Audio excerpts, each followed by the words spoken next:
Oh, okay. Okay, it's 6:30. Let's So- kick this off. Hi, everybody. Welcome back to session Hello. 59 of Season 2 of Forgotten Genesis. It's been 2 weeks. Of course, last week we did a birthday one-shot for both friendly occasional player Ethan and myself. I'm 26. He's younger than me. I don't recall exactly what age he is. He was 18 when they started my game, so if you take however many years that is now. Probably 21 or 22, something like that, if I had to assume. Alrighty. Could be 23 if it's been 5 years, which is possible. Regardless, however, let's get into the recap of actually the events from 2 weeks ago. Earn some inspiration die for that. The recap from last session, the other session, we brought a lot of people back to life. That was part of it. Yep. And then Angel adopted a whole new boatload of children. Mm-hmm. And then apparently they're supposed to bring her some more later, probably today, considering they went to go find that location. Oh boy. Yeah, that's a thing. Cool. They're trying to go get all the little burial locations, and they got all the burial locations. They're looking in the locations that she said that they were like actual places where they were selling them. Vinestra said, "Global orgy. V spent time with brush and forging stuff." And then that was about it for my involvement. Correct. The resurrection was absolutely a B-plot to the orgy. That was the entirety of the session, essentially, and the forging of a brand new holiday for a brand new set of upcoming gods. There is another name for that, like a group, like people, a lot of people in a group, basically doing stuff like that. I mean, it was a political group doing it. It was basically, a now religiously recognized holiday for an Eyes Wide Shut party. So it is what it is. I'm gonna tell you what I told the girls earlier. Inside voice. Valentine's Day. No one needs to know. Valentine's Day, if it was traditional that everybody be well, I mean, I guess it kind of is traditional. It depends on the group and depends on the couple, frankly, which I guess could be also said here. But with that, also an annual weather event may also occur on this day, specifically within Kadeen, being frosted, rose-tinted snow, much like the rose-tinted rains in Somerville around the mountainside. No, he said it was going to be worldwide. That's right. He rolled for it. It's going to be global. All right. Well, it's an inspiration die, I'd say reasonably, for Vinestra and for Bosn and for Megan. And now, Amber, I don't recall if you were there 2 weeks ago. If you were, you got a recap?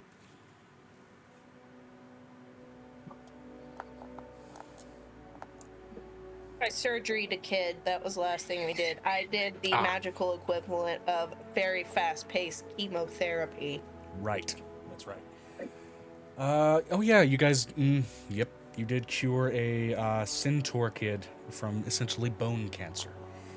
Yeah, that was a thing. Yeah. I forgot we did that.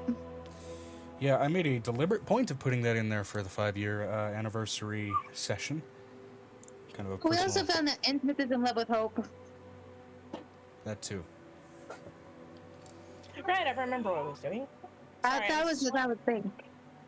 I'm still trying to finish those Rottweilers, so I have to look up QR codes just to get to certain videos to... Yeah, the videos for the pattern, yeah. It's all good. Alright, so decent enough inspiration die for Amber there. Did you not put it in the description, Amber?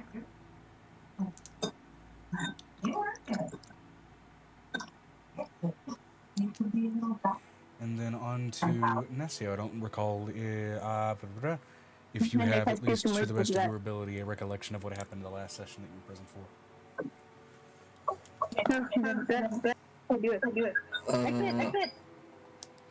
I have Vinestra harvested some dragon bone / rhymestone. Angel and Nicodemus. Sex in front of the delegates. Orgy started happening everywhere. I went to find Alana. Then I went to Venestra. And something about turning into a sheep after failing a saving throw. I don't know what that's referencing. So Piper ended up using her Finger of Chaos on the planet during that holiday event. So now everybody on the planet, upon the chance of failing their next magical saving throw,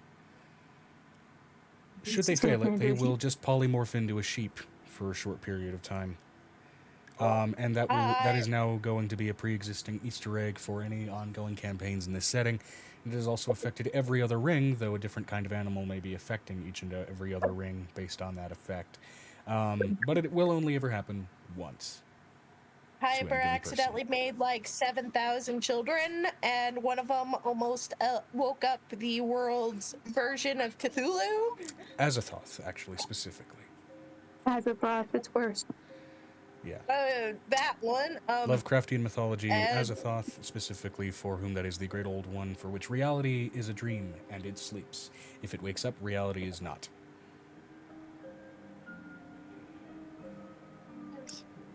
Cosmic horror, everybody.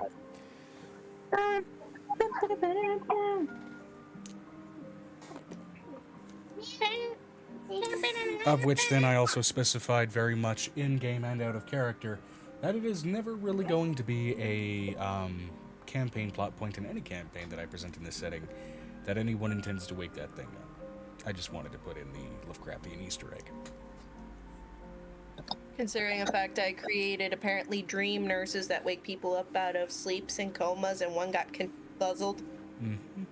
That was all essentially, basically, just a fun. There's a bunch of little Easter eggs like that, kind of all throughout the writing. So,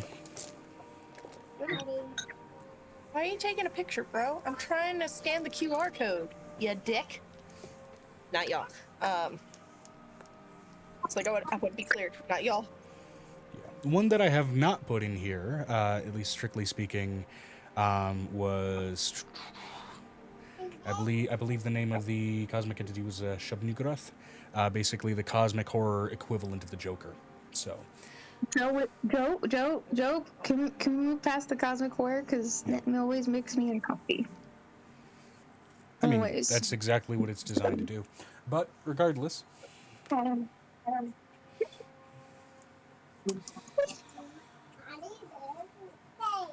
All of that said, and a rather eventful, if chaotic, recap to last week's events concluded. Yeah, everybody does get their inspiration die for that. Now, as far as actually roleplay question, where did we go? Where's the thing?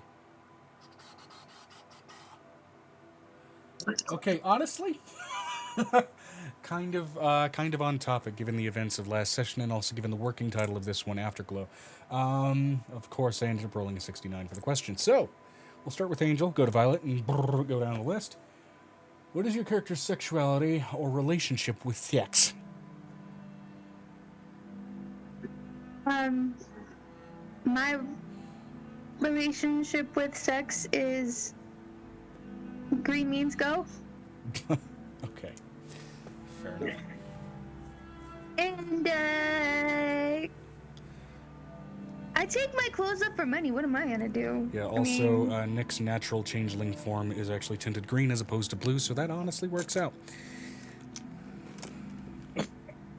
And, can't really think of anything else. Just putting it out there. You know, that's fair. Right, and for Violet. I'm gonna let you know this is Violet's. What is sexuality?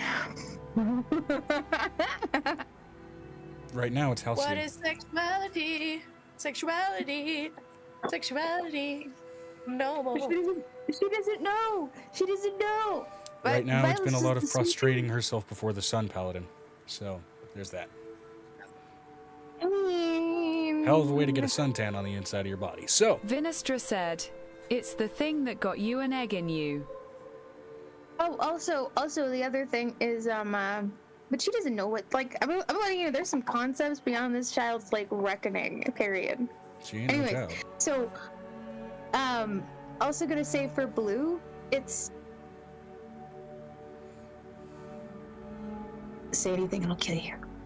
That's it. That's fair. All right, same question toward Piper, of course. Piper's sexuality or relationship with sex.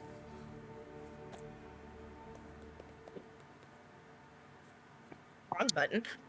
It's Piccolo and Piccolo. Fair enough. Wrong button is also a valid consent. answer. And no she's is a full sentence. demisexual, but it will be just Piccolo. Yeah, that's fair. But there also is a no is a full sentence. Yeah, Bruce's Yes, and sexuality no. or relationship with sex. It's fun. And it's with Teresa. It's Fair awesome. enough. It's not just dog pile wherever the laser pointer is. I'm sorry, that was a terrible joke. Only if you were a cat. Wrong words for somebody who's holding your gift in your hands. True.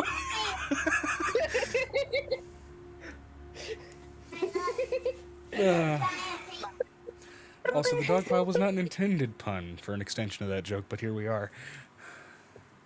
You have just, like, told on yourself so bad, bro. What? What? I didn't say shit. What? If I did tell on myself, didn't I say promise shit it was completely unintentional, nor did I really intend to hint at anything. I was mainly making a joke at the expense of the brain just turned off. Noel, there we go. Who is essentially doggo. 5, Mhm. 6. I want to ride my... Bicycle with no handlebars and no seat. All right, so I want to ride my bike. I want to ride my bicycle. I want to ride it where I like. on to Okay, Xanon. Cartman. Xanon, sexuality or relationship with sex. These are going up on YouTube again, guys, by the way, since Twitch will no longer allow me to keep an extensive catalog of VODs. So, well, that'll be fully official by April. So, Oh, cookies? One cookie for you. You don't want that cookie? Which cookie do you want? Sorry. The children Deanna? are demanding cookies. Roll. Roll. Sao? Oh, sorry. all right. Xanon's sexuality or relationship with sex. He's straight and likes sex. Fair enough. And finally, Venestra. Venestra's sexuality or relationship with sex. And though it will not grant a bonus die, but the bonus nonetheless for shits and giggles. Question also extends to Amira. Vinestra said, bye for both of them. Bye-bye. They would like to ride their bicycles. So many bicycles. Oh, I have to show Ember my project. You want to see Fun it? fact, It's tieflings cool. come with handlebars. So, I wanted to show this to everyone. These are flowers. very nice. Fun fact, so do dragons. That too. You guys see it? Amber, look. Also a number of It's a lizard folk carnation. subspecies. But it's a crochet carnation. So proud of myself.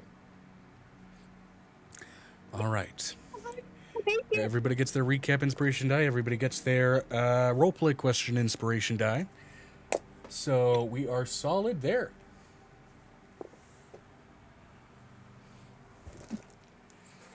Why do we have to be solids? Why can't we be a liquid? Because that would be a completely different tabletop system.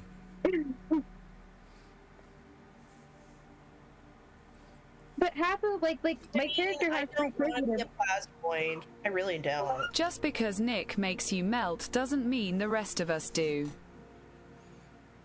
Although on the Hey, subject, I have motherfucker. been debating writing a setting based on the world of Oz. So melting witches is absolutely a thing. No, thanks. I'm good. I'm good. I'm good. Oh, thanks. And I say based on, not strictly a duplicate. It would be, based off of the rough idea and then thrown in a lot of quirky, fucked up D&D shit. I'm gonna let you know, Joe. I really don't like the World of Oz. Honestly, I might Daggerheart that. No, Joe. It's too political. Don't do it. I said based on, not strictly duplicated from. So, I may. And plus, as far as like politically leaning roleplay, it is my weak spot. Not as in like I'm weak and therefore really good at doing it. It's like no, I'm not good at it. So it's not something I would strictly lean into. You do need to work on that. Yeah. Speaking as one of the people's leader of the country. Mm-hmm. But all the same. Also speaking as the leader of a court. Yeah. Recaps and everything else accounted for. Let's get things kicked off, shall we? So.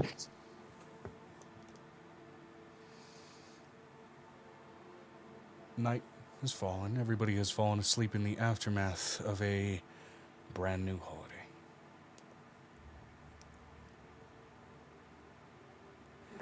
As night takes the lot of you, many of whom taken with and alongside and intertwined with, in one way, shape, or form or another, a partner of choice, or partners, depending on inclination.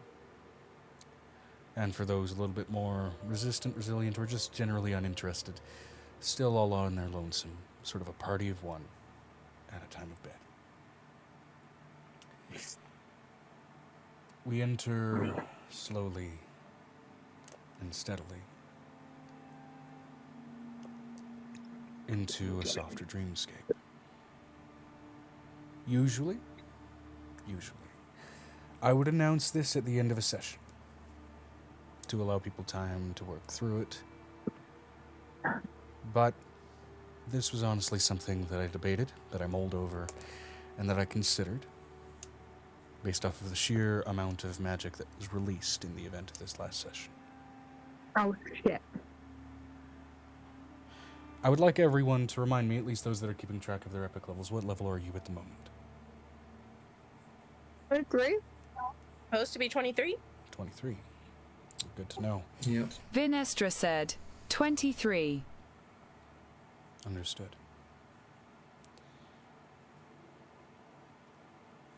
You may change that to 24. Wait.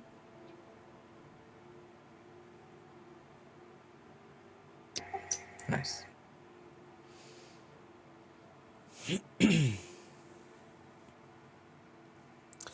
With that, during the break, whenever, of course, it becomes prudent, whatever, of course, refer to the Epic Destinies document as well as the Epic Levels document.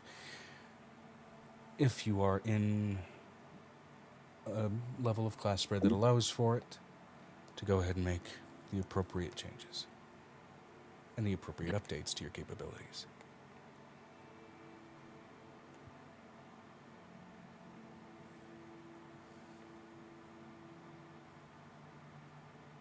I think we might be Daggerhearting my new campaign. I didn't tell you, Joe. That is totally fine. I'd be very excited to try it. Either that or 7th Seeing, one of them's going to be 7th Sea, or one of them's going to be like some kind of urban crawling. I know that the setting I showed off in the one-shot, that would be something that'll be Shadowrun in the event that I try it, of course. Shadowrun so much! I'd have to be a player in a Shadowrun game first to get a feel for it before trying to fully lay out a setting within it. But I have that one. I have that layout if you want to run it, if you want to be run through it. Understood. Much appreciated. I had to run that game a long time ago. Yeah, doing that Oz setting that's bouncing around in my head, that one would have to be a Daggerheart setting, I think. Just based off of the way it kind of works in a world like that, so. But nonetheless, as sleep takes the lot of you, each of you fall once again for the first time, well, for the second time in just a few days into a unified dreamscape.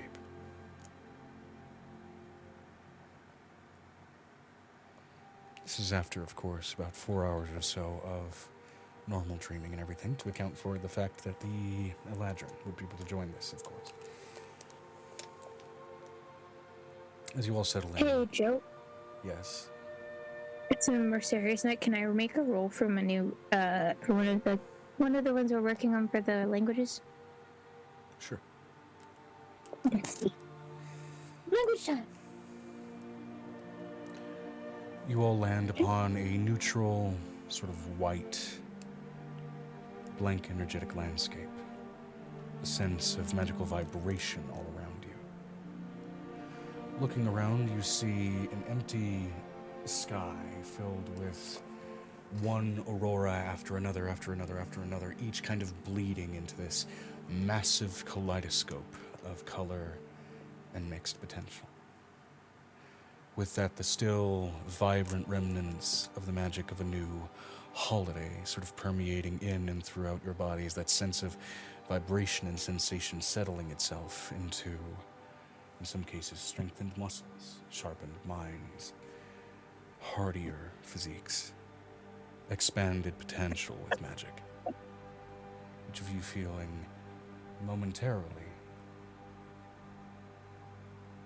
a sense and a might bit more powerful for the event that crossed over you just mere hours prior. With this as well, I need everybody here to give me a percentile roll.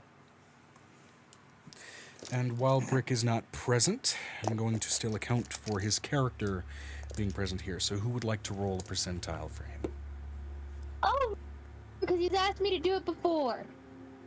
Okay. I'm gonna take responsibility.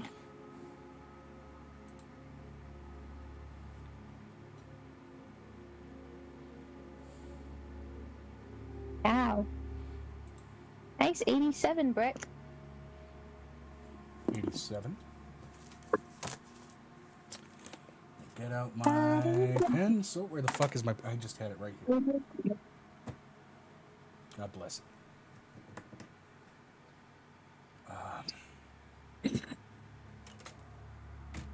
I got a 69. Did it fall? You know what? I have a pen right here. I can use a pen. Hey, Joe, I got a 69. Oh, it's in the inside of the book. Never mind. So we have a 69 and 87, you said, for room brick? Yeah, I got a 69. Okay. Apparently, my character still has something on the brain. Okay.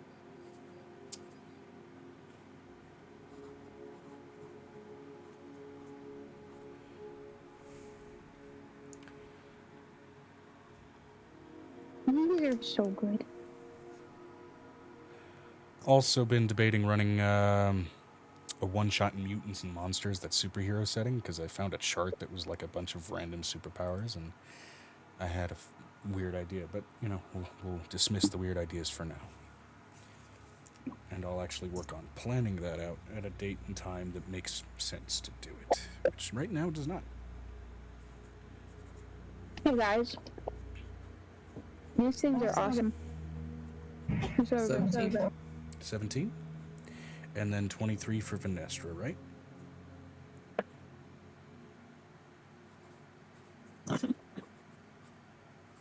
Okay, and then percentile for you, Amber? Vinestra said, haven't rolled. Oh, okay. 42. 73. 73 and 42. Fantastic, thank you. I didn't get through one morning.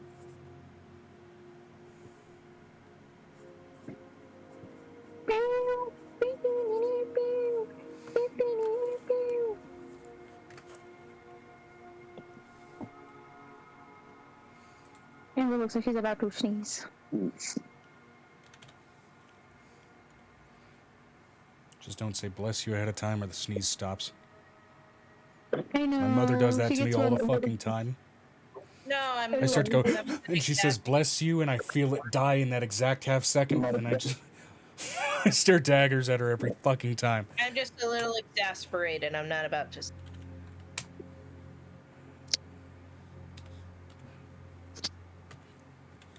By the way, I don't care who I'm in a romantic relationship at some point in the future. If they do that, I will slap them upside the head. It's true. I know, but when we're together, as far as friends hang out, I'm gonna let you know I have a habit. Amber can tell you I have a really bad habit. Understand that I warned you. Alrighty. So, okay, that's a fun average.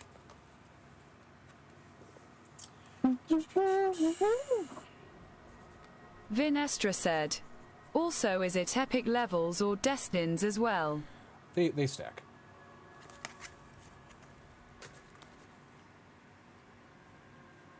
I thought it was like every 5 levels we do the epic destinies thing. Oh wait, yeah, that's right. To allow it to spread over 40.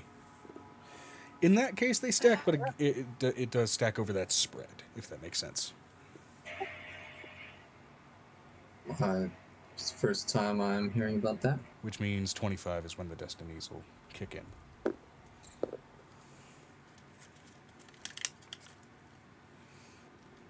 He said it multiple times. Yeah, that was way back when we were discussing how to implement it when we brought it in. But either way. No, wait. I'm like a kid, right? I don't remember that.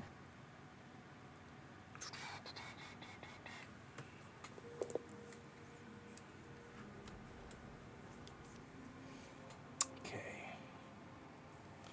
Alright, and then I will roll one more as a tiebreaker here.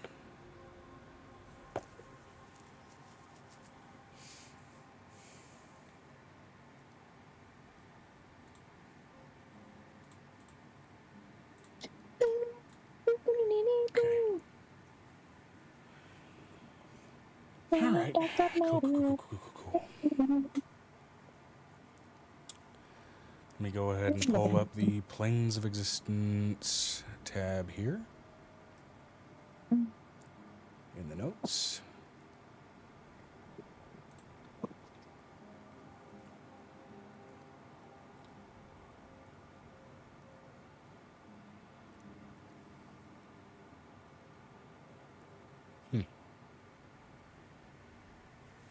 I'm hoping some of the birds got some food before it got too cold to get food.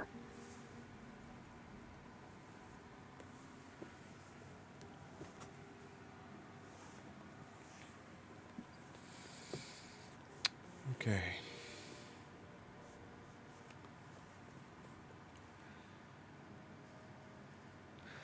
As you all settle in on this unified dream, feeling that power sort of take hold within each of you,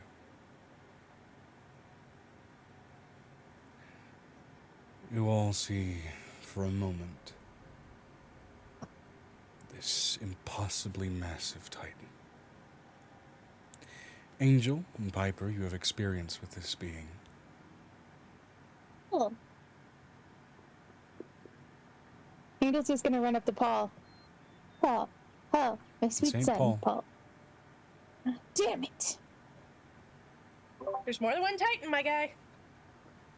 Vinestra said, is it Angel's kid? Oh, well, that's Paul. This massive titan seems earthen in its nature. Incredibly tall, and throughout its body pockmarked massive patches of cerulean blue, sapphire all throughout its form. What is this one? You briefly defended its brain. This You is mean the Titan... world's brain? Yes. Oh, okay. This is the titan that represents the world of Zaria. Oh, yeah. The one I protect, yeah. Yeah, on a little basis. This massive, stunning example of primordial power stares down upon each of you. A foreign, incredible, archaic intent staring down and flooding your minds. A sense of incredible calmness, steady as the earth, and yet just beneath that surface. A sense of steadily, slowly increasing urgency.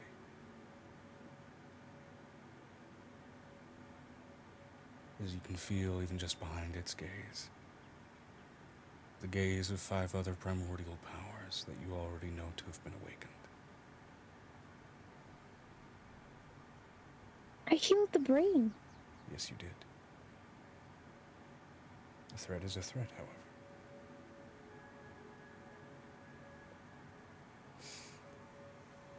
As you all snap to consciousness, it's about 6 in the morning. Still dark as ever. Here in the beautiful continent of Kirin. The sky above, as for those of you who have the opportunity and flexibility to look out a window, some bound in mirror to be able to see properly outside. Even in this early morning hour, there is a small aurora that does hang in the air, brilliant and sapphire in its color, twinged with the leftover brilliant rose-tinted clouds of a snowfall from the previous days. Rather engaged sense of chaos. I already took the kids to my grandparents, right? Yes. Okay. That would have been Nicodemus' thing to do in the morning, right? Because he likes to drop off kids. Yeah.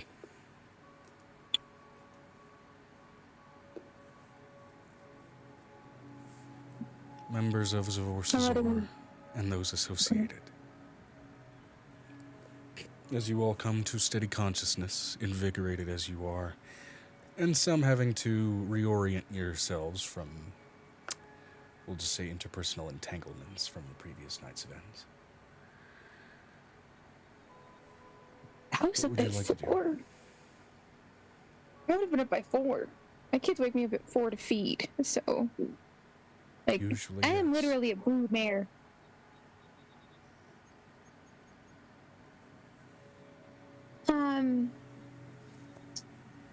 She's going to probably be being peeled at by a bunch of kids, considering they're hungry. Yeah. Though even they seem groggy, as it seems that sleep, all throughout the house, all throughout the castle, even present in your ever great-great-great-great-grandmother, seems to be just barely pulling herself from a soft grogginess. Oh, that's good.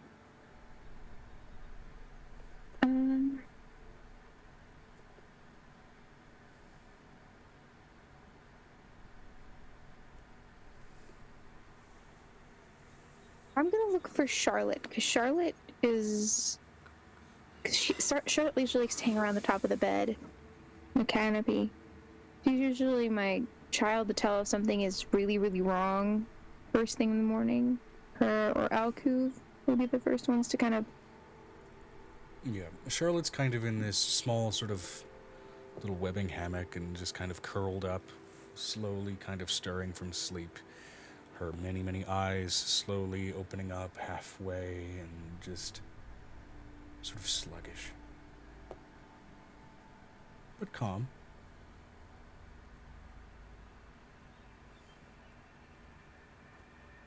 Just look up at Charlotte and go, "Did you dream what I dreamed?" That was weird.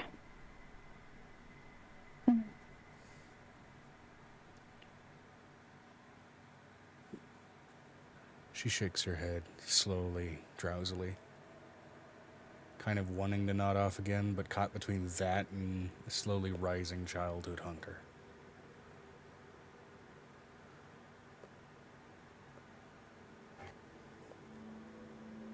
I'm going to remind you, Charlotte, that we agreed on this. This is now a carnivore diet, not a mommy diet.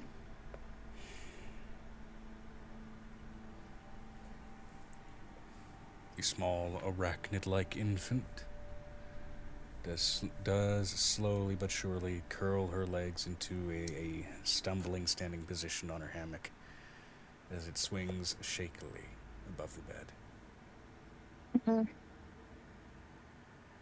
come here. We're gonna get all sleepy and groggy. Come sleep with me. As you say, come here, you get a small Drider child immediately just trust falling out of a hammock on top of you.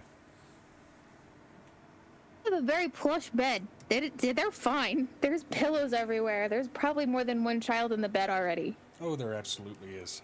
You are completely and utterly dogpiled by an ocean of children.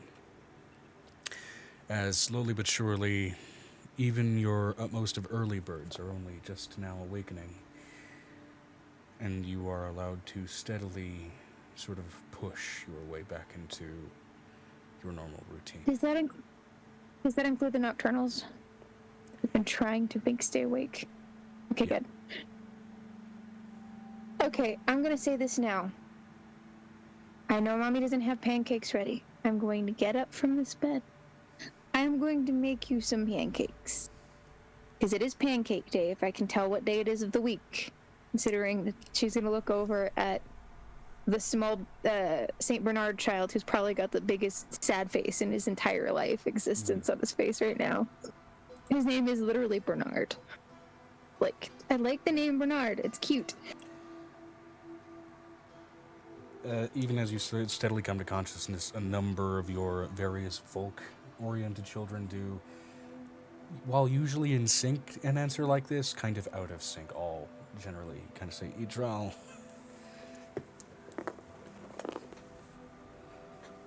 Huh? They do all kind of mention Idral as the day of the week.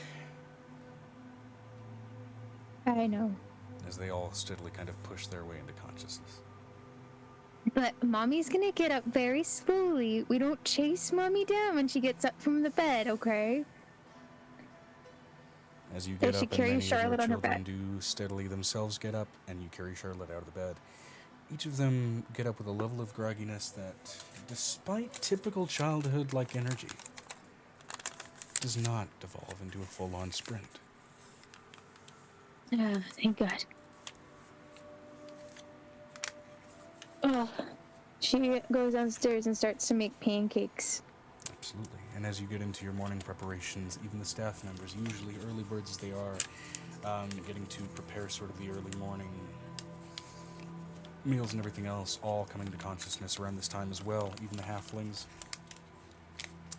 will start to make an understandably belated breakfast preparation.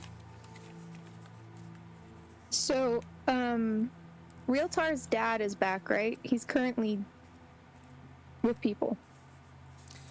He is currently with Violet's grandmother.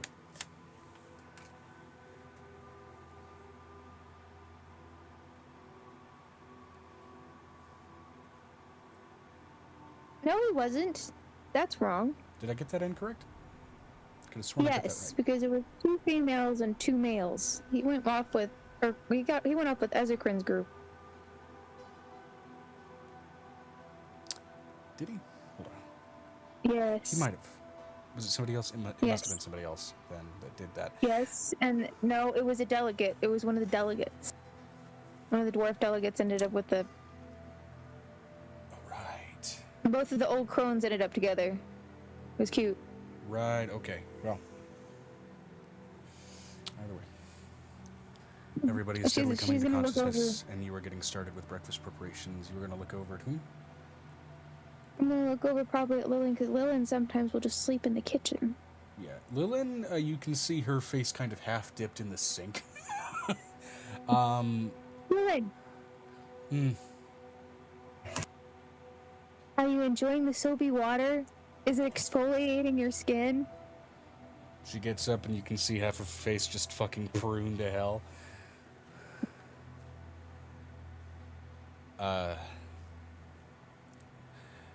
No, but that was oddly refreshing.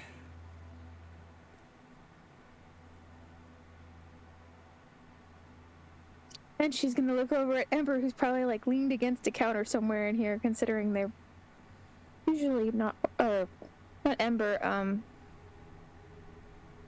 what's the Frisia? Yep. Is he like holding his child and literally like standing there doing the rocking thing? Yeah, I don't know where he's much. at. as well as, of course, Lillian's now very recently resurrected sister, also kind of coming to steady consciousness. No, that was where we ended. That was where we ended, Joe. That was where we ended. You were gonna tell us what happened with that the minute we got back. To Lillian. Yeah. Lillian's sister thing. Gotcha. We can do flashback for that, but I don't know what happened. Other than me getting hugged. Well. As you note, I still mentioned her. It's kind of an odd note. She was resurrected, and now everybody's waking up.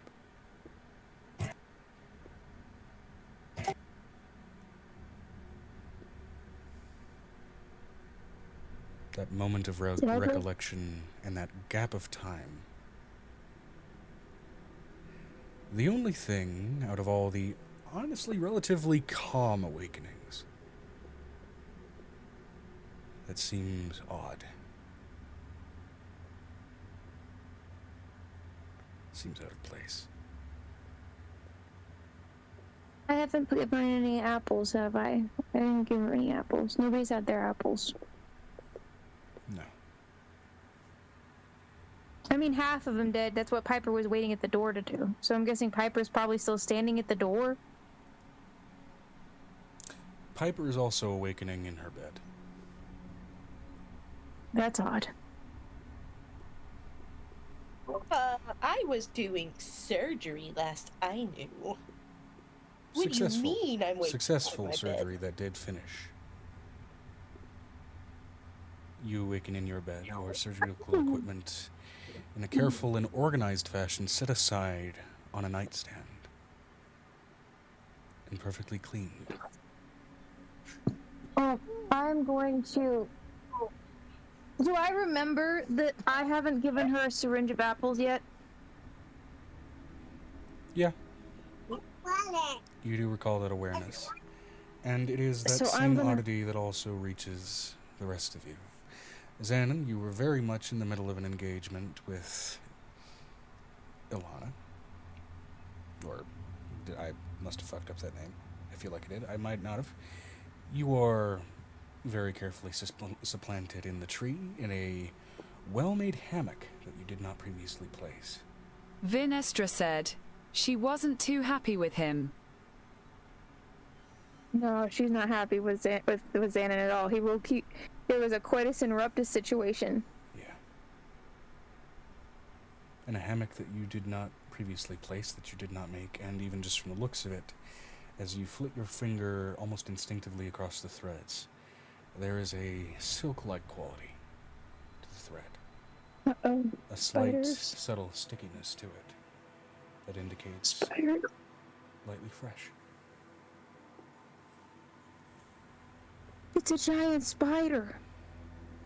We fought one of these spiders. I hate these spiders. Again, each of you don't feel almost like a sedative sense of grogginess as you're waking up. It feels calm, it feels steady, it feels refreshed. But I know what it smells like, Joe. Does it smell like the stupid dragon spider? We'll get to that.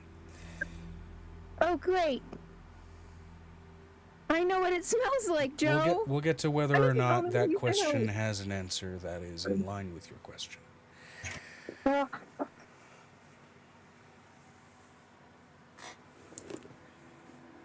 Even you, Vinestra, and Amira, awaken in your beds in this guest room.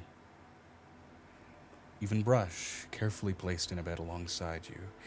And it is at this point, each of you coming to consciousness in your beds, that you notice the way in which you're placed. Some of you would naturally be sleeping on your side, sleep curled up, sleep with the blankets just clumsily thrown off your bodies if at some point your body's heated up too much and you just kind of cast them aside as you tossed and turned. No, each and every single one of you are in these beds, flat on your back, rigid as a board. The closest thing I could relate it to is if you were dolls placed in a bed in a dollhouse. Oh, hell no. Are we still dreaming?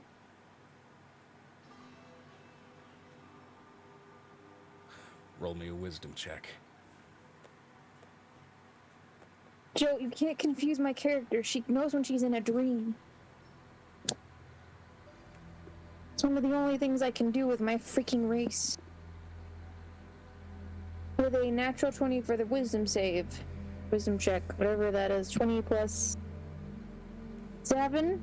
Because I'm sitting in bed right now. 3 plus 7. 27. 27. That's not including my epic level stuff. That's just including the base level things I can do. Because we don't have a secondary sheet for Angel yet. Right. Let me just double check the DC here. I don't know what my added stats would be for that. So.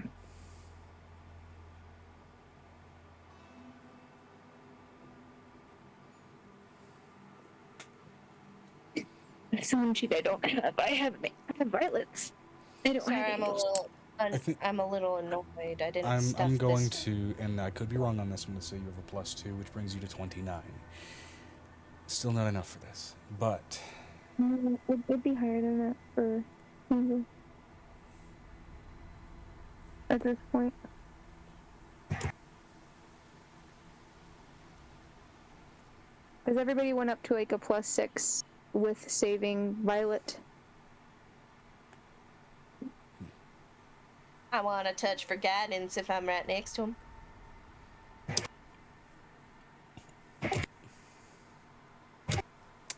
Technically? You know what? Give me a high or low, Piper.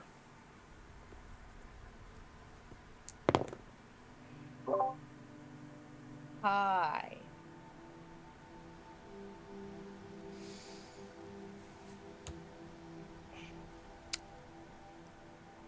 As you try and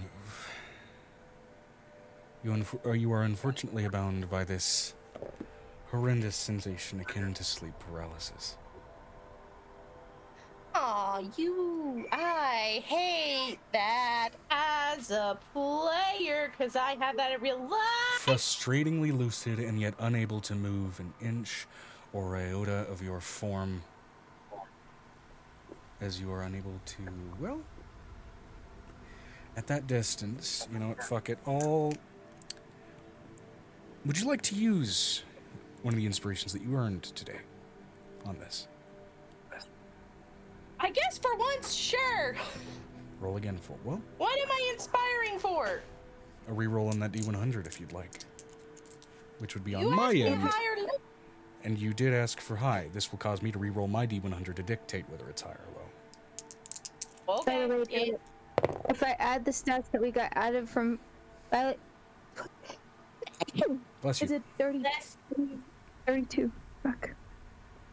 Okay, yes, I'll use it in the excuse my stroke. It's fine. Yeah, you can roll that D4 for guidance. Roll a D4 for It goodness. changed my Angel natural 5 on a D100 to a 94, so. It would have made me a 32, Joe, for the stats added on. So +4 plus 32, so it'd be 36. Okay. Either way, like even with the presumed, 29 with the +4, that would have gotten you past 30. Okay. Yeah. With this comes a steady, nauseating realization. You are asleep. It's an enforced dream, however. A sensation that your lucidity, your sense of consciousness, is deliberately being trapped here. And with that roll, you swear you can hear the steady turning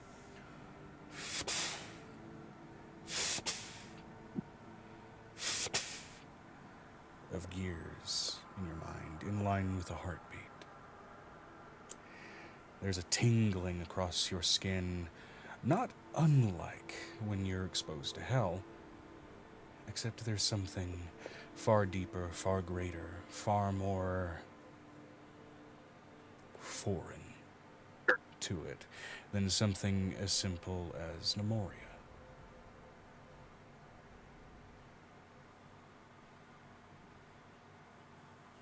Like foreign, like, what does it smell like, Joe? Roll me a perception check. I can smell anything. You can certainly My try. character's freaking pregnant, like on a regular basis, so it's like super sense no matter what you do. You can certainly try. From experience from 3 times, yes, it is true. I will say, and with that recognition, everybody else is allowed to roll me a wisdom saving throw. I got a natural 20. Natural 20. Thank you, Scanlan. Okay. With that point of recognition again, everybody else is also allowed to roll me a wisdom saving throw to see if they catch this as well. Because one consciousness having Vinestra said, important question. Are within 10 feet of Xanan. Right here. High or low? Low. 13. You are. So go ahead, and that's a +5, right? To that saving throw? +7. +7, okay. Alright. In which case your 32, 35 would have been more of like a 42.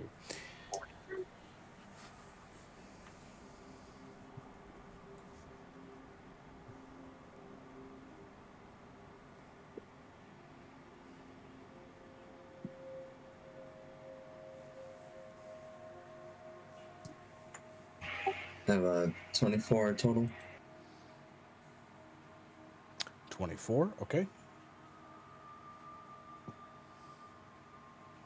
Okay, so it's 15 plus 12 plus whatever the Xanon thing is.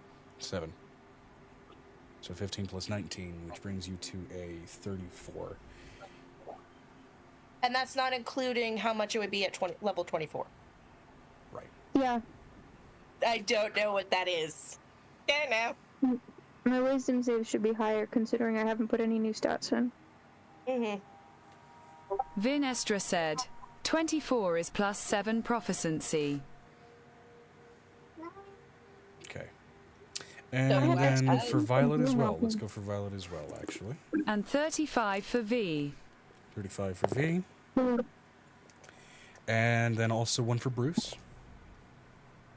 Oh, shit, right. Wow. Violet, that is high. That's a natural 20 for Violet. 11 plus whatever his wisdom save is, which I don't know what that is. Okay. For Violet, that makes it a 31. And shits and giggles, even though she's in the necklace, let's say one for Blue. Stop. Do you know what Blue's wisdom is? It's high, she's a monk, I know. Okay.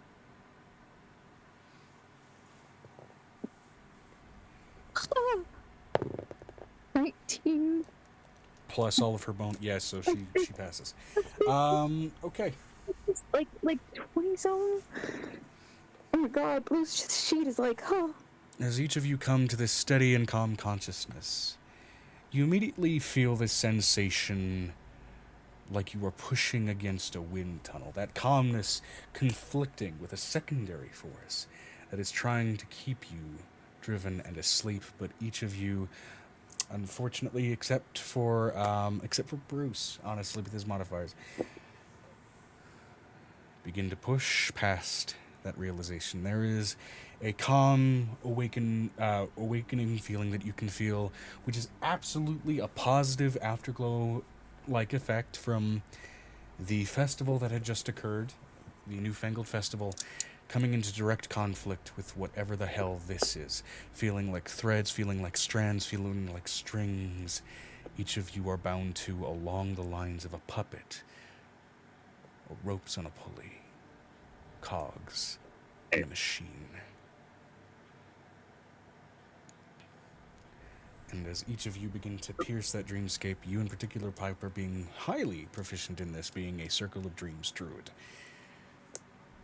that thin veil of reality, of kitchenware, of everything that you have all walked to kind of do to get started with your morning, slowly peels away.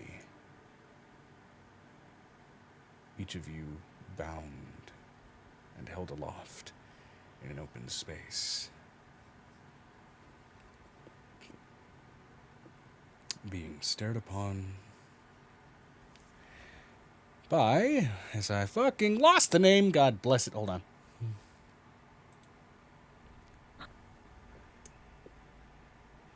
Now use well. Being stared upon by the machine, now use well. It's the 5 Lords of Chaos. Oh, hey, Brick. Hey, sorry, I was at a movie with my dad. I forgot about session. It's all good. Real quick, give me a percentile roll and then a wisdom saving throw. Percentile roll, then wisdom, and then I need to take the dog out. Yeah. Percentile and wisdom. Let me pull up. No, I already rolled his percentile. Oh, right. Okay. Your wisdom save then. I'll get a wisdom. I rolled you an 87. So. Awesome. That's a nice roll. I know. I was pretty excited about it. I got a 69. I was a little flustered at that one. Yeah. And then also on the subject, real quick, your character question. What is Avery's sexuality or relationship with sex? Probably bi.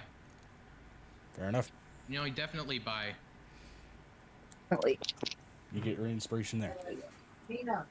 I figured it would be sexually fluid. See, I've never heard that one before. There's too many for me to go that. No. Sexually fluid is a result, not a pretense. Oh, wait. I thought you said fluent. Sexually no, fluent. sexually fluid. Like, kind of like gender fluid, but like... Because you're a changeling, you can change it to whatever you want. Yep. I mean... Sexually yeah, fluent. Is that like, I'm going to go to Mexico and specifically master Mexican? I'm sorry. Okay, 19 plus is this a saving? No. Yes. Just a check. You said it was just a check. And I added your saving throw modifier after I corrected myself, so you're good. Okay, so it's +3 either way. So 22. 22. Okay, unfortunately you are also alongside Bruce, one of the 2 characters that do not recognize this. And do not pierce past the veil of waking up. I'll hear as what you I do don't wake recognize later. I gotta be right back. Fair enough. So back to my question about what it smells like. So, as you come to consciousness and also gain full visual of this creature, it smells like... now that you are close enough to actually get a sense of the aroma of this thing, how do I put this? You ever been behind a diesel truck? Yes. Actually, you're in Texas. That's kind of an obvious question. Happens in Oklahoma, too. True. It very much has that sort of noxious fume aroma of exhaust. Particularly diesel exhaust.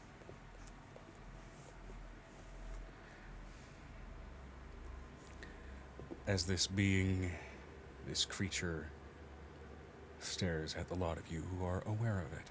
For the rest of your companions, the 2 seemingly that have not gained an awareness of this, you can see their eyes are still shut. They seem to be still fully sleeping, still caught in some illusion. Vinestra said, robot. Did I robot? It's because, okay, Vinestra, I need you to leave the chat and then come back to the chat. If you hop into the chat first, we figured this out last time. Oh, right, the Australian server thing. Yep. Okay. What server are we on now? How do we check that? I don't know. You have to check it. You have to have Brick check it when he gets back. Have Brick check it when he gets back. Good point. All right.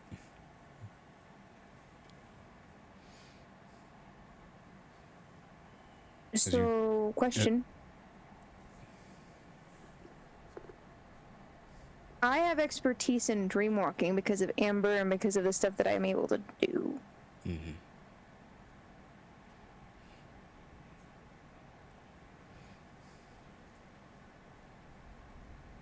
I'm nobody's machine.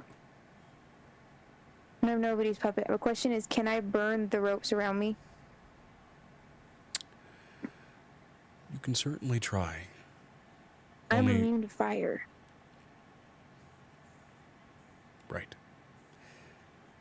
This is less about the damage to you and more so your ability to actually burn these threads. So. Believe you burn these threads, that's fun. Go I ahead. carry the core of fire within my soul, so yeah, awesome. Go ahead and roll me a vibe check. It smells like diesel, so...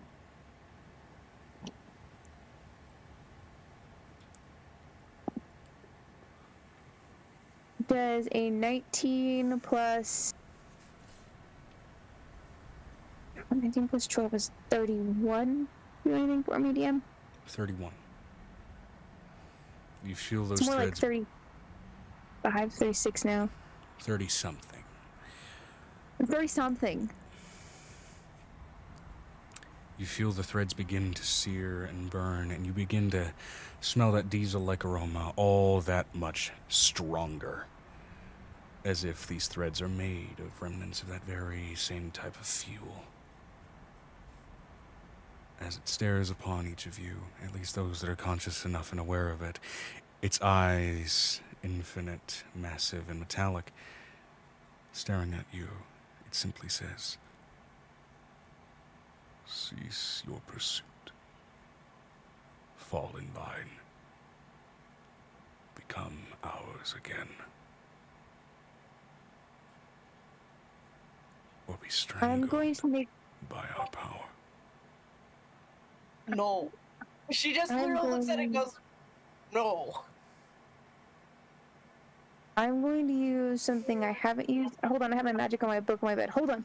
Hold on, Hodor. I haven't gotten to use this spell yet. Hold on, Hodor. While she's doing that, Piper's just gonna look at it and go, no!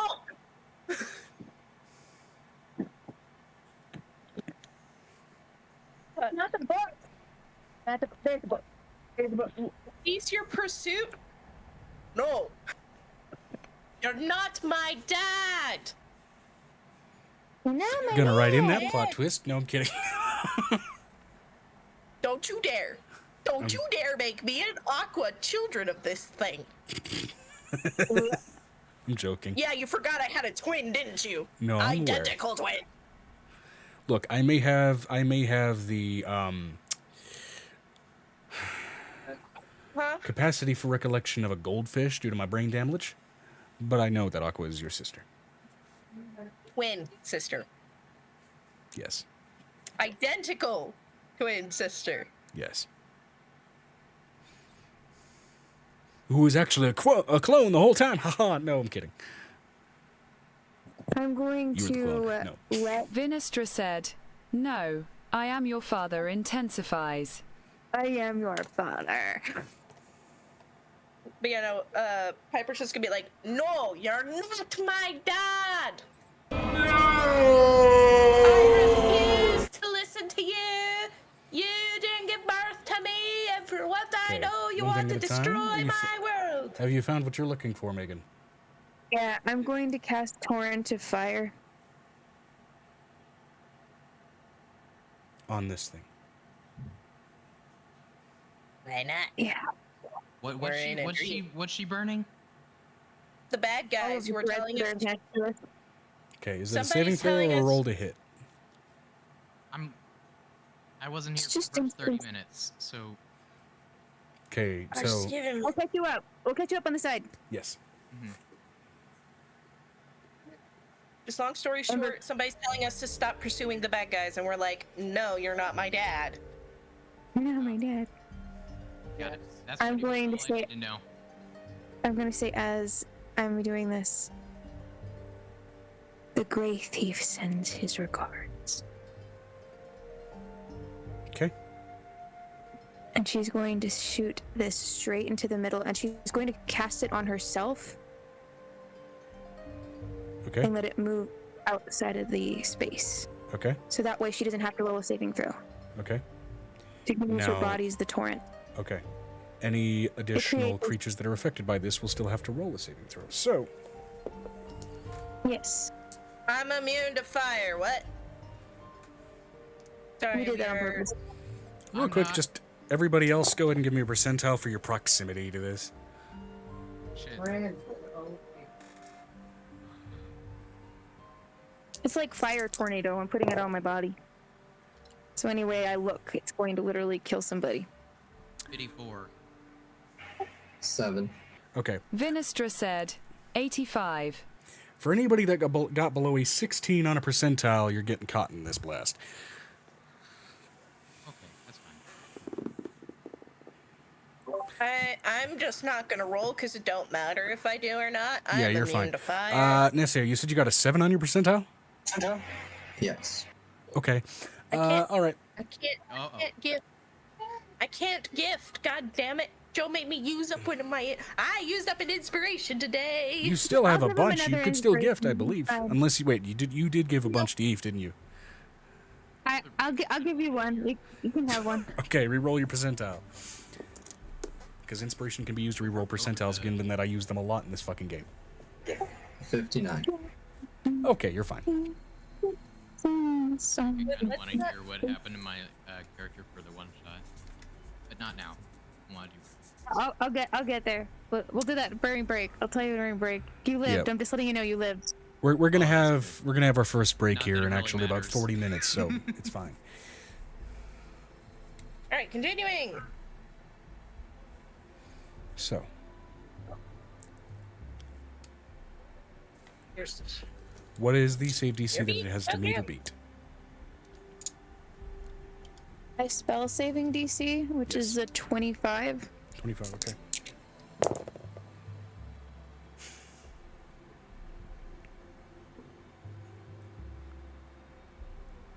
Really?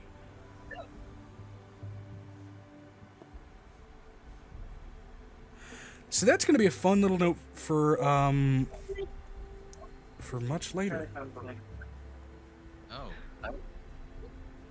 Oh, I'm going to count that as What do you permanent. roll? Hold on. What is his roll? Hold on. Look at this dog's badonk. Look at that badonk. don't drop that. So cool. Also, Check confirm your roll if you would please. I'm gonna make him reroll it if it's a 20. That is a natural. that is one? snake eyes. That is snake eyes. No. Okay. And like I said, I'm Ooh, going to count that as natural one, permanent. snake eyes. So I'm going to pull up the injury table.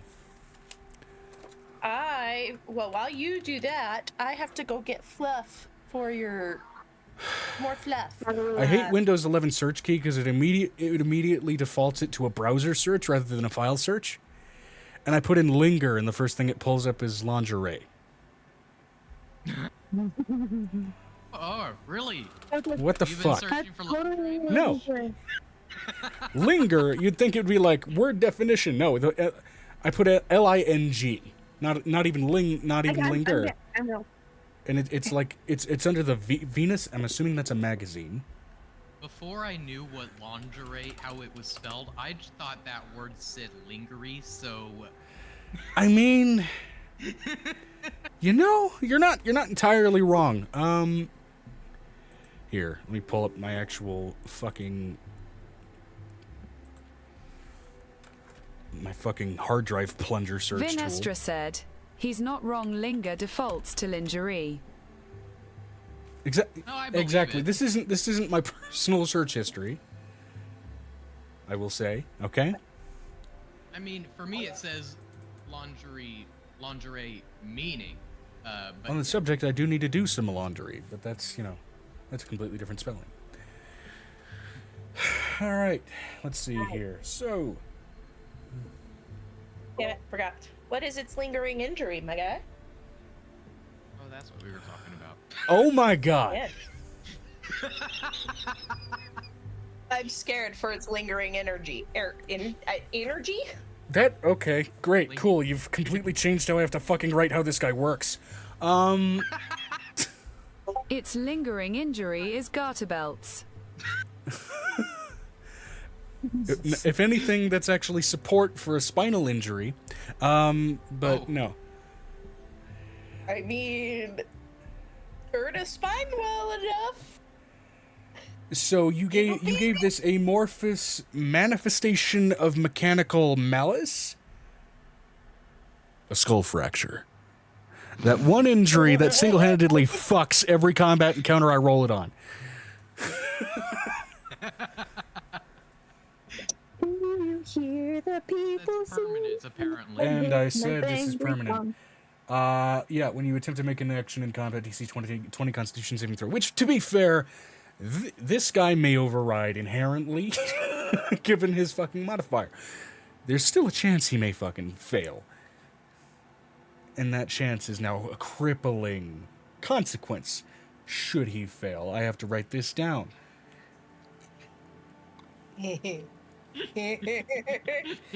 And I'd say that's enough. As you cast out this fire, Vinestra said, you hear anyone a bunch got any of rust different spells? mechanisms just snap, burst, Oh my. and spray as you see plasmatic arcs of electricity fire out with enough of a with enough of a that all of you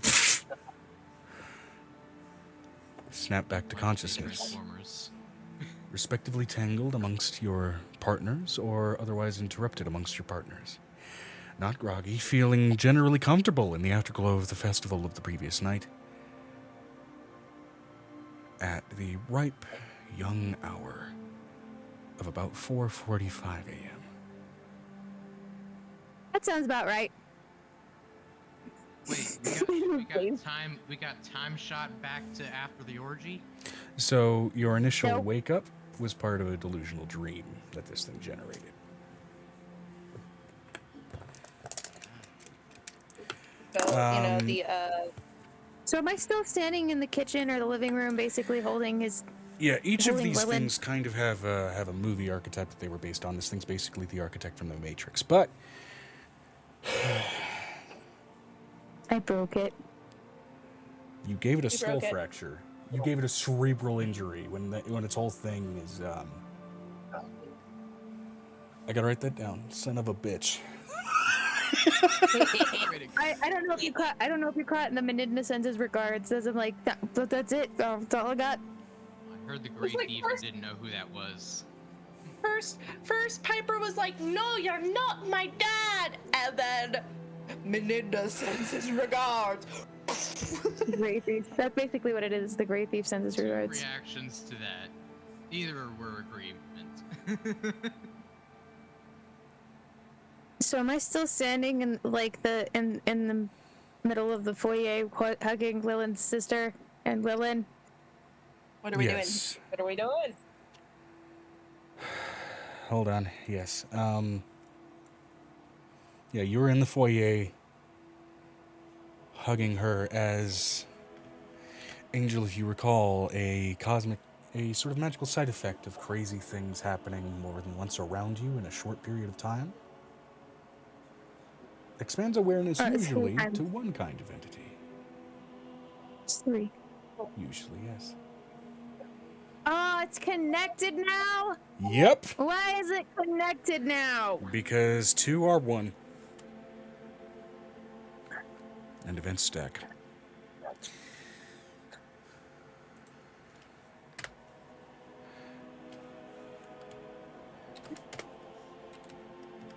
It's connected to all those stupid bitches now. Hold on. Permanently has skull fracture Fractured. injury. I'm going to put It's mechanic on injury Menidna. mechanic because it's on an amorphous machine thing. Does that mean it has an arrow 404 every couple of minutes? It blue screens like my old PC.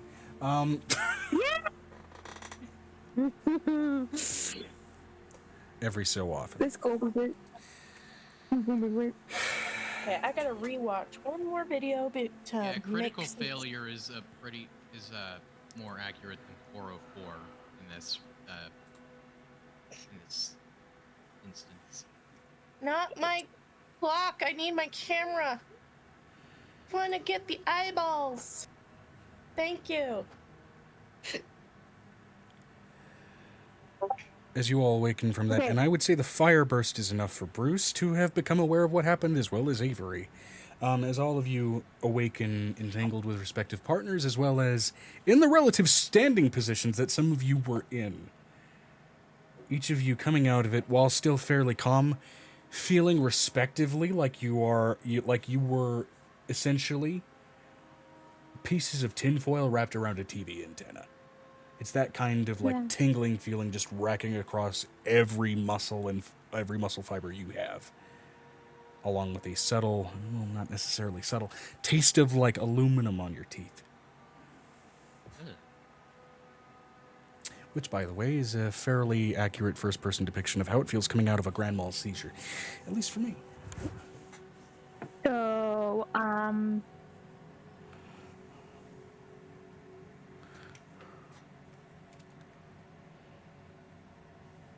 yeah, so question. You said that 2 things happened, and I'm currently standing with Lillian's sister in my arms. He can't grab me. Nicodemus put him in a golem body. The caveat here was that it was not him that showed up. Oh. Which may be another hint. He's not today. Just not today. No. Not today. No. She looks over at Lillian. Is Farrah running up the stairs at this point? Because this would have been, everybody would have stopped mid-movie. Farrah's running up, Zeus is running up. The powerful mages, in all respects, are beginning to gather and coalesce. Largely in the main sort of eating hall foyer. And real quick, actually, I'm going to roll a percentile for the delegates.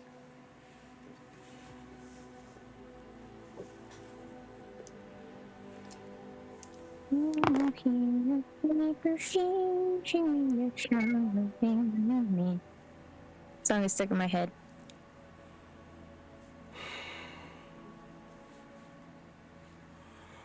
Okay. What happened? Okay. I gotta roll a con save for some of the older ones. Can I give them advantage for my inspiring speech?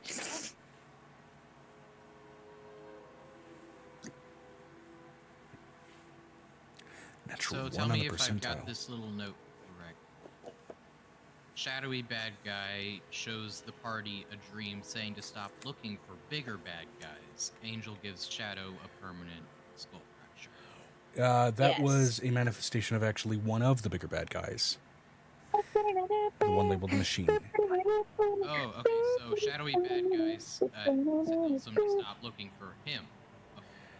Stop looking for them in general. They are a conjoined entity. These are the rune baddies.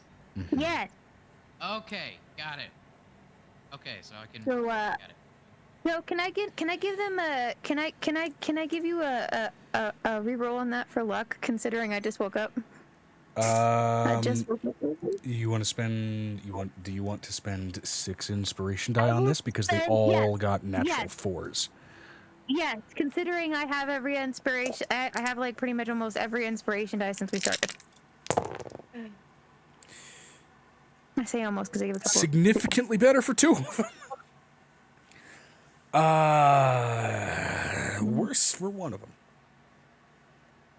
How do you get worse than a 1? They got natural 4s. You can get worse than a natural 4. I got a natural 1 on D100, which is why they all kind of got into a bad situation. The second roll was a natural 1, but inspiration does mean take the higher of the 2. So, okay. Yeah, but I can. She was using Lucky. You want to spend another pair? Yeah. Yeah. Okay. 19, that's better. Oh my god, what did I do? So Sarah. Avery awakes wondering if he's hanging with a dangerous crowd. No, you're technically Only free. now do you have that consideration. You're an adventurer, buddy. So, she's gonna look over at, Lillian.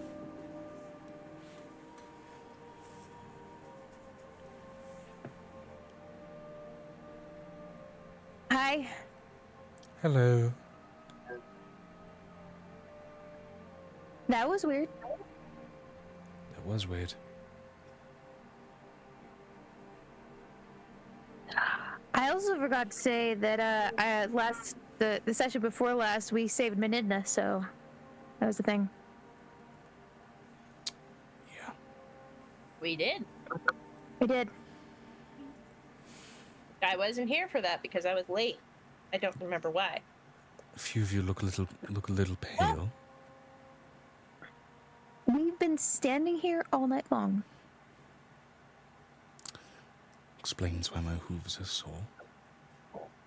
It explains why everything is moving down and my boobs hurt. Oh, Couple I of know your smaller that. kids are kind of standing in front of you going, Oh my god. And no, they're already climbing on her, pawing at her shirt. That's how that works. I know from experience. Oh. I'm hoping I don't get sick from this. I'm gonna have to have Piper help me. And also, for those of you that are not under the effects of an arcane assistance to aid with this, a sudden loss of 4 hours worth of time, a number of you are remarkably hungry. We're all gonna be hungry. We were actually somewhere in the mid-afternoon when you changed this over. Mm-hmm. And now it's 4 a.m. That's way more than 4 hours, my guy. Yeah, that's why there's the possibility of mastitis for this situation. Yeah. Vinestra said, "Not all of us." Yeah, like I said, for those not under strict arcane assistance for that, you're remarkably hungry. He looks over at Lillian. I'm starving and my children are starving, so I need to feed the children and I need you to do that. I'm gonna take your sister to the chair with me and I'm gonna get her under their family banner and I'm gonna calm the crap down. Understood. She looks over at Piper. She's like calls Piper on the face. I'm still in the Feywild. How did we lose that much time? Oh. That is the machine. I'll explain it in a minute. Go get the thing. Food first. Food first. She goes, Piper, I need you here. I have been standing still for a total of however many hours, and my boobs hurt. Sorry, 2 seconds. You are a dungeon master. Bury the goofy, immature impulse to turn the machine into Bert Kreischer. Don't fucking do it. Stop. Don't do it. This is a cosmic horror, Don't do it. not a comedian. She looks over it. She looks into the phone. Piper, I need you here like now. I've been standing up for 8 hours and my breasts feel like they're on fire. She's probably still holding the flask over exposed skin. So she's like, let me sew up this child first. As an odd note, child is sewn up I'm sorry. with What? copper wire. What? What? Why? Pourquoi? They put something in him. Oh no, I'm opening that up. I'm knocking him the fuck back out, and I will call you back. I have to go. I have to fix this. Hey, no, can you I'm gonna send Tansy there. Can you please give her the frickin' thing for when you stand too long or walk too long and your boobs hurt? You mean Antibiotics? Yes, yes, that thing. That would be great. I just don't want it to come out my breasts. It's gonna taint everything. Has some. Ben. Ben just gonna comes stumbling out of an arcane gateway, collapsing to the ground. My fucking legs. Feel like I just stood on a lightning bolt, and not in a good way. I need the antibiotics that you have. Yeah, I got. Fuck. I got some Penicillin. bag of holding. My feet. Oh, I'm dehydrated. Oh, this headache sucks. We're all hungry. Oh, We're God. all hungry. Piper is going to forego the feeling, is going to do the autism/ADHD thing of, I am going to forego this hunger and need for water. We have to reopen this boy up! He retrieves You also have a small, good berry. what's the word I'm looking for? It's those small glass It's a containers vial, that you snap the Vial. top off of. Not yeah, there's that, and it's not specifically a. You snap the top off of it because it's. Yeah, I know what you're talking about. He does that with one of those, dips a dart in it, and throws it straight at you. I do not move. Right now, he's not able to do much other than crawl, and it's kind of sad. He assists it with a little bit of mage hand, and it expertly lands itself, admittedly due to your dehydration, into a fairly pronounced vein that you have in one of your arms, and begins to slowly set itself in. Because vascularity gets bigger when you're dehydrated. So she looks over at Lilith. She looks at her mom. We need to make food now. Not a question. On it. Of which you hear collectively a number of your celestial kids looking around in shock, just going like, right, let's just...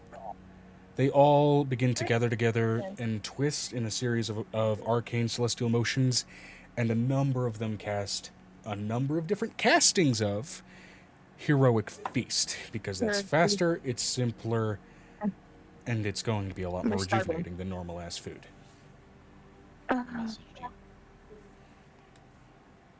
Give her a minute. Who we message? I messaged you. I didn't see it because I have my thing up over here. Sorry.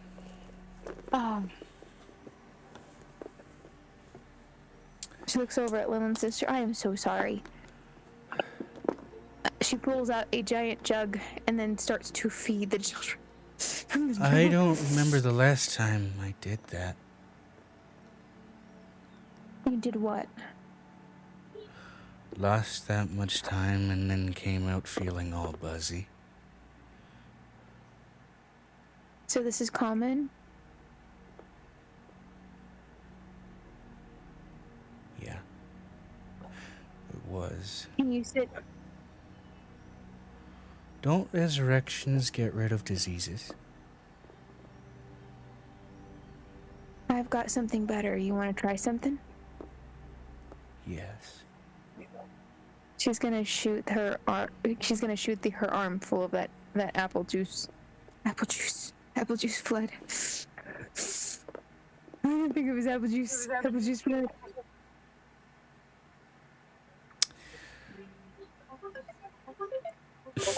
Apple juice being a mystical potion-like material in this game was something I didn't really anticipate. Golden apple juice. True. We could use the actual name for the golden apples. It's like a Greek name or something. I will say, collectively, between a lot of your celestial children helping in the recovery efforts, and everybody slowly coming back to function and form, takes, all in all, again, because of the sheer ungodly amount of celestials that you've produced that have the capacity to help with this, all in all, about 20 minutes of everybody slowly coming to a sense of recovery. So what happens when I give her the apple juice? Apple juice flood. Sorry. I'm never gonna get over that. Apple juice. When you give her the apple juice, and also by this time, Piper would have been able to make it. So, well, we'll get to Piper in the surgery here in a minute.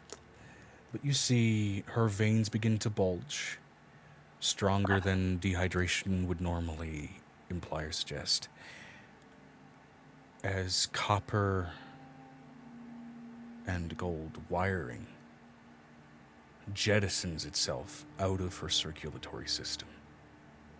I'm going to do the catchy thing that I can do where I catch things in midair. I'm gonna do some mage hand bullshit.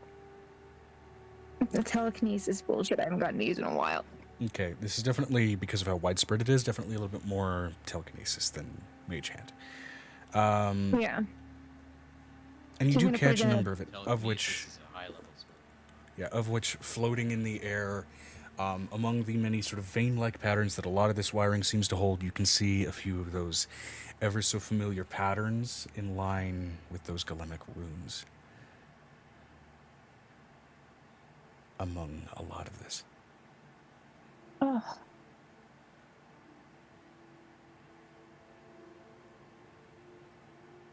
I know how to make this hurt when I return it to Cinder. She puts it inside of the bucket. The giant bucket that used to be once filled with acid. As it all piles up.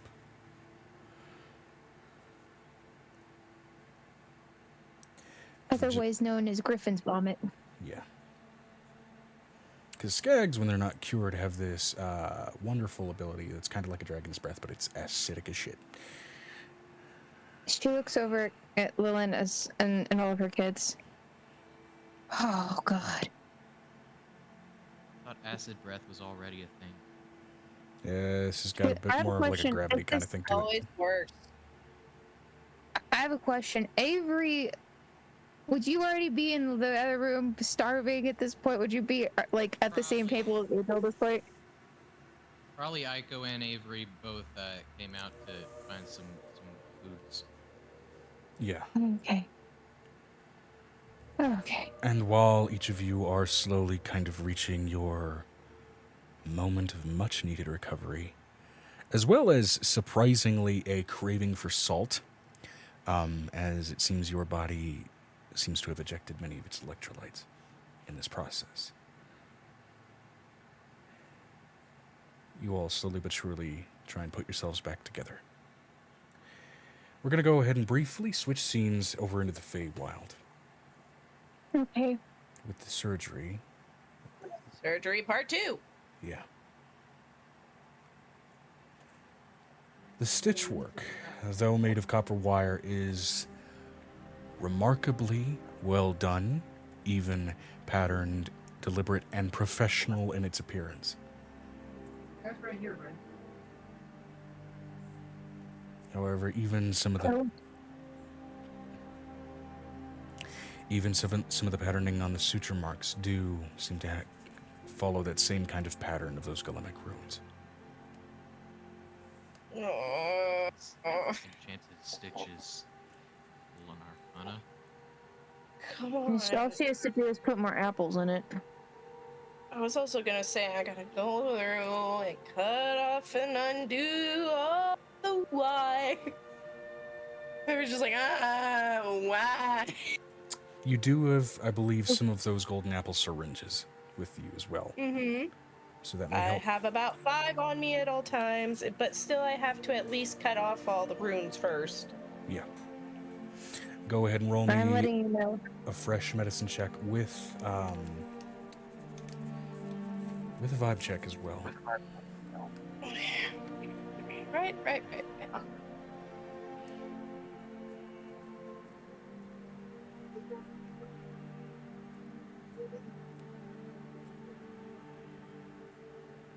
Vinestra said, "As an aside, Joe, I sent you what V and Amira are doing."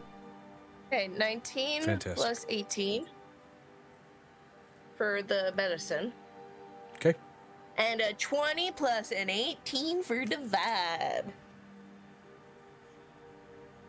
Nice. Okay. Nice job.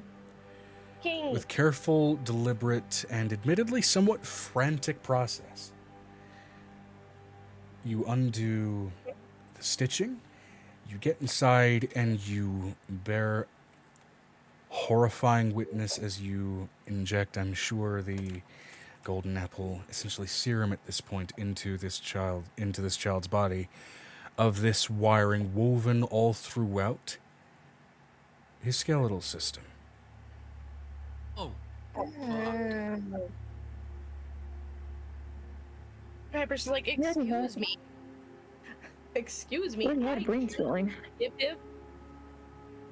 I just gave him chemotherapy. The fuck you mean? Fuck you. I'm a suddenly Italian. And as you inject him, so too do those wires spool out and eject from his form. And his wounds are slowly and carefully stitched back together. You rolled really well in both cases. I'm not going to have you make extra rolls in the interim to go ahead and get that fixed. Yay. And the boy shocks awake.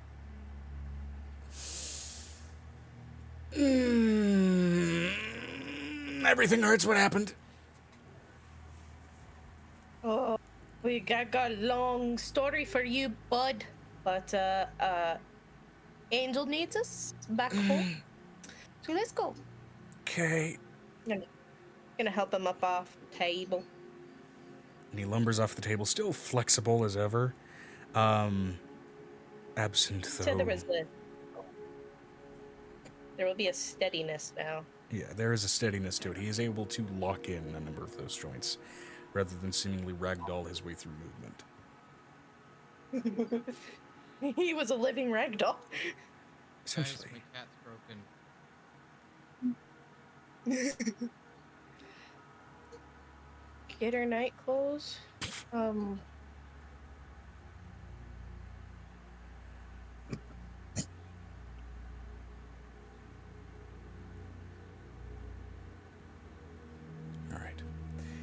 And I'd say with that, Piper, you were able to return with him easily enough.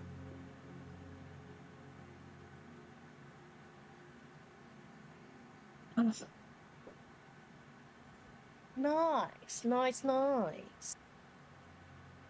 Groovy, baby. Yeah. Violet, while you are also getting yourself recovered from kind of your mid-engagement, you do note as well Vianamira getting ready to gather up that skull, trying to haul it off in the early hours of the morning.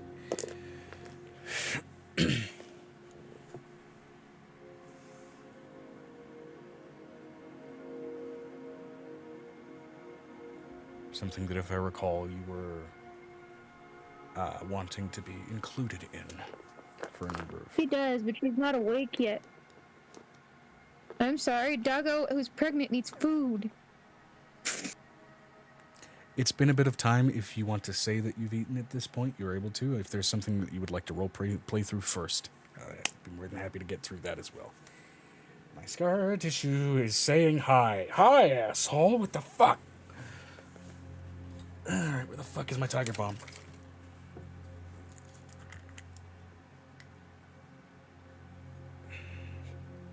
Forgot what I was gonna do, so I guess that's where we're going. Give me a sec. Ow. He's gotta lick his wounds. I know. I'd be stupid to put this in my mouth. Let's not put that out into the universe.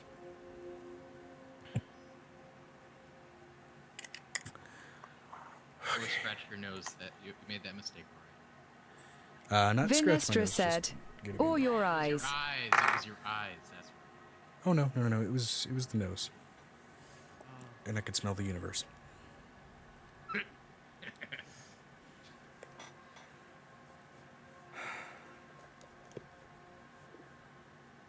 Okay.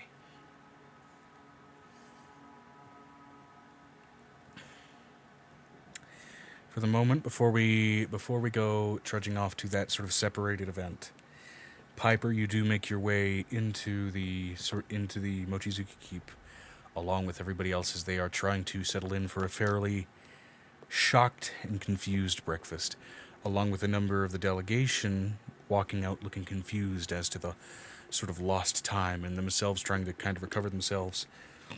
A number of these dwarves still more than happy to absolutely be partaking in the divinely manifested hero's feast that is being provided by a great many of Angel's immediate family.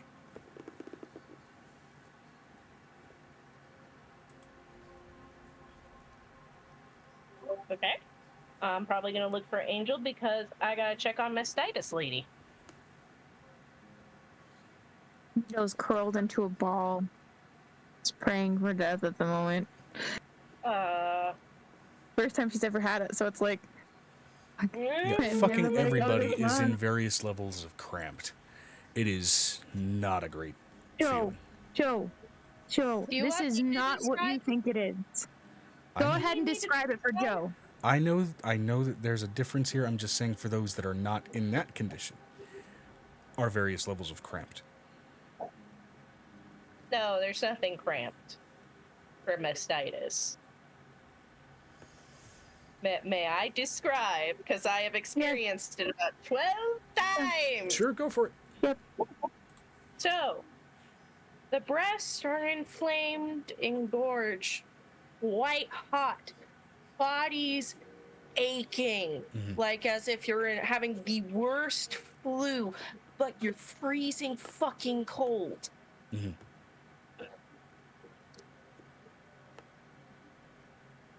Basically made the character sick. Yeah. And it's like having white hot coals on your breast. So if you have a pectorials, that's where, think of having white hot rocks right here. Let's make it better for the men. Think about having white hot rocks right near your junk. It works. But it's worse because it's on your chest. Yeah, I've made that mistake in both locations on a hot summer day while trying to get my seatbelt put on. So swim trunks are not your friend if you don't let the car cool down.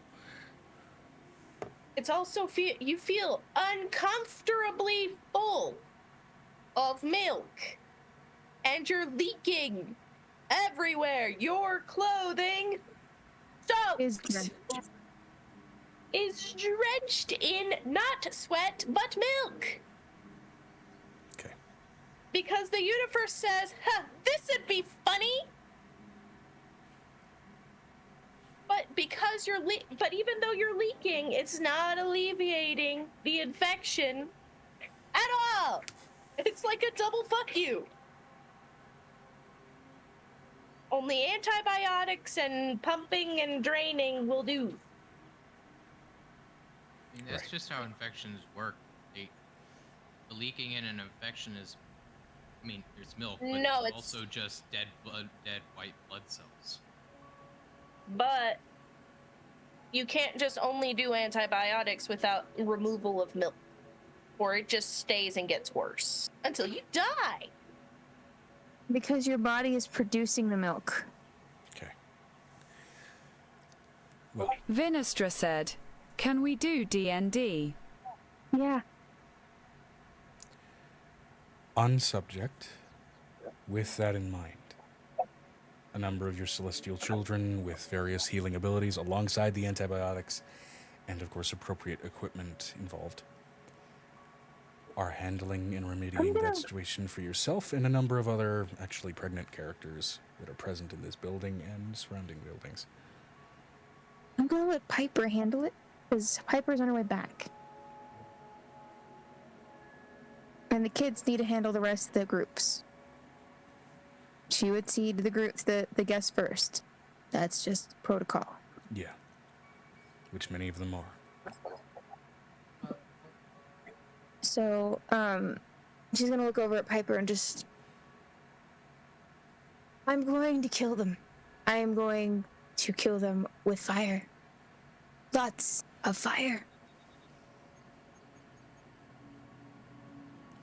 of which I believe Violet would also be experiencing this unfortunate problem. No. Oh, not yet. That's right, because it's a little too early. Mm-hmm.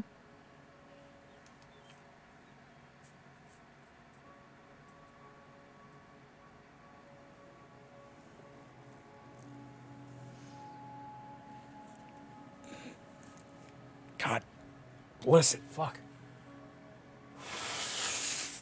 That one was...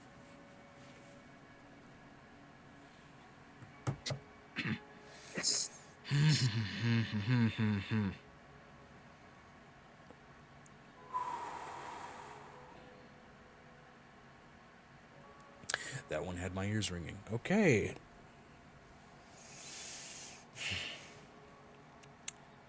Cool.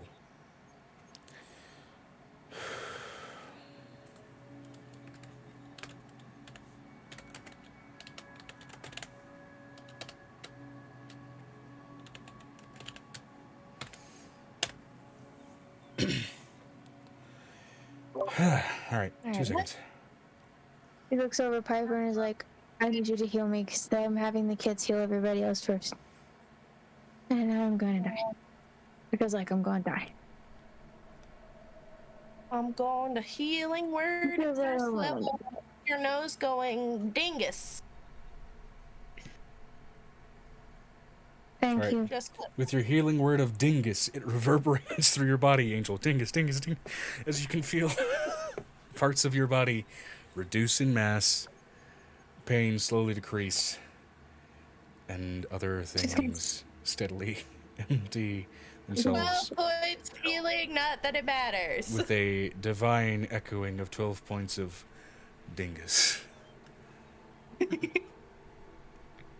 She looks over at, are we finally gonna get to Lilith at least reacting to... Okay. Oh, wait. And... So, now that all of that has gone through, very nice. See Lillian sitting there adjusting, with her sister also being tended to. In a state of confused shock.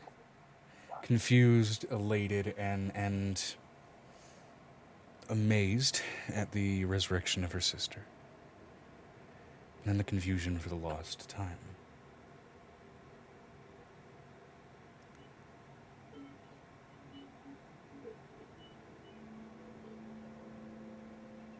Okay. So she was one of the...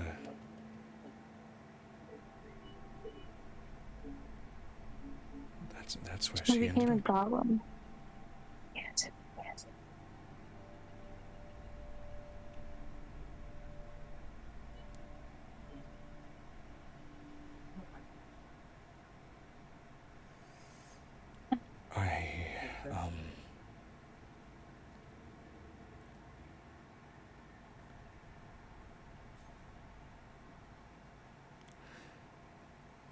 There was something I knew I wanted to say.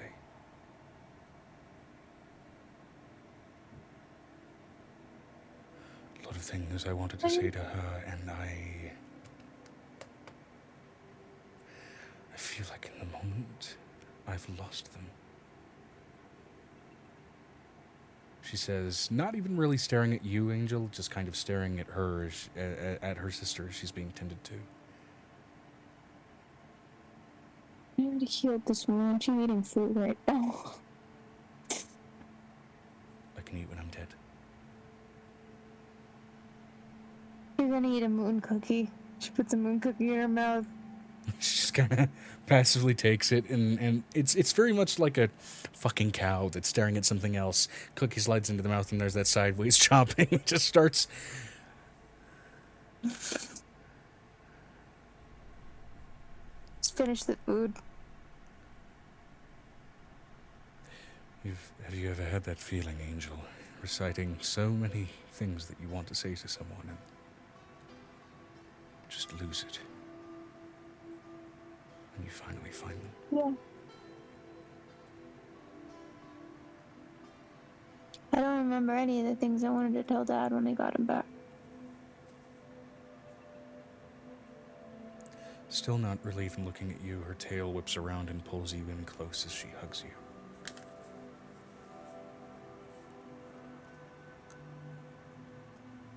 Now we have another sibling. Yes, we do.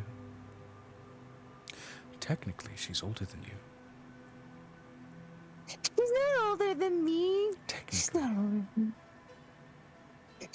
Like, and it's like you can see like the confliction on her face is like she's not older than me. There's no way. My body isn't, but I've been dead for a long time. Mm-hmm.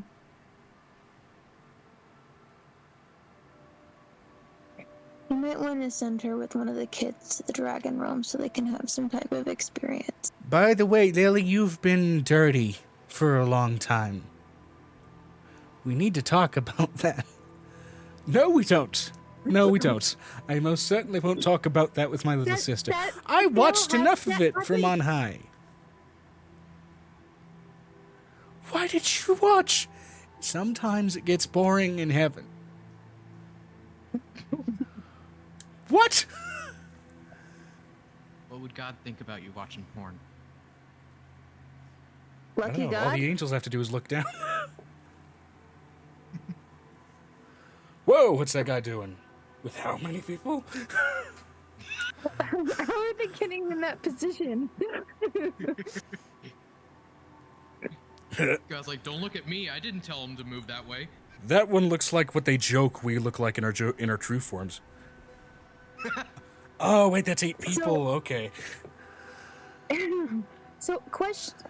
So,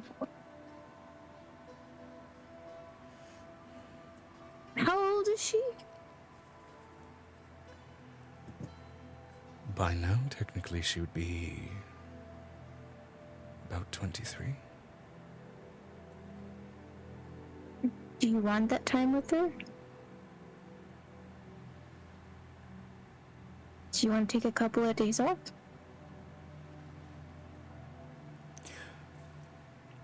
With what passive insight you have, you very easily can read kind of that conflict between the employee side of her that's like, God, no. And the Considering you sister still have side of client. her that's like, God, yes. And it's that the God no especially is coming out of like want to not have to deal with the shock. Hey, I'm going to tell you something that you're going to be dealing with right now. Is that you're going to be going to a place where a lot of these people have dealt with this shock.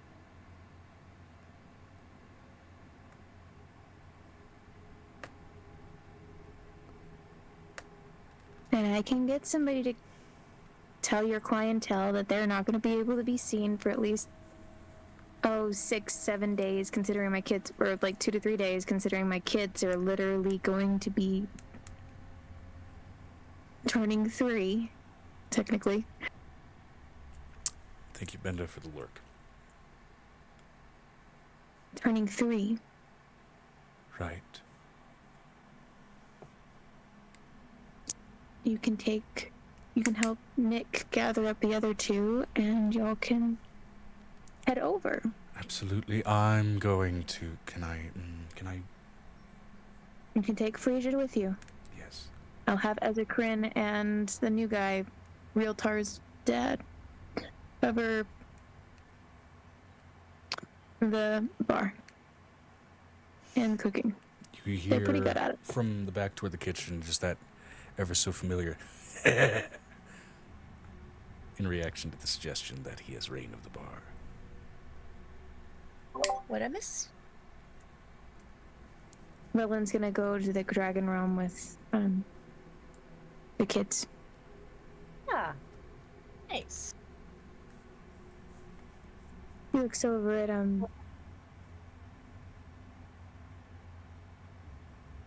Roland and look over at Avery. Avery, would you like to go see some dragons and have a little break with Aiko for the next couple of days?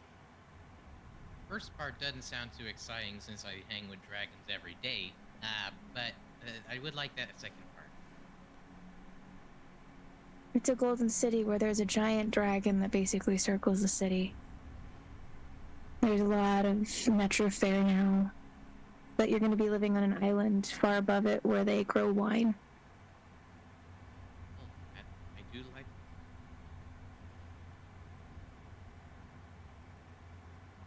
Yeah, I'll go. It should give you some time away and keep you guys safe. Just a little while. Ugh, good. You guys are relentless with your rebel Bravo. attitude. I know. I really try to slow it down most of the time. If you didn't catch that.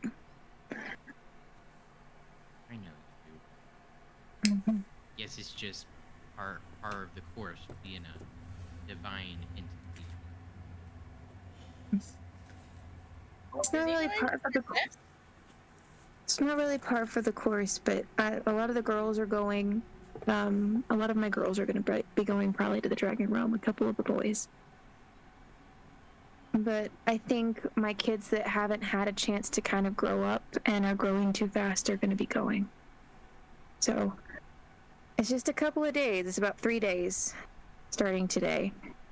So if you'll pack, it's not going to be for very long. I do have an outfitters if you want to get some special outfits made. There are 3 tailors. There are 3 tailors that work in my building. I don't think I need anything special unless. Why would I need anything special? Well, I mean, you could get Echo a couple of new dresses. Hey, I could offer her. Echo softly elbows you a couple of times, like, you could get me a couple of dresses. I mean, Alright, but I get to choose one of them. whichever one you'd like to see me take off the fastest. Oh boy. There's a lot of privacy in my home over there, so just listen to my grandfather. He's not a guy who likes to bargain. I mean, there's a lot of respect between each other. There's a lot of respect for boundaries. It's kind of, my dad's there, and I've told him about you. So, he might look out for you a little bit. Oh, on that thought, hold on. I know you guys are setting up a vacation. I'm excited. I will be right back. Where you going? I have to get don't tell me. It's a surprise, isn't I have it? to get a couple of things squared away. Mid-conversation, we're going to switch over to actually Venestra and Amira. Oh. As Aiko is approaching you two as you are getting ready to head out. Hey, I know we're doing stuff. I know you guys sell things, right? So, do you guys deal in piercings?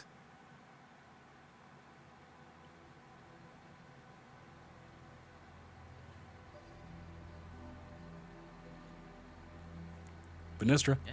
Vinestra said, there we go. yes, we do. Great. So she hands over a small folded bit of parchment. Okay, do you just sell the materials, or do you get them put in as well? Well, she's pregnant. Because I'm gonna need these ones specifically. Tattoos are the issue, not piercings. Tattoos are the issue. Really? That's interesting. We can do both. Great. I'm gonna need these, and we're about to. Can I give you a busy morning really quick?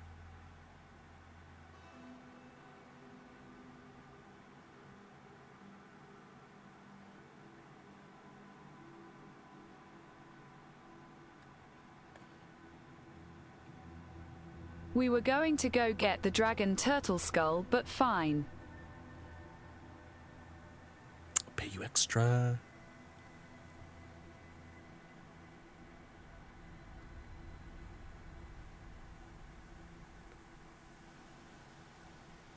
Sure, we can do it now. Alrighty.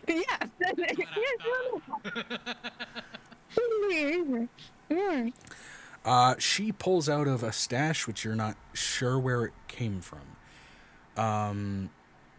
It has a couple of actually what look to be fairly old and, if anything, frankly, more historical artifact than actual currency. A few jade stone coins with these sort of square pierced holes in them. What? How quick and how precious will the metal be if I give you these? As she holds forth about 10 of them.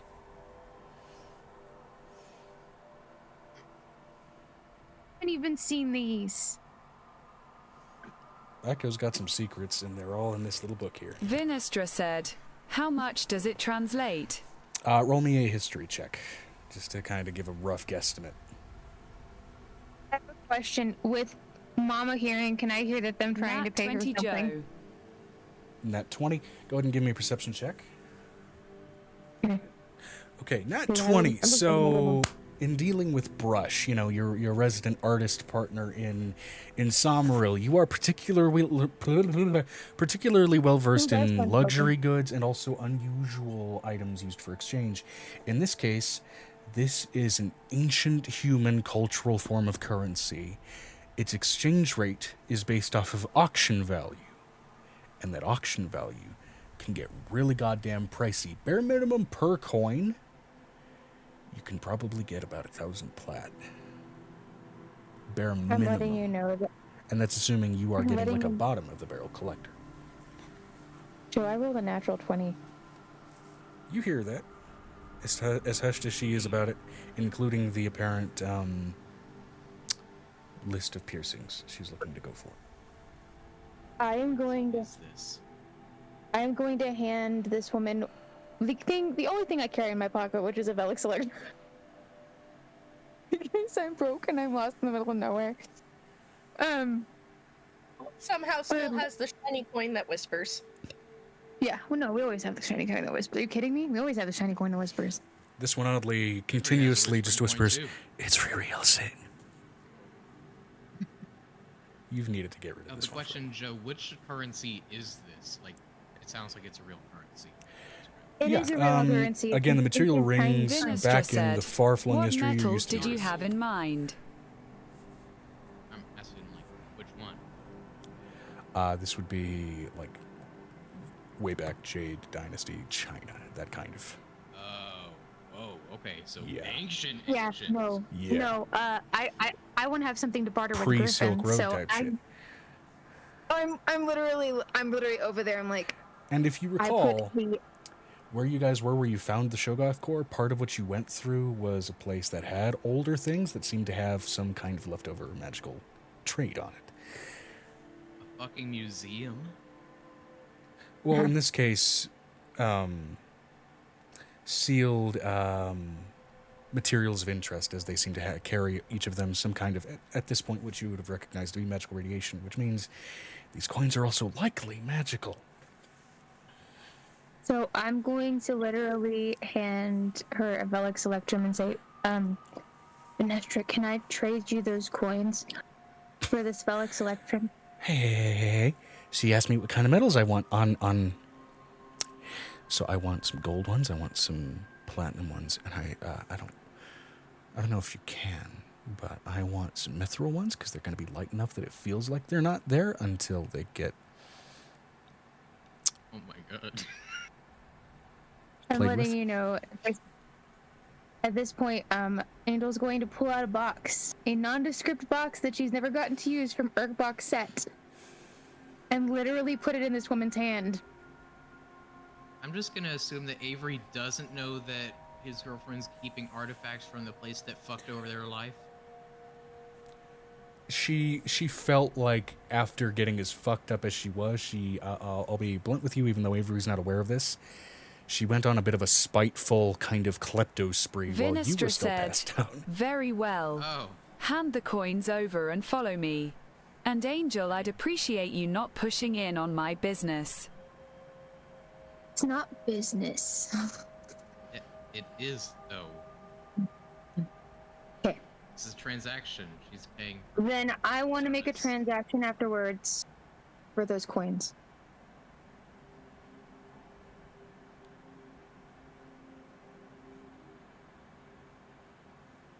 And she hands her actually a small box of piercings that are specifically what she asked for. She was never able to use from Urkbach's kit set. Okay. Fair enough. So, while you are going I was to... never going to use them. My character doesn't use them. No, it's all good. Fair enough. So, while either you or Amira are going to apply these, give me either a medicine or a sleight of hand check and roll a con save for Aiko. Basically for pain tolerance, given some of the areas that she requested. Natural 20, handling it like a fucking champ. Well, Avery's not really in a place to gripe about keeping artifacts if he keeps the actual core on his person. The reason that Angel's like... It's because Griffin collects things like Inestra this. said, 28. Uh-oh, what happened to Amber? Her internet went out. She'll be back. Okay, Oh, cool. Okay. 28. Worried we pissed her off again. Yeah, you've done piercings like this before. DC for that, not that complicated. It's not like you're trying to pierce a vital area. But yeah, also her natural 20 on pain tolerance also did significantly lower the amount of squirming you had to deal with. So, done really well. He's pretty used to pain anyway, though, right? Yeah. Though some of the areas she requested did still have some of that cracking over it. Which she did put in notes. Having the piercings there were kind of meant as a distraction from that pain with another kind. V would also chip in a magic mithril one that can be remotely vibrated by Avery's magic. And that was said out loud. Okay, cool. I'm literally letting you know that at this point, she looks over at, like, Venestra. I really would like to negotiate the coinage when you're done. Automatism says hold on. That's just a wait on. Just hold on with her rejoining, I'm sure. So that's fine. It's good. We're good. We're good. We're fine.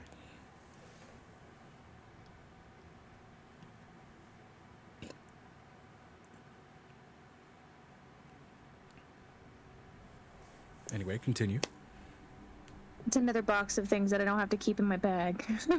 Oh, I have many lists of things. Welcome back. Back. Welcome back. And she looks over at Venestra. That was weird. Sorry. My computer decided, hey, let's update right now. Ah. Cool. Okay, yeah. So...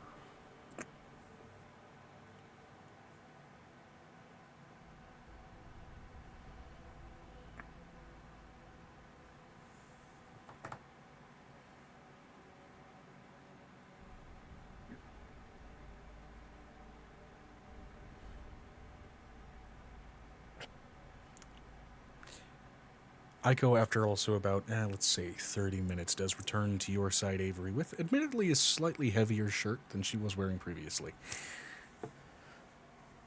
Still cold there, my love? Sure, we'll go with that.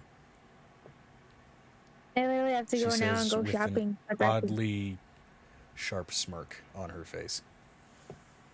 I know that smirk. I'm in for a good time, aren't I? After a few hours of letting this settle in and a little bit of healing magic, yes. Oh, you got me real curious. Yeah, I'm not going to spoil a damn thing. But I know you are going to have like 2 years to mess around. You're going to be fine.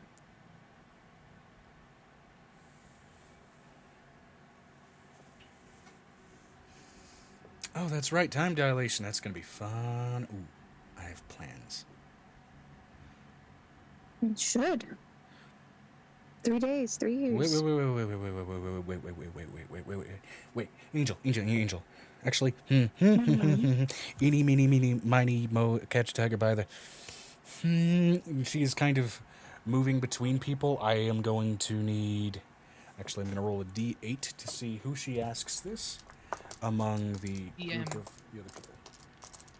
If I'm in a time-dilated space, would it not be a good time to work on building a mech? If I have 2 years of free time, I have more than enough to spend with both Aiko and my work. It would give you ample time to plan out some designs, however, required materials for building those mechs would be That would be a different story. It's more or less because the dragons that you'd actually have to deal with. I also have one horde that I haven't gone through that would probably have the precious metals you're looking for, but I haven't opened it yet. Yeah, it's not literally just an precious entire metals, mountain. it's also access to certain kinds of rune work for enchantments and a bunch of other things. But either way, this lands on... Plans are also, that's a good thing to get done. Yeah. As far as the D6 goes, it lands on actually Piper, weirdly enough. Piper, could you flip a coin for me? Sure. I guess I flip a coin in real life? Sure. I mean, you can roll a die and it'd have the same effect. Evens odds. It's heads, if that matters. Damn I it, have a that literal means you're coin on ring. top first.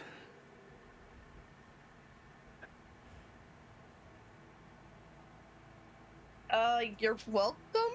Piper's just like, what? I had plans. It's okay. It's fine. I'm going to take this woman to another room for a minute. Like, I'm going to take her over to the dress area, and I'm going to get her some specific wear. And I'm like, I set her Specific up for or the entire specific? Both. Some lingerie for her. Some lingering. Fuck it. Is it? I swear to God, that's gonna be. Yes, precisely. Vinestra said, Pacific rims for her vehicle. I still am going to ask her about those coins later, because it's like, I won't mess with your business. I'm just going to help her out a little bit. I don't care. I need shit out of my bag. Too fast, too flusterious. All right, so. So she looks over at Aiko. She's like, we're just going to pick out a couple of things. Great. And I'm going to give you a special bag that I have had saving. Cool. I am a changeling. Do you have anything that's, how do I put this? Accessible. Amorphous. Sure, that too. Any basic enchantment should add that functionality, right? She's going to literally take her into where she's got the 3 tailors, and she's going to set her up with the snake tailor. Who have you brought me today? Oh, I've got requests. Do tell. So many things. With the SpongeBob transition of later, she comes back to you with an even brighter and all the more mischievous smile. I'm letting you know there's a chest and a bag of holding at her hip at this point. You know, honestly, I think we'll be lucky if I get through all of these in 2 years. Avery's just kind of... Some of them are for you. But only when we land on tails.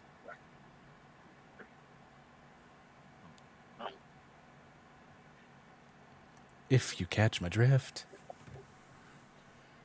Well, I feel like fucking around and finding out. I mean, that's part of it. That's one way of using that phrase. Anyway, when do we go?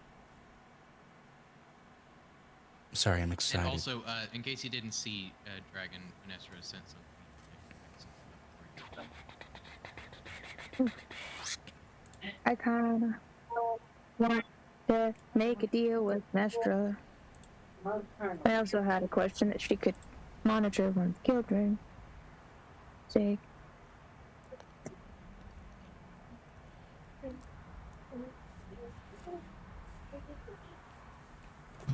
Okay, great. So when do we go to the dragon place?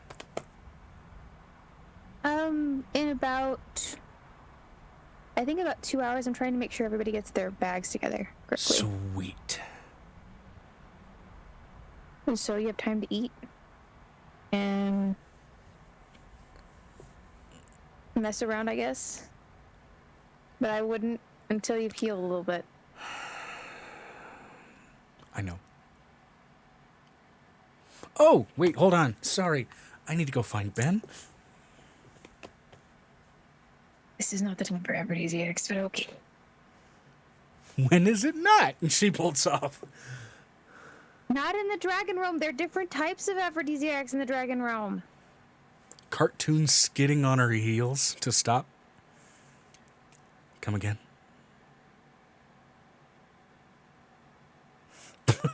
All right, she goes over and... I hand her like 3 of them, considering I carry them on my person. What's the dosage recommendation? 3 dots here, 3 dots here, and then anywhere else you want to do it, just do 1.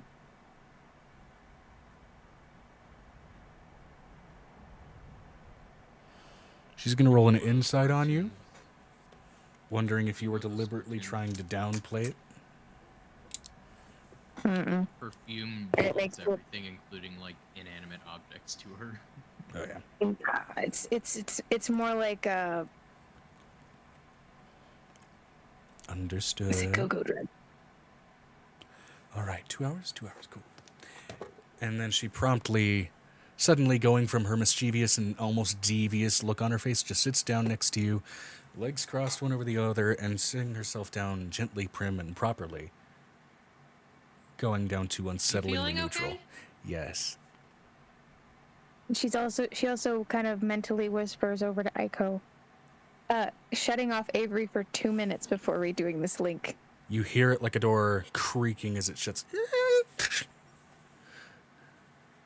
I actually just so you know. picture it being radio static for a moment. Fair. Yeah, no, there's like, yeah. So she literally looks over at Aiko and she's like, the person I'd ask for it is the oldest person that's going to be there, oldest female.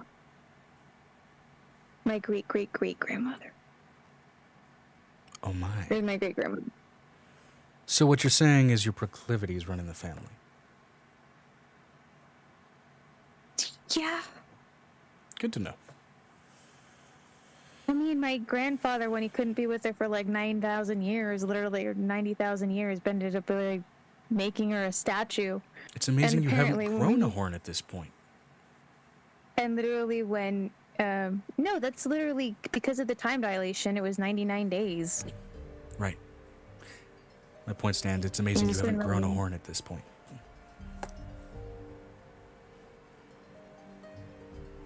I'm confused. Because you're horny. Anyway. She looks over and she goes, but I would just say,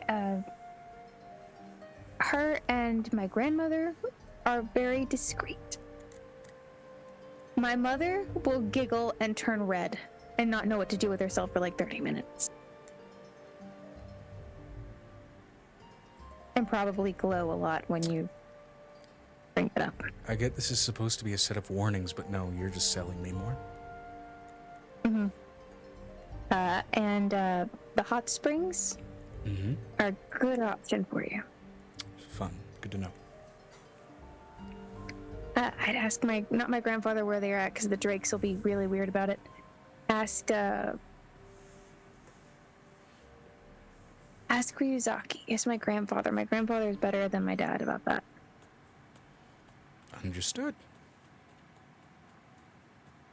And if you need privacy, literally go to my dad and say, we need a night just by ourselves.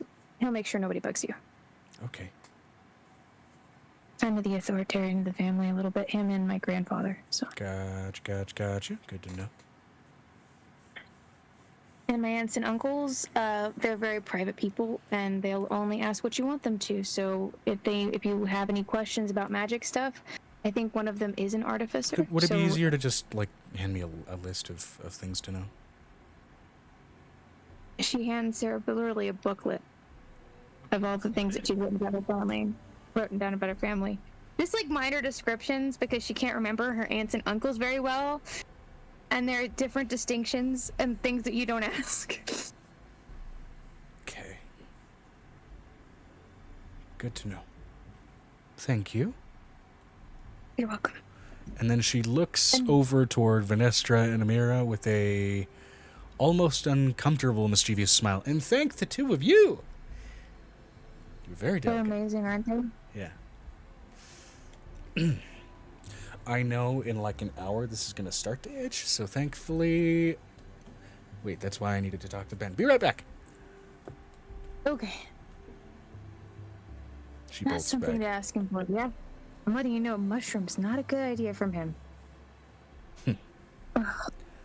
All right, now Person let's spirit. go ahead and rotate the turn over to Violet, Amira, and Venestra. What's Violet up to right now, specifically? I'm literally letting you know she has literally got like some type of fish, like tuna salad, and she's munching on that, and then she has dark chocolate in like her back pocket and is deciding, should I eat it now or should I wait till later? Or should I dip it in there? What's the question about Halcyon this? What should I? Do you really want to combine tuna salad with dark chocolate? I don't know what they taste. She's Respectfully, like, the combination sounds foul. I don't know. Maybe it's what the child wants. I don't know. By the way, is this a normal tuna salad or a McConaughey tuna salad? This is a McConaughey tuna salad. Hell yeah. And she's looking over at Venestra. She's like, would you like some? She offers. She's got a bowl and a spoon. It's like one quarter tuna and then 3/4 a bunch of other shit. It's really healthy. But because they live far enough north, it's fresh tuna.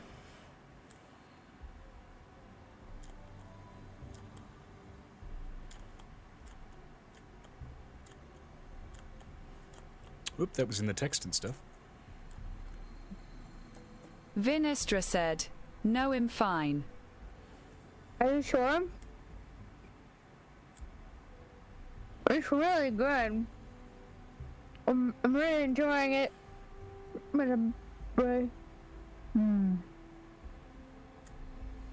Look, I think you guys have been getting ready to haul off a severed head. Do you want me to go with you?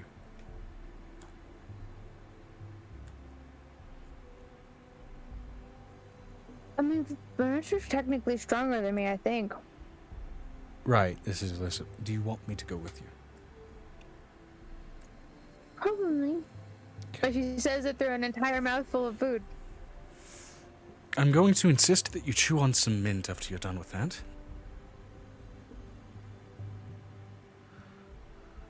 Everything smells good. Might as well. What? We are doing this to help with restoring Violet's family image. I remember. She looks over. She hugs Venestra a little bit. She's like excited because she's like, I'm in a really good mood right now. I had a good sleep. Okay, I had good food. Take a moment. Where's a houseplant? He walks off and casts Druidcraft and makes a bundle of winter mint. After you're done with that, you're going to be chewing on this. Question. Yes. I was going to ask Venestra. Oh, wait. Looks over Venestra. Both here. Good. Can you... She takes the Winterman out of his hand, puts the lid over the top of her food, puts it in her bag, like with the most disappointed face ever.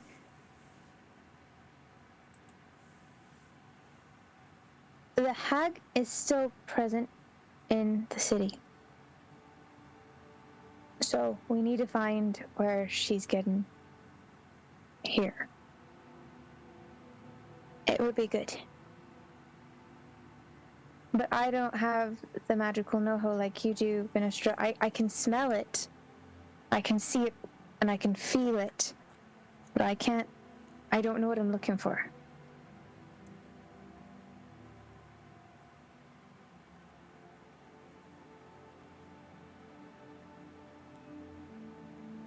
And it's really dangerous. And I don't want people to die.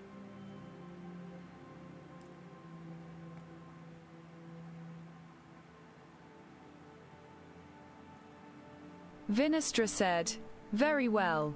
When do you wish to deal with said hag?" After we deliver that thing. I just need to close off her entrance to the city. Somehow. Of which, Finestra, you may also recall a few responses I gave for your query soul as well that concern this region.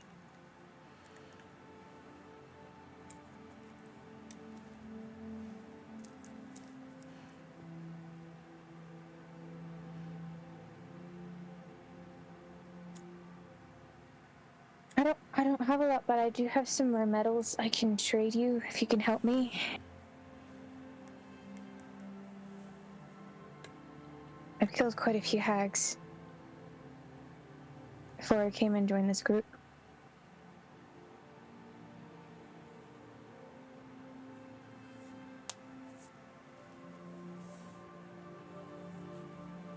I think I even have the mercury finger of a mirror hag somewhere in here. Somewhere. In one of my jars. It's just like this liquid. It's like this. Pulling it out of your, I would say actually one of your bags of holding. In the cold environment that you're in, much like Mercury is wont to do, the finger is actually at the moment somewhat solidified. That's nice. It hasn't done that before.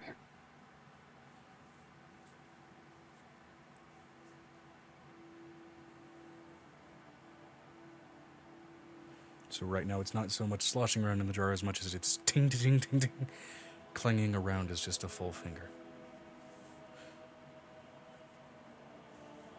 Vinestra said, "Sounds like a job for us to do then. We best get this started promptly then, especially if lives are at risk. Shall we get going then?" Yes, I'm gonna bring my food with me. That's okay, because I'm apparently hungry every 2 minutes right now. She's about to lay an egg.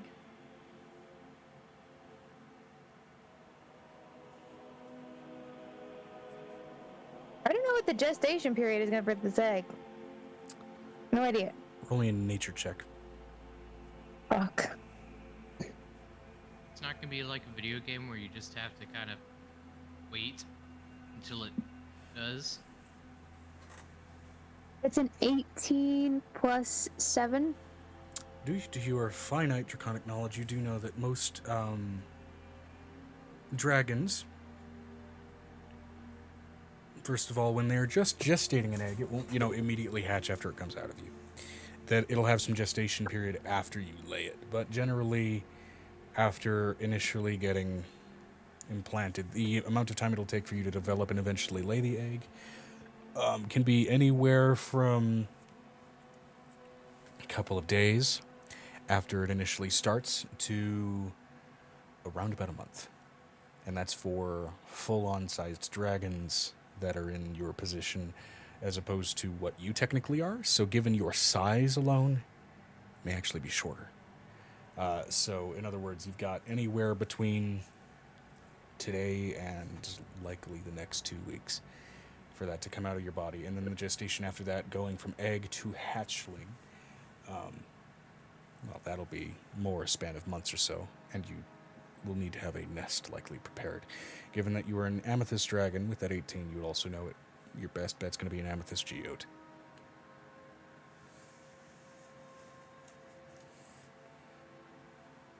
She looks over at Vanessa. She's like, That DC, usually higher, it's lowered because you have an amethyst dragon's brain in your head.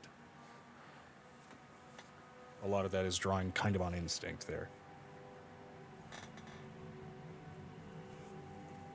so I was talking to some of Angel's children yesterday, and one of them wants to meet you, and I said that I would introduce you.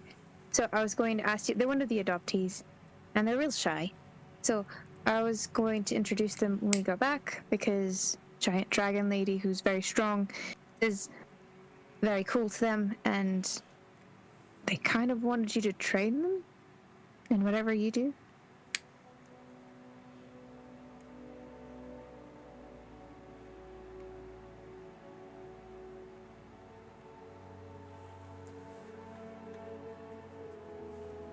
You and Amir are just fascinating to them.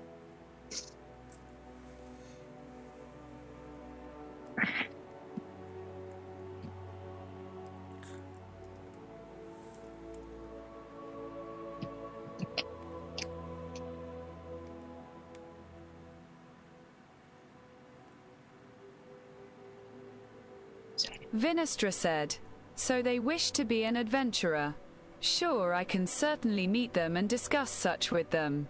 V and Amira would begin to make their way to the waterside asterisk. Yeah, we're just following you. This is just a walk and talk situation. Okay. After you guys turn in the skull, we will be going on our BRB. Because A, I need to manage this pain. B, we're already past the 2-hour mark where it would happen anyway. And C, I think people need to eat and also go to bathrooms and things. And hydrate. That wouldn't be a bad idea. But So she's going to help. Well, how much strength are we going to need to pull this thing out of the sea? Because it's turtles. everybody who is contributing to this, go ahead and roll me an athletics check. Or employ any spell work you think may be helpful for this. It is just the skull. Amira, Vinestra, and Violet are hauling out the dragon turtle skull. Yeah, because we didn't want to take the shell, because the shell has a wizard's tower in it. Yep. We already checked that wizard's tower and brought anything from that. No, but we still have to go through it, considering it has a portal. Yeah, there's a bunch of other stuff you guys can go through in there, but hauling off the skull for proof of the kill and all that.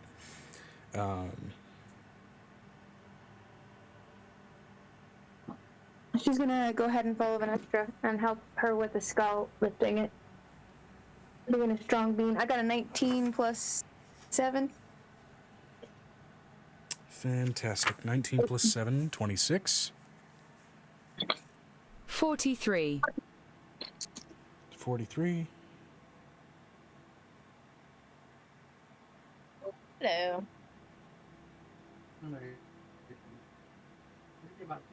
Oh, shit, right. And Amira is going to cast the enlarge spell on V. Enlarge spell on V. Okay, making V that much bigger.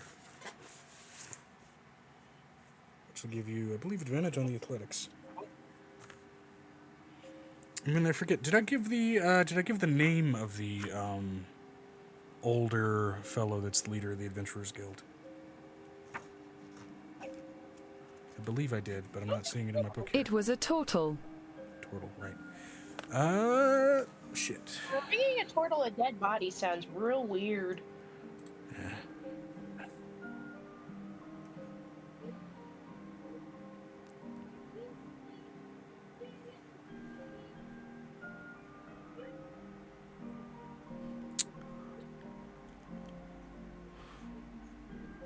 Oh, by the way, Vinestra, you didn't need to make those public. If you wanted to reveal those organically, that's all up to you, though. If it's easier to just paste it in there, that's fine. All right, let's see here. Let me just double check. Easier to fair enough.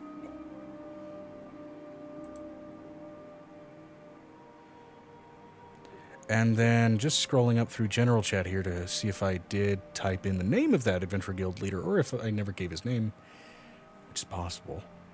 I mean, I've never given it. In the event that I never gave it, we're gonna just say that his name changed, or that this new thing will be his name. Hold on, because for some reason I didn't write it down in the book here. Good job. So new name it will be.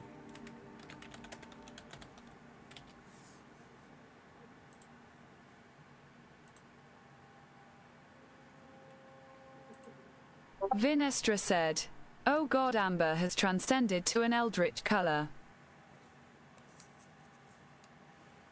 When? Oh. When did that happen? Oh, was it when I accidentally forgot to replug in my camera? No, you're fine. Oh, that shit. Lovely. Lovely. Nice. Wow. I'm just gonna. It's what they call abstract art. I'ma just continue on with my brownie and lactation brownie and lactation drink mix. Dipping. I'm doing a pro gamer move. Mainly because the drink tastes fucking awful.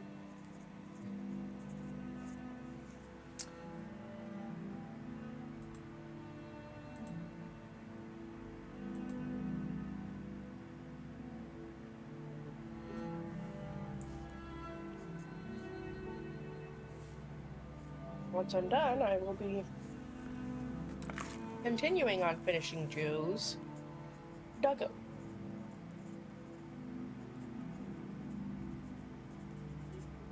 Okay. There we go. It's written in. He's got a new name now that is canon.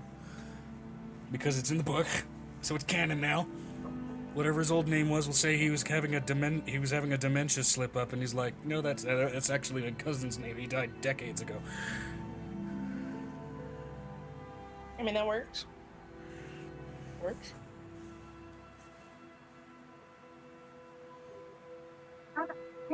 So for those attentive fellows who are peeling through the YouTube VODs, whenever those VODs actually go on YouTube, it's no longer his name, and it's the name of his cousin who died decades ago. Trust me. I don't have anything else.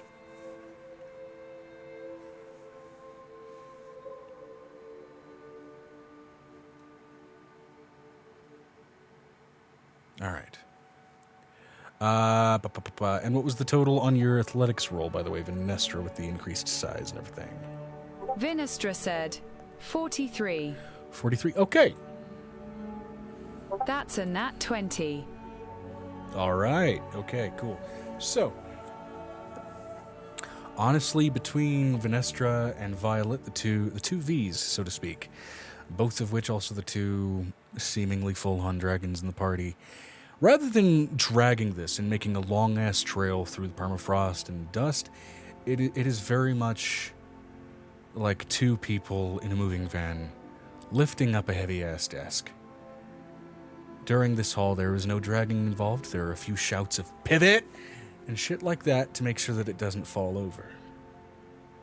But all in all, between those two rather incredible rolls, you managed to haul the skull of a massive dragon turtle without the assistance of magic aside from that natural to both of your beings to the headquarters of this Adventurers Guild. And you see this old, decrepit turtle as he is.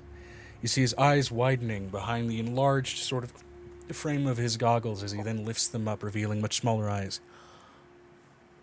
You know, you could have, just mentioned where the corpse was, and we could have scoped it out. Well, I could have. The rest of my staff were still indisposed on adventures of their own. This is fine, though. This is... My goodness. You two are stronger than you look. Well, you don't... Maybe you're about as strong as you look. You were already massive, and now you're bigger. Looking up at Vanessa, who got the enlargement spell on her. He needs his dentures, guys. So, I do have a You're muted, question, Megan. and it's been a long enough time since I last voiced this character that I don't think this is what his voice was, but this is whatever. It is what it is now. You're muted, Megan. You're gonna be okay, Joe.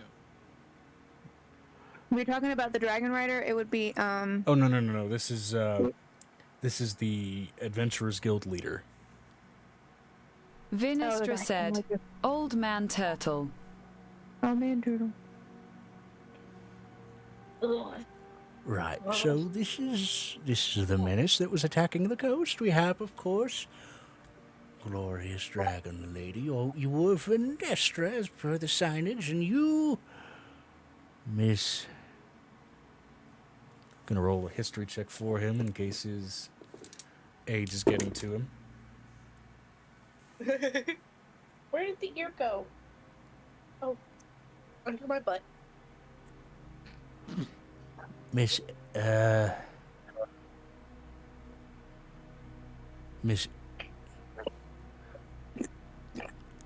Embermean? So you're No. interested? Yeah, fine. Nope, that's right. Embermean's correct? He said, You don't look fiery. Evergreen. Everything. Evergreen, excuse, Evergreen.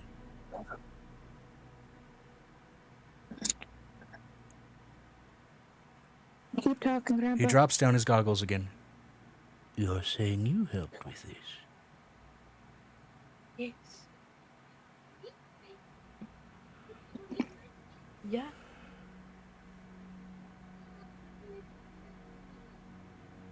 Keep talking. You can practically see the gears turning in this old man's head as he's considering kind of the weight and the implication. So you're part of this adventure. Nope, there you are on the paperwork.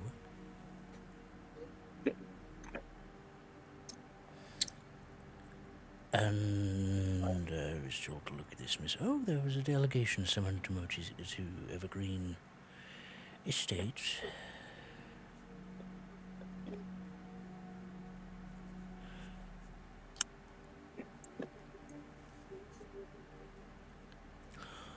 I was alive long enough to remember the vampire attacks.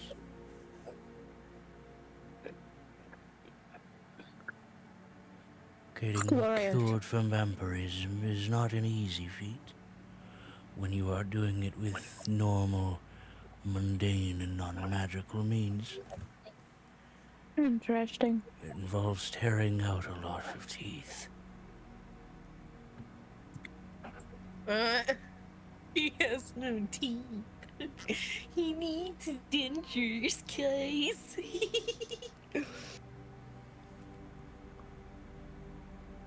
Oh, if you need a magical cure for vampirism so you can get your teeth back, you go up to the castle. It's already been cured. Then the normal teeth kind of fell back out on their own. Apparently, I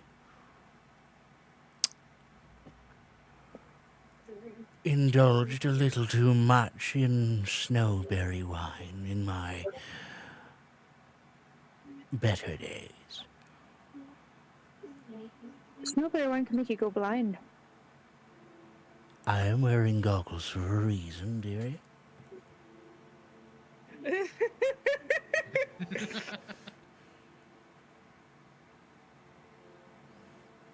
She takes out this long drag from her sipping cup. So, Associated Company of the Forces, or including associates known as Venestra and Violet Evergreen. This is an official mark in the Adventurers Guild to be noted with positive notoriety, especially given the scale, impact, and dangerous nature of the creature, given its undead and mutated state, adding to an additional state of risk involved in taking it down. Furthermore, its head, massive as it is, was held in physically, and he is basically speaking as he's writing down the notes in the margins here. Held in physically by both Venestra and Violet Evergreen into the Arcana branch of the Adventuring Guild. So, with that positive notoriety and therefore appropriate honors involved. He gets out a dusty box from a drawer, opens it up, and pulls out a stamp from it, which he has to refresh the ink with some water before dipping it in and stamping the paperwork, which then lights up with this soft sort of arcane golden tone as the words kind of expand and then sink into the paper before settling itself back into the charcoal that he wrote it in with.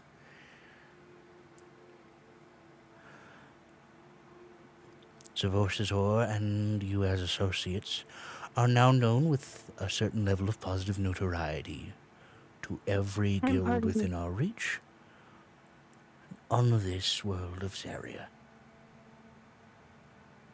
There may be ravens birds of other kinds. I only really know ravens. I used to breed them.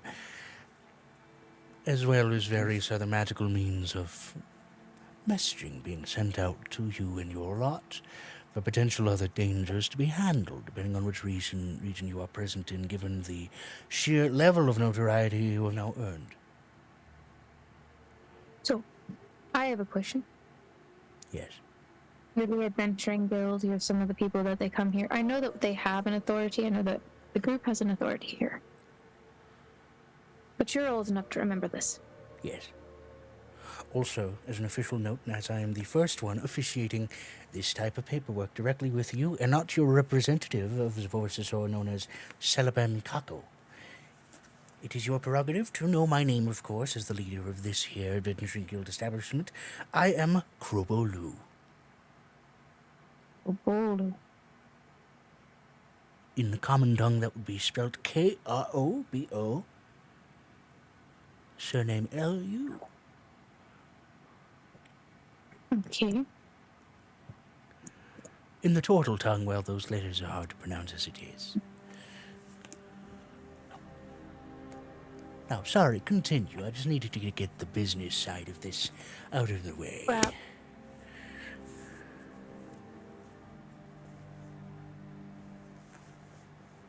okay. Old enough to remember So- what now, dearie?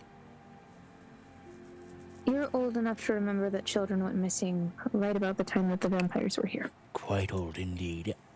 I know my fair and smooth skin may not look it As he gestures to his wrinkled to a raisin face.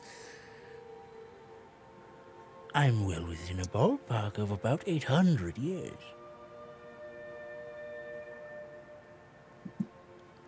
I remember the previous era when even the magic went dull for a time.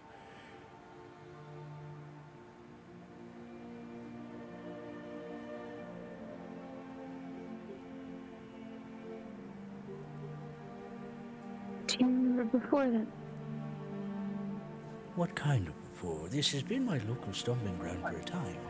But again, I am a leader of an adventurers guild. I am a little bit worldly. Children would have gone missing right about that time. Yes. Yes, they did. There may have been mention about a kobold got abandoned that probably was stealing things, maybe some minor mentions of it. Kobold stealing things doesn't narrow down a lot, I'll be honest with you. He was a pitch black kobold. Narrows it down a little more. His name is Ink. Ink, pitch black kobold, stealing things.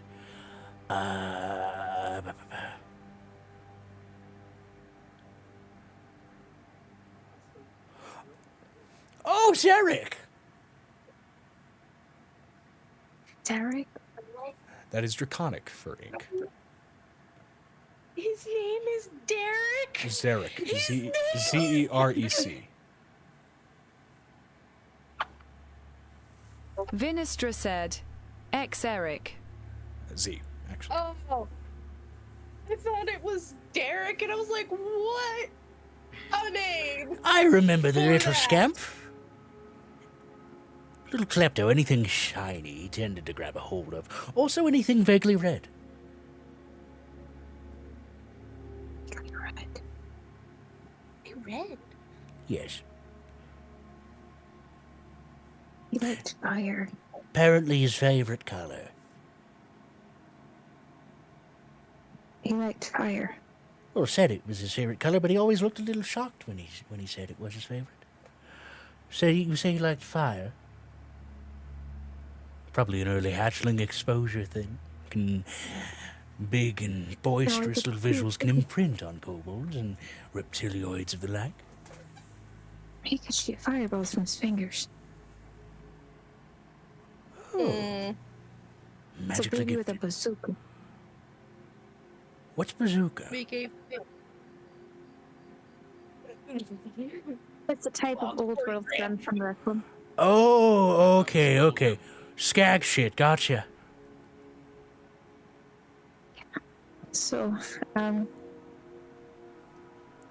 Did you by any chance hear of some small Never really got along with that many Swell. skags.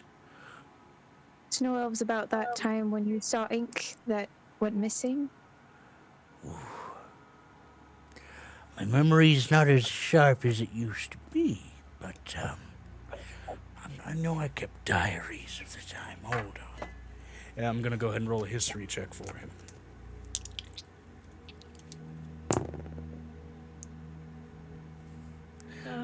With advantage from having written record of the time, he did get a natural 20. Oh, yes, I remember it like it was yesterday.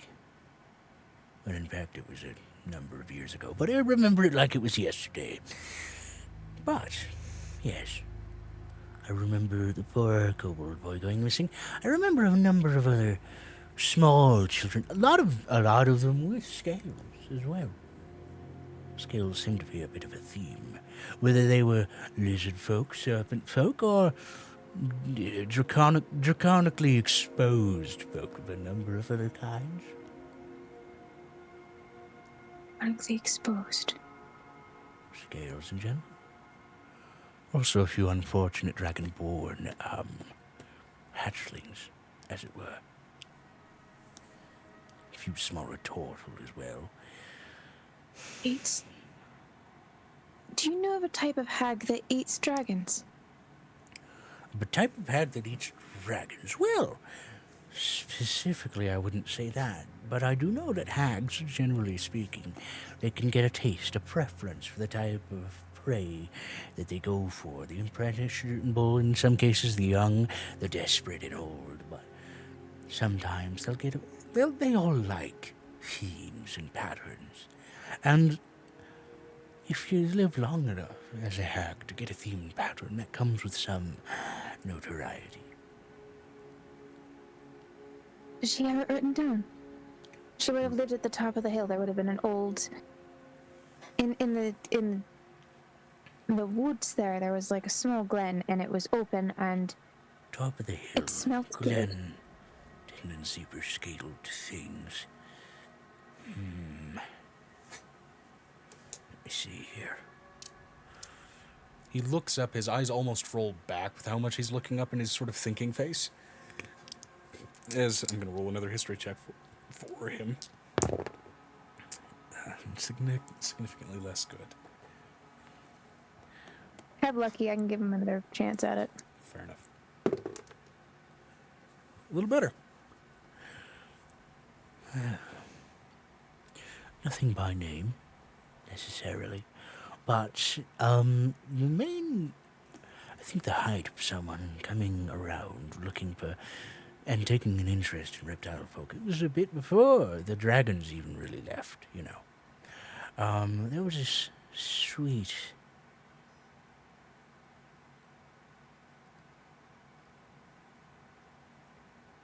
I'm sorry, Ink was what were you around, talking about? like... Ink was around, right?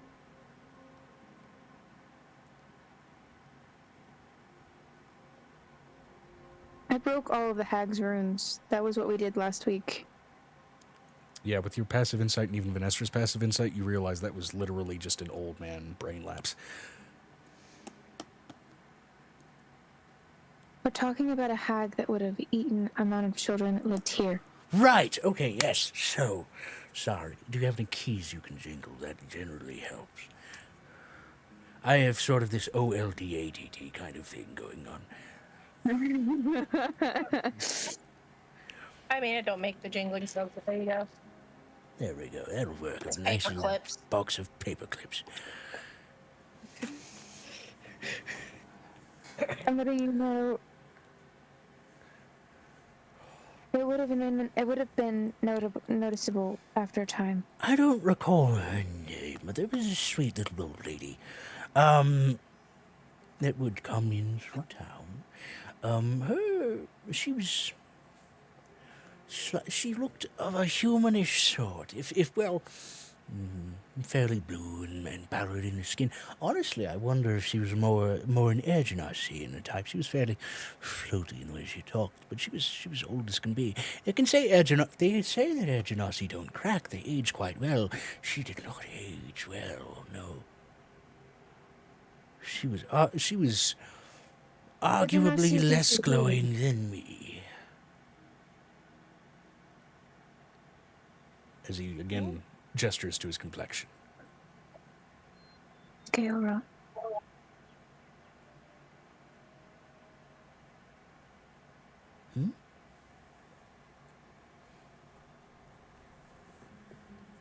Scale rod. Oh, I'm sorry. No, I only had that once as a child. No. Bad time. Matter of fact, it was actually a small mutation on it called scaled pox. When your scales When did that explode, it's a bit of a rough time. Do you have any written? Do you have any documentation on her? Aside from a few, like, really old ledger records from a few failed adventuring guild commissions for vermin catching and the like, as well as I'm sure there's even some older letters from some general stores around town for some knickknacks that the old woman did come by to purchase. We keep the older records. There's a large presence of elves here. Of course we have to keep the older things. Some of those elves are still alive now. I mean, I'm still alive. Sometimes I crave death, though. I'm old enough. Everything is. Sorry. Good God, sir. We're trying to find her. Trying to find her. Well, I don't. Well, actually, you know what? In some of my older ledger marks here, there might at least be record of an older residence, because especially with some of the guild commissions, some adventurers did have to be pointed to where they needed to go. But oddly, every time she came, it was a slightly different place. But she did keep a small. Give me an hour, and I will dig it up. There's a lot of really old books. Do I trust him? Do I trust him? Roll an insight check.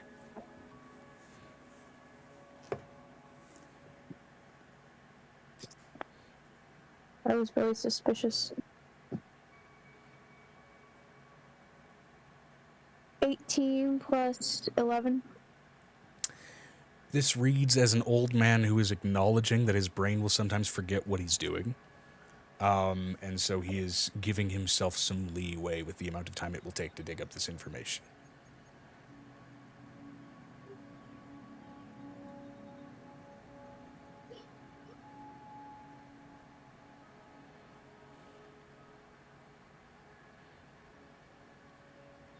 Alright, I'm going to be at the castle on the hill. That big one that looks... We're headed back there now, and I'm actually headed to the middle of the city towards the mayor. Because they were supposed to talk about some things with me. Understood. I will be at... You can either meet me at Evergreen Manor, or you can meet me at Mochizuki Keep, which is here Understood. on a limited stay. There is a matter of payment, of course. Now, at least as far as this, I need to know, how many participants were there in this little bout? There were 5 of us. With a sharpness that defies his sort of general social slowness as he's flitting his claw along the alembic. 5, great. All right. Now, will this be in trophy payment, further notoriety, or coin? For me, it will be for the trophy payment. For the rest of them, it will be for the coin, I guess. Trophy and coin, so a split payment method. All right. And for you, Vinestro, are you fine with coin payment, or would you prefer trophy or further notoriety?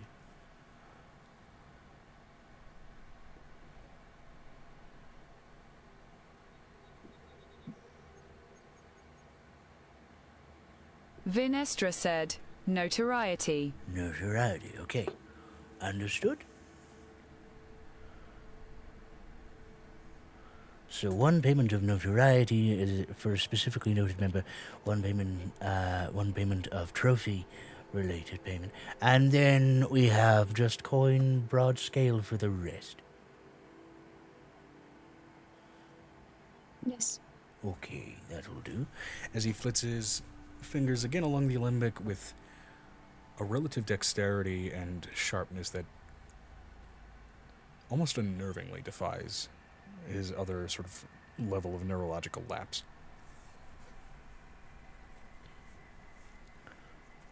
There we are. All right.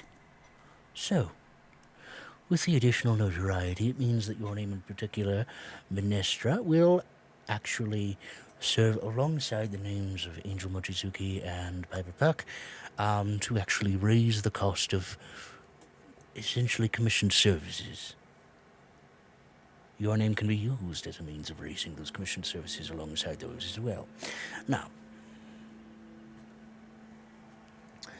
with that, as far as trophy, he traces his fingers along a bit of paper, sharp as can be, what very clearly appears to be the rune work for those familiar actually with the create spell. As he produces what slowly looks to be a bit of manifested metalwork. now, would you prefer a badge, an emblem, a relic?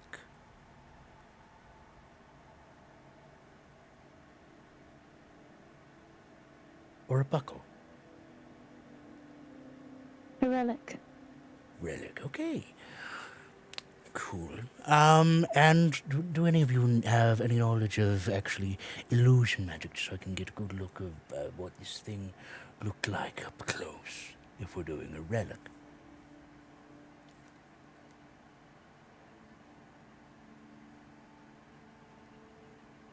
Do what you think it would have looked like before it was so corrupted. Well, that's easy enough.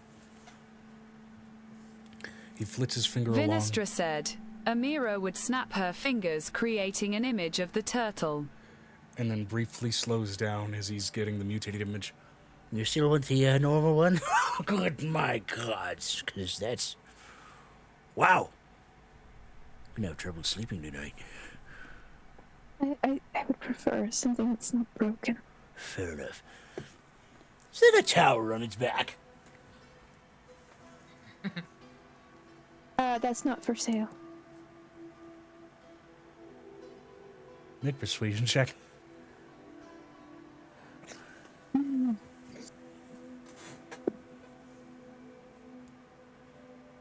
Holy shit, this is the only time I've rolled low today. What'd you get? Oh, I got a 14. 14. I'm gonna roll for him still. If you need it, Bruce has 2 inspiration. He got a grand total of an 11. Oh, good, I'm good. We're good. We're good. He's old. It's okay. Killer's okay. claiming all that. I'm sure it's fine. Plus, I don't know what we'd do with all that stonework. Well, a guard tower. Vinestra said, Neither here nor that there. tower is connected to what mutated it. Best to not go near it ever. Unless you want to end up like it. Ooh, I could just imagine my shell splitting open like that. Doesn't look really that comfortable. No, it's not. I don't know how I would feel with teeth growing out of my spine.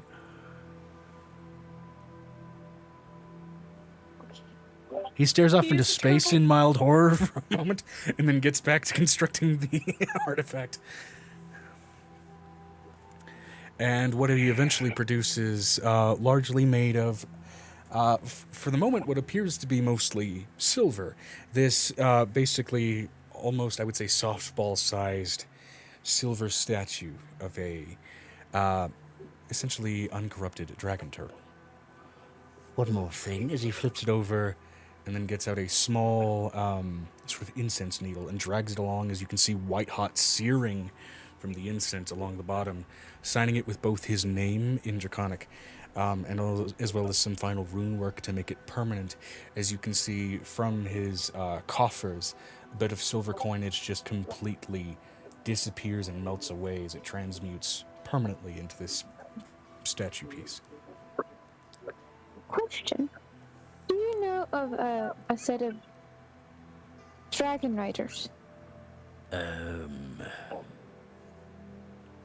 Way back in the day, maybe like before the dragons went missing, like a tribe of people that were literally like dragon riders. There were a few, honestly, way back in the days of the Vestrusian Empire. There were a lot. Can you bring me your notes on those two, please? That came through here. I mean, there were all sorts, especially. If you want notes on something that's, I mean, I can already tell it's a lot less personal. You would have to pay for that kind of record. How much do you want me to pay? For something that far back, You can see him mulling it over and again flicking along the alembic. 32 gold and 7 silver, just about.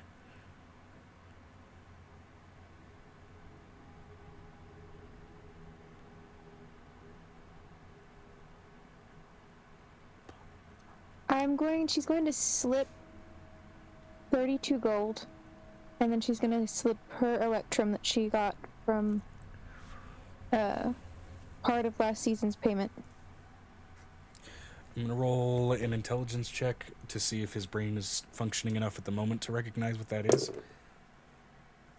And that's a crit, as his eyes narrow even without the goggles up. Sweetheart, I think you're overpaying me a bit significantly. The information that you're going to give me is going to save the world, so it's priceless. The amount of adventurers that have tried to swindle me out of information with that kind of statement, you would not be surprised. But you're paying me an absurd amount of money. Like I said, you're overpaying me, not under. Regardless, I'll get you that information. My father took she puts her hand on him. My father took enough from the city. Okay. Let me, I gotta give back something. Look, legally, and as well as just convenience based, there's not really a currency exchange here on Kirin. So, I can't really do much with this coin, but if you insist on giving it to me, I can apply it toward a notoriety reward for yourself and your name.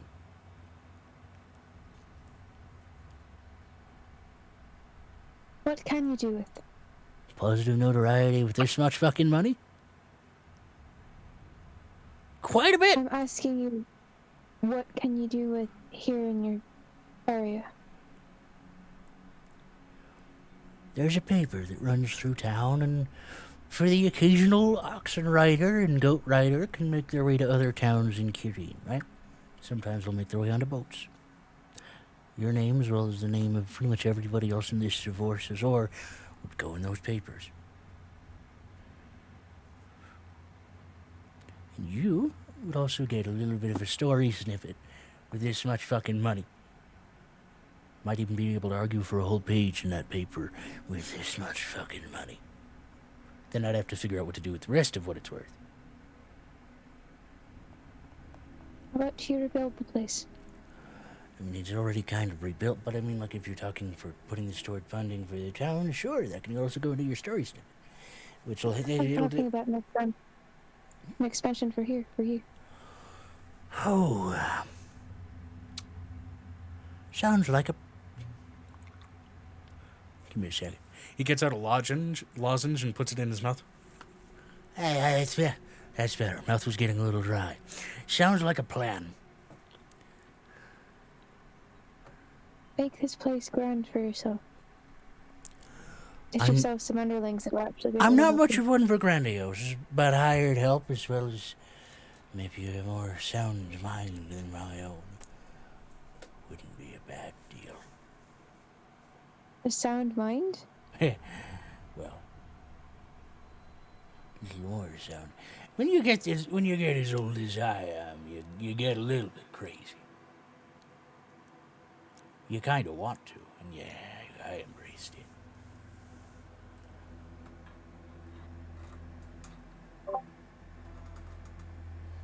So, just going to give this man a hug. Oh, if we're doing hugs now, okay. This isn't really part of the social contract, but I appreciate it. And he's just giving you a big, meaty, but admittedly bony for his age, turtle pat on the back while you're hugging. I mean, Violet is a hugger. Yeah, Very nice. He pulls out a pen mimic. Remember she had the pen mimic list. So many mimics in this town. I laugh, the customer laughs, the pen laughs, we shoot the pen. And I will keep this for myself, Swin. But, how would you like a weed companion that can run faster than you and deliver your mail? Oh, well, you know, that would be very nice. But again, we still have an hour to go through those records for you to find information on that old lady who may apparently be a hag and would explain a few things about my childhood. Oh, he was part of the town. The radius was enough to fill the town. Mm-hmm. There you go. So, I will see you in an hour. I'm going to go head to the main hall. If you want to come with me, Vanessa, you're welcome to. I gotta go see my cousin. And like half the city, they're supposed to meet me there. All right, and in terms of broad scale coinage reward, given the size of creature that you're dealing with, for the remainder of party members, this includes Bruce, Piper, Avery, Angel, as well as technically Halcyon, Aiko, and Xanon. Well, Xanon and Brains, Xanon, Ravik, and Nicodemus. As well as technically Ben, because he's the one who does most of the fucking paperwork. You, He likes paperwork. Yeah. It's his jam. Which is weird. You get 1,500 platinum to divvy up, which amounts for 150 platinum per party member to divvy up as coin payment for this particular event. Most guilds don't have fuck you money. Vinestra said, I'll be accompanying you, Violet. To 150 plat. 150 plat per person, yeah. She looks over at I have a question. Can we hop over to the other half of the party? Because I want to come back and at least do Xanon's stuff. Yep, which we will be doing after the break, because as I mentioned, after the skull is getting turned in, we're going on break. Let's go to break. Because I really want to have them go. Now we had Violet, Venestra, and crew headed over toward the mayor's office. While Smash Cut. Yep. Back at the Mochizuki Keep. With Neseo, Venestra, Avery, and sort of that eclectic grouping of people. Sorry, not Neseo. It's Xanon, Avery, Piper. Angel Singer kicked off. Xanon, Avery, Piper. My brain's...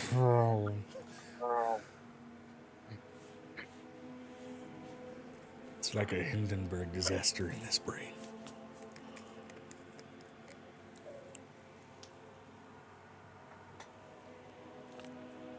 Maybe that's too strong of an analogy. I don't know. Some days it is. Some days it's absolutely not. Alright. So, brief smash cut. We have Piper, Avery, and Xanon, and Ravik, and Aiko, and Piccolo. And Nicodemus. And Angel as well. Angel's currently getting all of our kids together so they can get ready to leave. Yeah.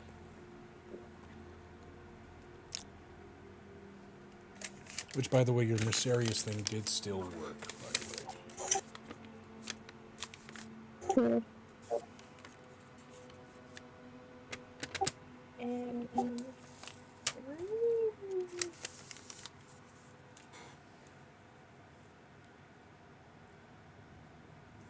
So,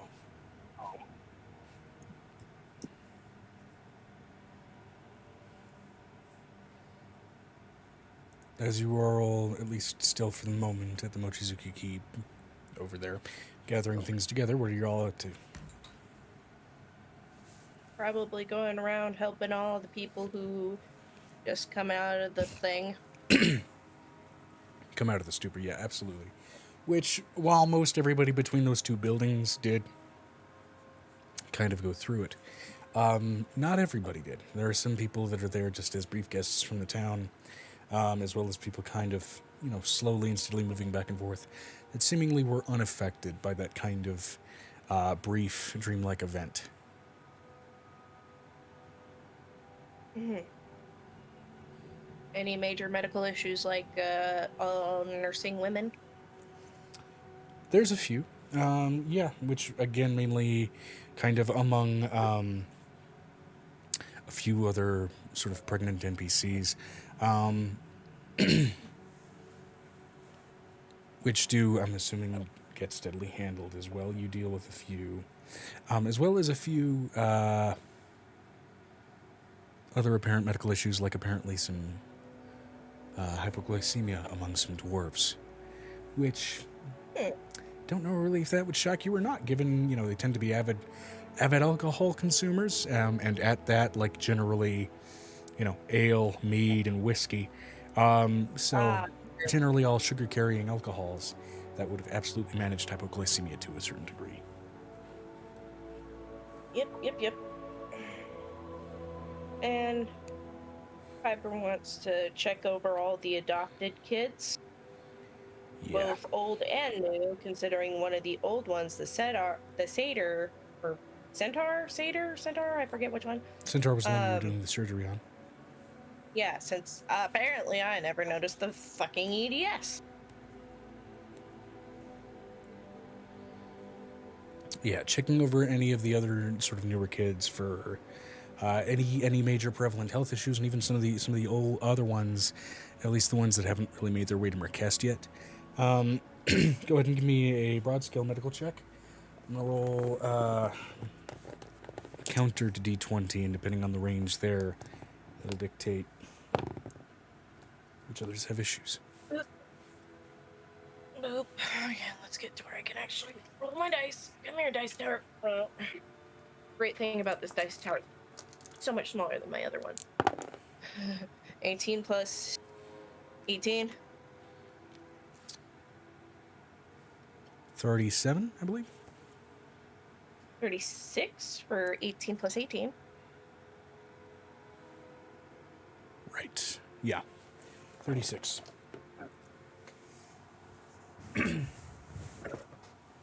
Okay. I mean, I know we fixed Pug Baby's face.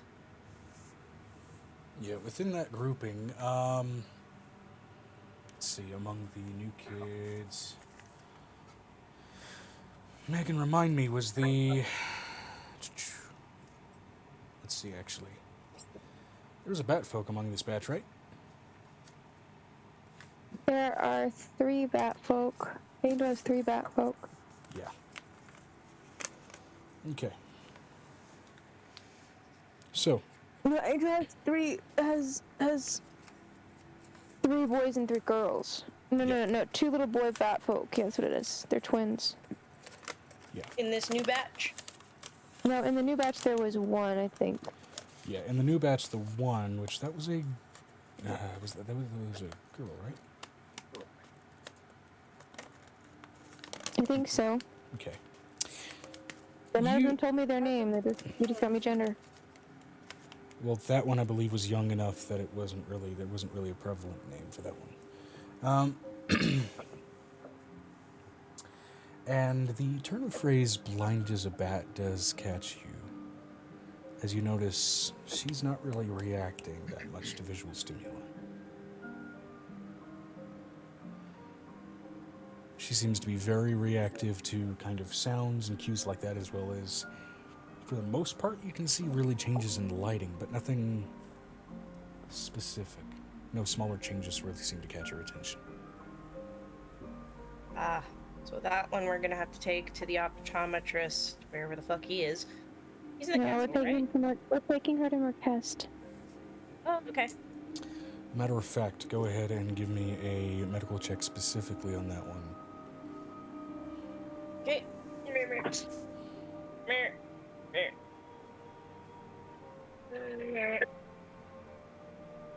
That is a 6 plus an 18. That's disappointing.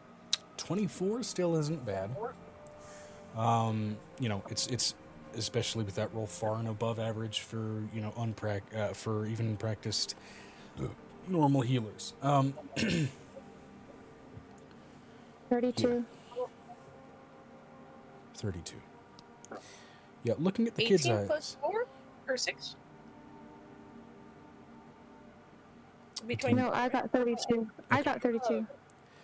Angel with a 32. Piper, you notice, of course, there is, the eyes aren't milked over, though there doesn't really seem to be much of a reaction to things other than a change in lighting. Angel. Mm-hmm. With a 32, after Piper points out the kind of lack of immediate reactivity there, you take a decent bit deeper and closer look. And while there isn't really a presence of sort of anything milked over in the eye or anything built up between the lens and the iris, getting a good look at how the lighting seems to reflect, you notice that the lenses in the eyes, deep set as they are,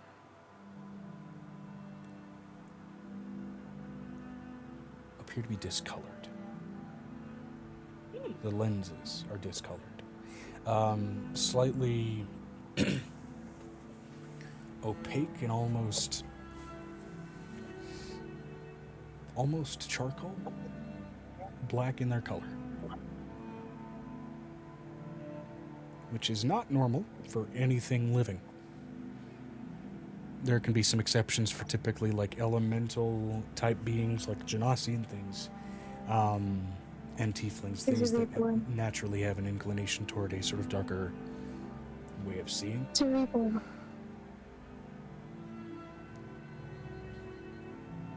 Roll me an Arcana check, actually.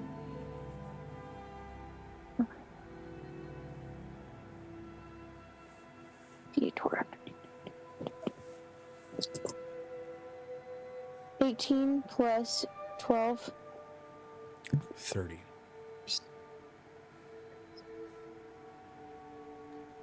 Okay. Just gonna do slower stuff. Resurrection, normally again, sort of removes disease and things that are active injuries and abnormal and unnatural to a being. Which means this, if this were a disease by its nature, it by and large would not have translated to this child. So as you look in, you note that while there's a reaction to light, a slight curiosity as you begin to sort of flit through just a basic illusion and flit through a series of different colors, the lenses in there seem to change color actively between which color is shown in that set of illusions that you sort of roll up. It's not an injury, nor is it a disease. It is an enchantment of some kind of magical affectation that seems at the moment... It wouldn't have been dispelled after giving them all the stuff? It doesn't seem like it's an injury by its nature. It's a magical affectation of some kind that seems to be unfocused. Even after shots. Even after the shot? Even after shots, which tells you three things. Whatever it is, it's not malicious, and it's not likely designed to be debilitative. But it's very which means it's very possible that it was something that occurred with the child or was even done to the child prior initially to death, but then, because death happened so soon after that, there was no chance given to adapt to whatever this is. I'm just gonna go ahead and dispel magic on it. Visionary magic is my thing. Are you sure?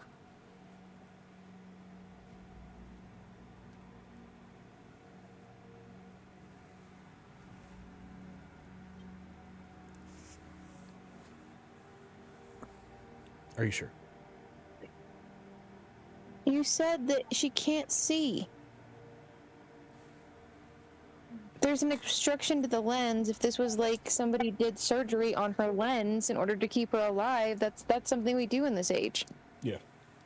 Okay. You cast Dispel Magic, and you watch as the lenses go from being reactive and sort of changing color depending on what color you're showing off with that previous Arcana check to just going flat, matte, black.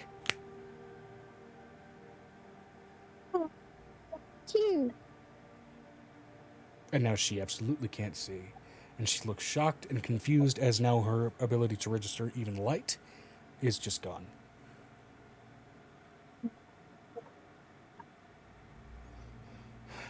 What? She looks over at her angelic children as if asking, what the hell? One of your kids glides over, not really touching the floor. What's going on? She can't see.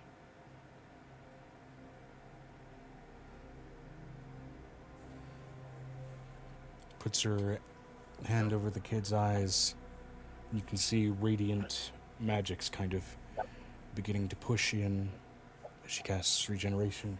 And eventually, with a disconcerting squish, these blackened lenses push their way out of her eyeball as new ones essentially grow in place.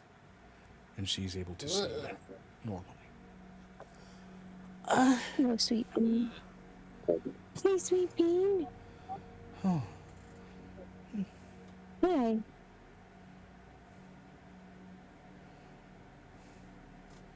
She looks at you and then looks past you and looks concerned. It's okay. The magic man said he could help me not see the ghosts. I still see the ghosts. Mariana.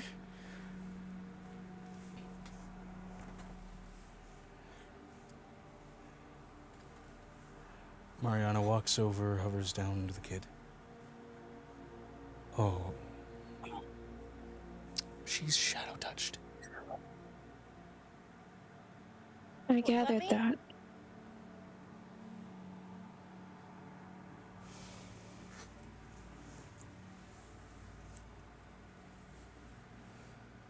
Tell me how I fixed it.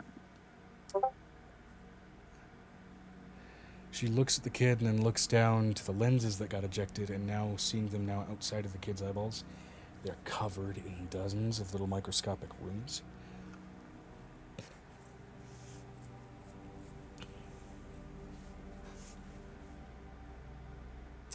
I wonder if those were supposed to.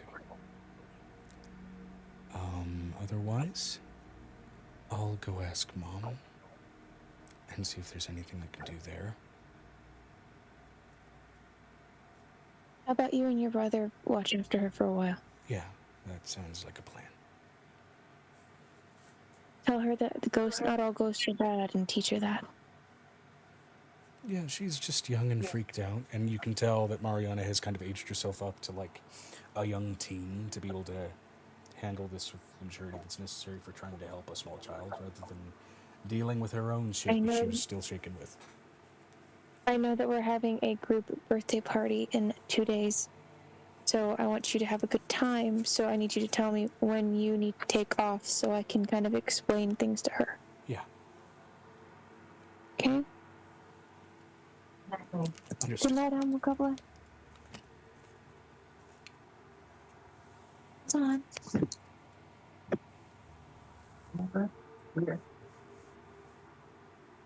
Hi. Hello. Hello, Nicholas. You're on the same thing. I don't know. I'm sure whatever her name is saying tomorrow. I think it's Asha. I don't know. No, it's not the time for it. No.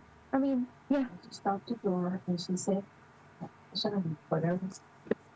Susan? Celia. Okay. Alright, God bless. Okay. So he looks over at this little one. I need her to pick a name. So if you want to take her to see your mom, I don't need it.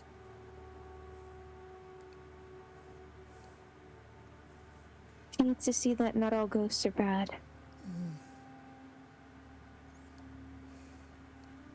That's what Angel tells. That's what Angel tells her daughter.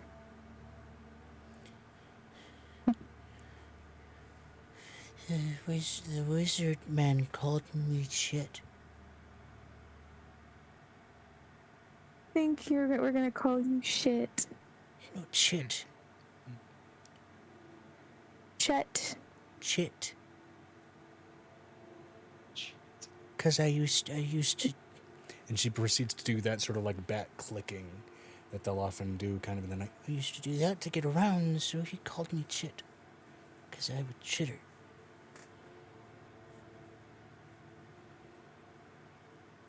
I told him it wasn't a girl's name, and he told me he didn't know I was a girl. But he'd been calling me that for a long time already. About Colette. It's a pretty name. Okay, Do you have a name that you like? I like it. What name? I like it. Why don't you go talk to the great goddess of all ghosts and have her talk to you?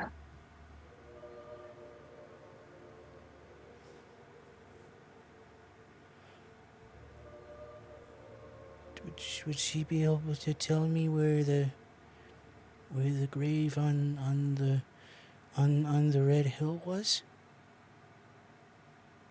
I bet she will, and then you can tell me and I'll take you there. Okay. Wizard man went there to sleep after he couldn't teach me how to use my new eyes.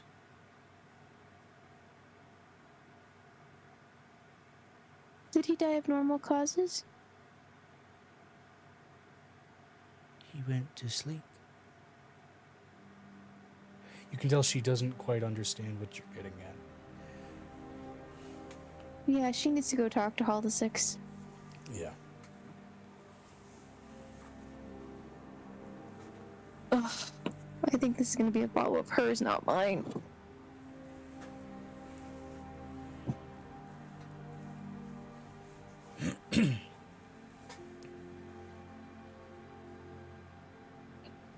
All right, and I mean, the rest of you guys are present. You would have been able to hear that small conversation if you were within range for it, and see those lenses pop out of that kid's eyes.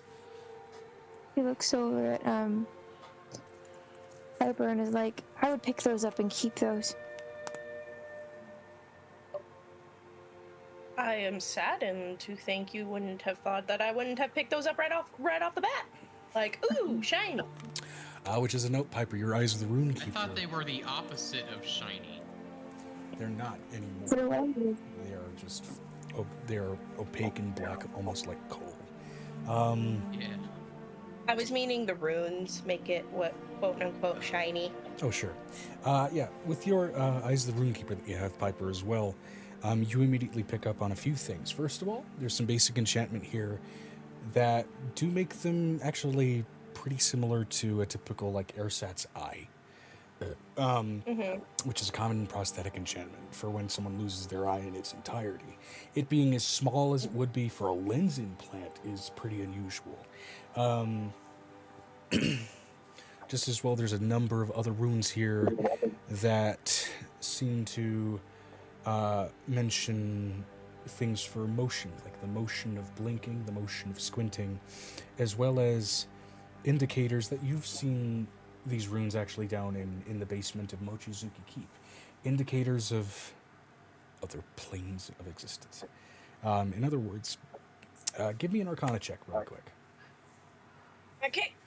Just to kind of see if you can glean the meaning pretty clearly with that. You will be with advantage because of your ability to read those runes, by the way.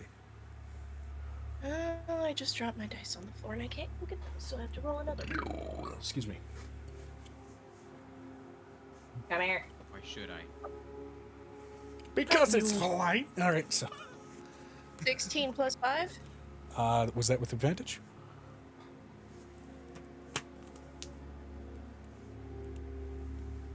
She's Moses. Okay, what? Was that with advantage? Yes. Okay. 21. Yeah, your DC does lower due to the eyes of the Runekeeper as well. You're able to kind of glean this. From what she could, what you even heard her say, apparently she had an issue with seeing ghosts, which means maybe due to being shadow tested or whatever, passively seeing into the ethereal plane. Which for a kid, that can be pretty freaky. And best you can tell is these lenses were enchanted with the intent for her to be able to freely not only turn that off and see normally, but also see into other planes. Eventually, the movement runes associated with seeing into other planes were a little bit more complicated. So, an educated assumption is maybe this wizard was planning on taking this girl on as an apprentice, or at the very least, seeing how far this project could go.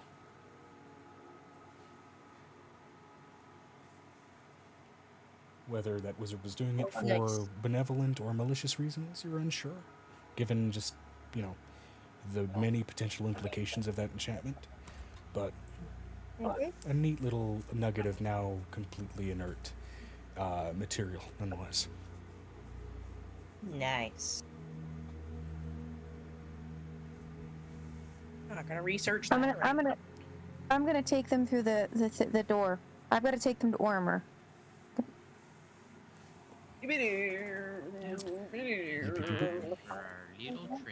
Gonna take a few people on a little vacation to the Plain of Dragons. Would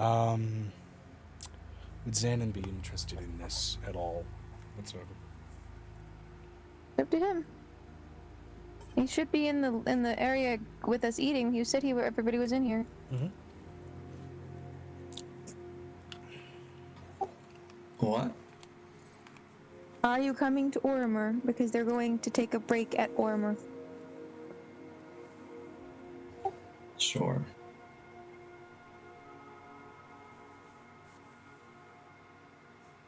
She looks over at him. Okay. Well, we're all going through the tree because I can tree stride now. So we're gonna take 2 parties, or everybody who can fit in the necklace, get in the necklace, and we'll go through. She looks at her kids. Bunch of kids pile in just out of curiosity and also just the excitement of, we're going to go see Grandpa and Grandma, and just a bunch of kids are basically dogpiling into your necklace, which it's a weird sight from the outside because it looks like Angel's about to be trampled by a bunch of children as they all spontaneously shrink down and fade into her amulet on her chest before they can even fully make contact with her.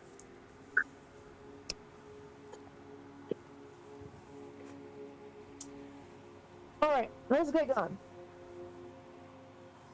She looks over, I come. Went on a road trip, road trip. As you all venture outside into the bitter cold of Kirin. Walk over to the silver tree. It's in that grotto. Walk over to the incredibly, incredibly massive silver wood. Many of you, Xanon included, are used to fairly large examples of floral growth, especially in places like Ormer.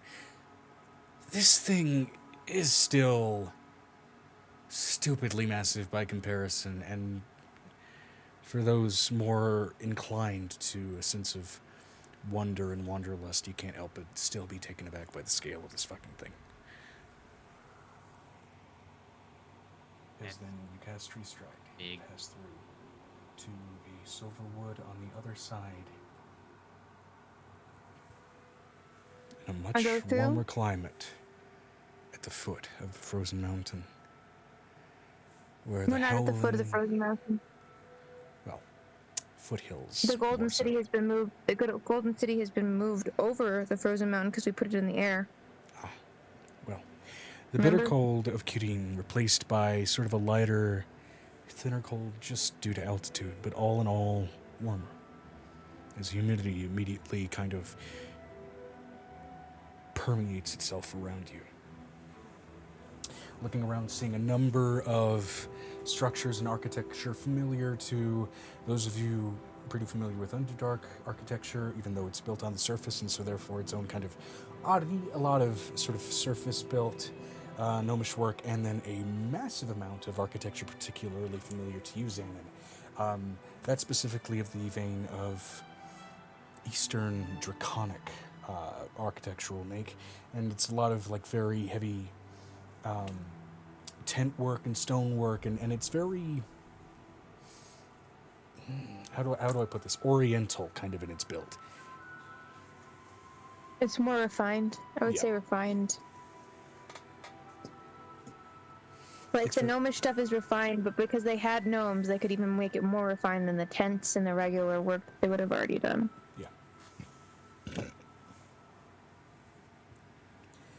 And amongst this, where you can see, especially even toward the various edges and horizon lines of the city, where this is very much kind of at the cloud line, therefore kind of adding to the sense of sort of golden fog, you can see even through those clouds outside of the reaches of the city, the shadows of passing smaller, larger, and massive dragons, both imperial in their nature and more typical winged four-legged beasts flying by, various growls and hums of power and presence. Xanon, you can't help but feel sort of that immediate rush of nostalgia, hearing those noises again as opposed to the rather obnoxious chirps of these insipid little things that they call birds in the material plane. She looks over at the tree is next to her grandfather's house. She does not take them straight into the Golden City where the Imperial is yet. And approaching this admittedly decently sized pretty much manor structure that is built into I'm gonna explain it, Joe. So remember, we had the city. I'm reminding you, we had the city, and we moved the city by the mountain with the silver dragon. Yep. Because it was safer there. Mm-hmm. And then we put they had a tree there, but we already put a tree next to my grandfather's house. So there are 2 trees in Warmer. Yep. So, and my grandfather's house is off the ground. It's near the center of the city. But it's higher up, and that entire layer of farmland that he has is the higher part of that area. Yeah. And you see this admittedly pretty decently sized sort of manor structure that in part is built into the side of this floating chunk of mountain, where you imagine part of the rooms and sort of spread of the interior was likely to go into that rock. I'm assuming that was at the guinea pigs. Go ahead. Yeah, no, it's Ollie. Gotcha. He's like, notice me, senpai, notice me. Notice me, senpai, notice me. And Carmen's like, I'm just trying to eat here. I just live here. Ollie, you're being a drama queen. I just live here, bro. So, yeah. There's a lot of rooms, and they have that waterfall that comes down onto the city and runs through the center of the city. Yeah, there is that waterfall that kind of runs off of that chunk of mountain and does sort of act as a central point for a lot of sort of the natural water flow in the city, acting as kind of, admittedly, a natural sort of cooling element to the humidity up here, which does, at least toward the edges of the city and the edges of where the sort of contained climate from the magic of the floating area falls off. You can see where a lot of that water and humidity gathers to frost at the edges of the floating parts of the city, and sort of falls off into more snow and more tundra-like terrain is the word I'm looking for. And still, there's that ever-present, where for those of you used to the material plane would expect to hear birds and the sounds of other growling and chirping wildlife. It's various stages and forms of draconic growling, where, especially for those of you far less used to it, you can't. It feels like you are a mouse scurrying through a tiger's cage. It is Angel, uncomfortable and incredible all the same. Angel, as she exits the tree, is going to walk to the edge of the land where the Imperial Dragon usually greets her, and she's going to at least pet him and scratch him where he likes to be scratched. Yeah, of on which his big you giant head. find this incredible serpentine, like Imperial Dragon, massive beard that begins to kind of grow down. These brilliant, sort of rose-tinted scales racing down its back as it turns to greet you. Taking the pets, acknowledges your presence, goes back out on his patrol.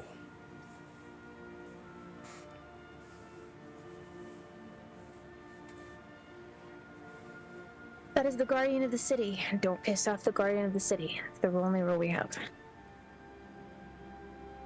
He likes stories. He likes hearing about other people's lives. Don't fracture the city. Why would we do that?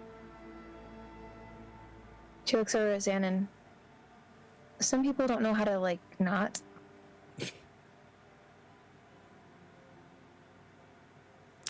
And it's not the gnomes that live here. It's usually the dragons or the dragonborn who end up deciding that they're going to almost break something.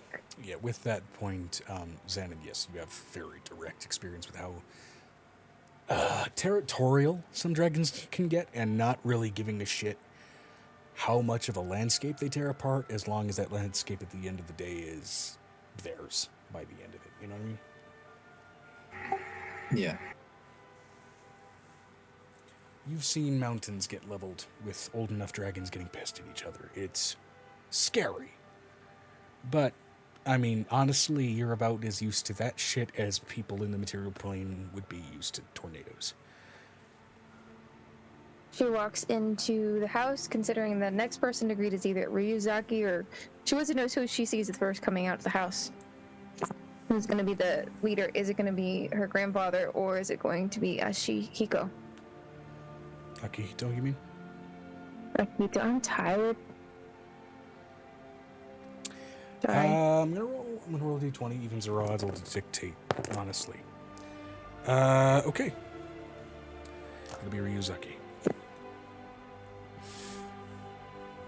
Trotting his way out and up to the front door, a gnome in comparable proportion and height to Angel, though a sort of long, well-kept, sort of braided wild man's beard and refined hair kind of rolling down the front of his face and the back, with these soft yet experienced eyes staring out at her. Tsubasa. Hey, Grandpa. How are you doing, sweetheart? Oh, I'm doing good. Well, not great. They found out that all of the planes are infected, and I brought you... You need to feed as much dragon wind that you've made to the entire plane. Understood. I see you've brought a couple of new faces. This is, One of them seems to be local. Yes. She first brings Avery over to her grandpa. Avery, this is my grandfather, Ryuzaki. Holds his hand up to you. I told you about him. He's very interesting. Avery. Tell you Grandpa Mochizuki? He likes Ryu. Ryu's faster. Ryu. I like it. Avery. Are you as, promiscuous as I've heard? I mean, I don't know what you heard. So I can't properly answer that, but I've got a reputation. I like him to keep one partner. As I go hooks her arm through yours. But if we're both in the mood, you may add more to the table. He's got a British accent. The dad has the English accent. Right. Well.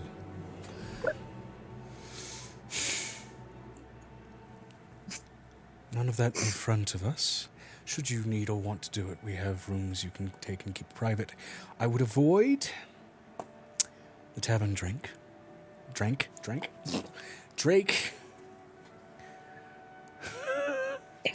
If you don't want to get so swat, you What don't. about the Tavern Josh? We don't have one of There's no those. tavern. There is Tavern Drake, though. As trudging up behind them, as he immediately gives it a wide berth, is this sort of dark, sort of caramel colored, and you can see actually the way his scales seem to catch the lighting. It's like going through different sort of shades and tones of beer along his scales, as his wings sort of hang loosely and lazily to the side, and he stumbles by. Oh, how are you all doing? It's a great day. Why don't you go? Roll me a con Why don't save you being in go- proximity with this thing. It does give off I a don't wanna magical bomb. drunkenness I don't aura. want to bomb. I don't want to There we bomb. go. A 19 plus He 10. has a surprisingly high confidence. 19 plus 10. He has an aura of inebriation, I should know. 13 plus 8, so it's 10. 1. Yeah, 21. 21. But it might be higher because I'm 4 levels under. Fantastic. And my mistake, not a tavern drink, but an alehouse drink. Yes. There is such thing as a tavern drink, but it's not in this book. Yeah, let me double check here, and...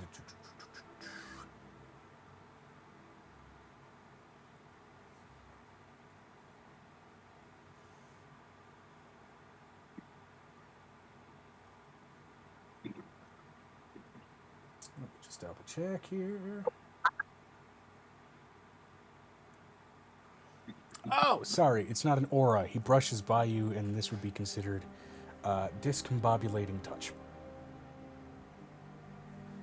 It just makes you dizzy. Which, If you don't save the concept. sorry, again, not a con save, but a charisma save, which you may be better at. So, Well, with a 19 plus a lot. yep.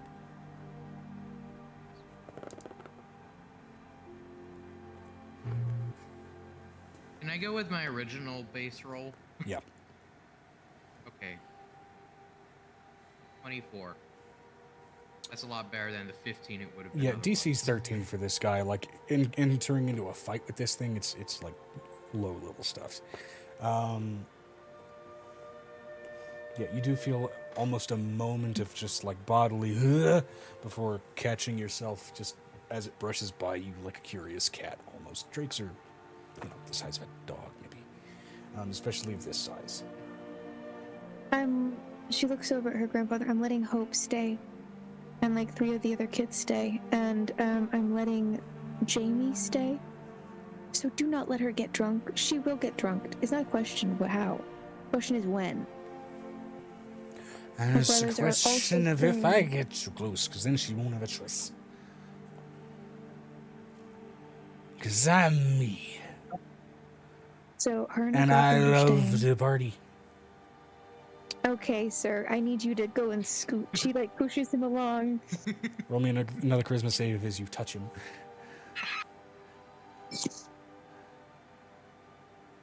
I'm used to this. I'm It's loving a this. 16 plus 9 plus 19. Yeah, you're fine. You're a bard with additional charisma buffs. She just looks over him, just like, just scoot along, scoot along. And that's your conversation. I'll stoot along and then we can get along. That's how it goes. No, it doesn't. And she looks over at Avery. We will pretty much tell you where everything is and how things go. He'll take you hunting, get you out there, and he's extremely knowledgeable in almost every type of magic. One of my uncles is here, and he is an artificer. So if you want some work on that, you can have some of that. Just ask around. Let me introduce you to Rebel. She looks over, knowing that her rest of her family is either in the kitchen at this point or eating. And also, actually, a small size mistake as well. Not the size of a small dog. Absolutely closer to the size of a cat. These guys are tiny. Yeah, they're not big. Yeah. She walks into the. Come on, let's get inside.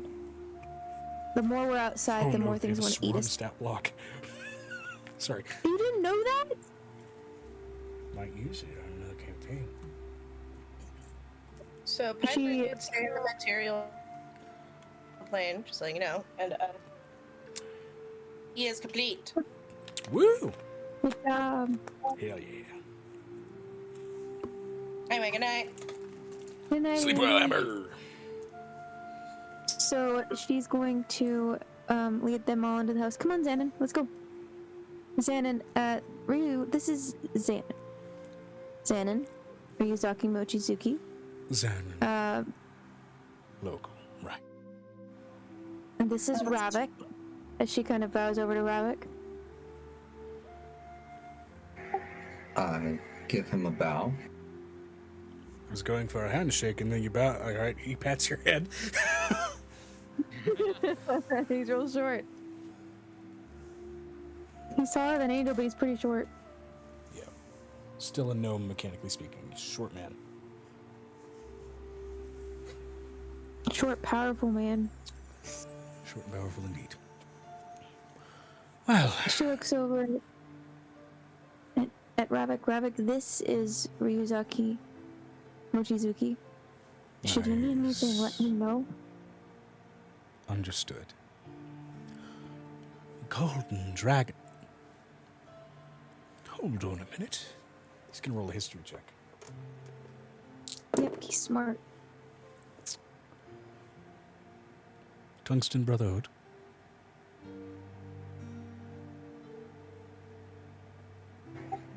Who's he saying that to? The two Ravik of you. and you. Ravik and you. I think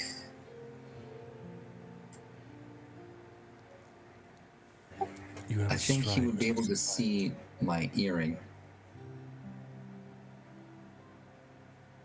Take that as a yes. Yes. I'll ask you about that later. Angel says that. Delightful. Delightful. I haven't had really the privilege of seeing any of your, well, kindred come anywhere near here. I was beginning to wonder if they even care to know about me. Put it to you this way, Grandpa. I don't think they want anybody to know about them. From what I've got from Zen over here. I mean, they're a mostly coastal kind of gathering. One of their Their chief culture's really patriarchs interesting. is, in fact, a bronze dragon. But Is it the one we met? no, I don't think so. Oh. Okay. Well, everybody, let's get inside, because everything bigger wants to eat us, and I want to let the kids out because I need them to eat.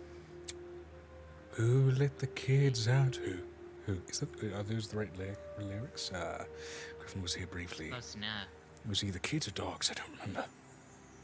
There's dogs. If you have that much of a question for who let the dogs out, you're a fairly bad pet keeper. You tell me. It's also about All taking, as you I don't watch know, the there's alehouse people- drake sneaking through an upper floor window to drop out onto a lot of the street goers. Does he come back to the house at night? Sometimes I have to fetch him out of an alley. Passed out on his own libations.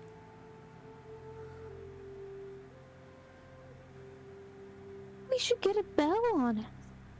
Oh, I do. And then I find it like 4 blocks away, sometimes on the other side of town. Him very much detached to it. Oftentimes it reeks of whiskey, which means he was drinking out of it. Oh my god. Alright, well, I'm going to go and take everybody inside. She looks over at Kimiko. Grandmother, I am leaving Aiko. I finally Shannon got him to and- move that statue. So it wasn't sitting in the middle of the hallway when you came I in the wanted him to house? destroy it, but no, he kept it. And now it's in He our new couldn't, he wasn't. basement.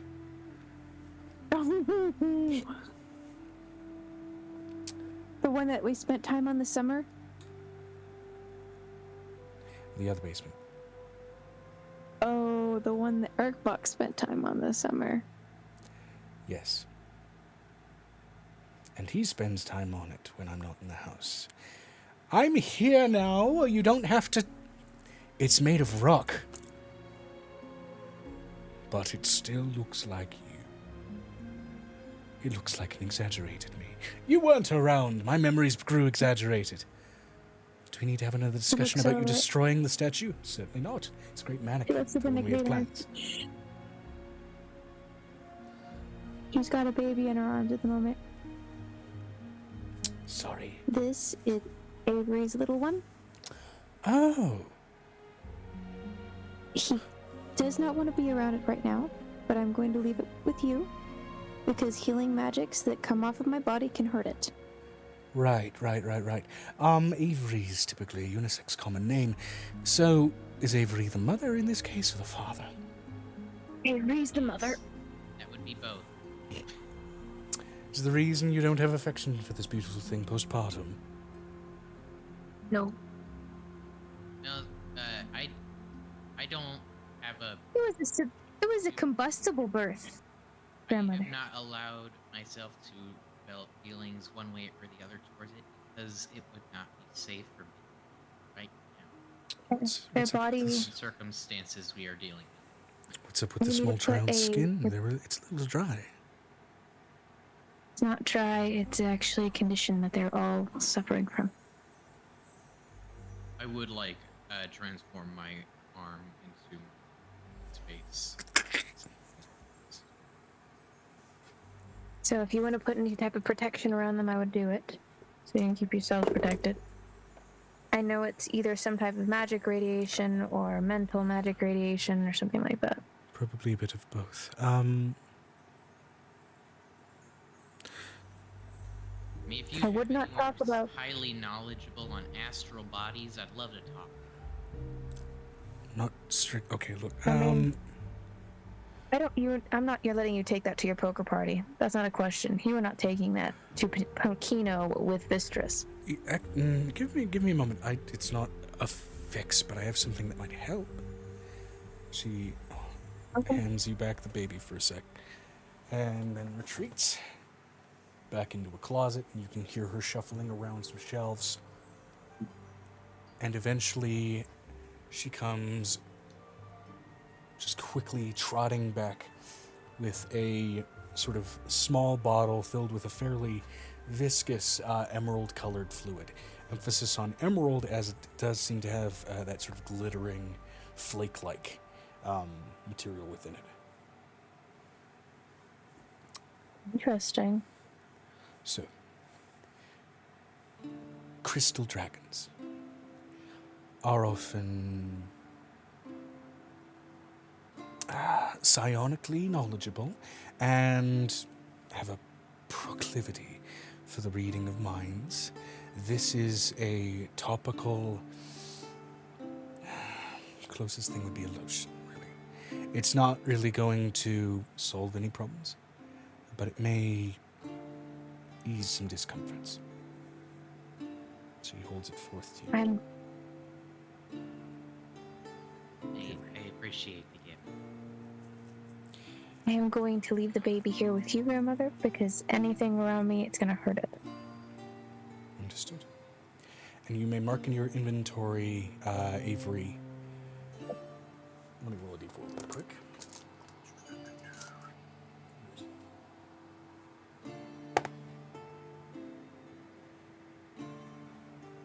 No, I don't even know where my... Well, it's not a normal item. You'd have to put it in your notes, basically, as a custom.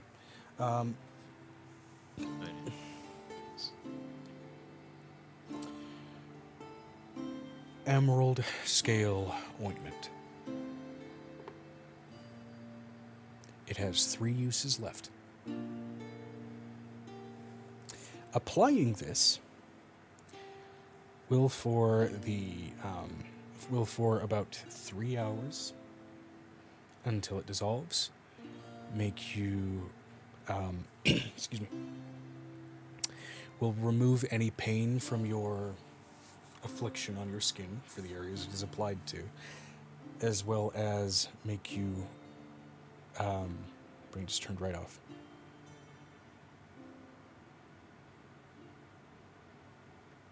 Fuck.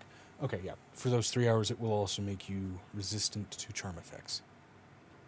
If you're already resistant, you may add a 1d4 to any saving throws. Yeah. Well, I have a defense. It says, oh yeah, that is resistant. Okay, so it's a +4. 1d4.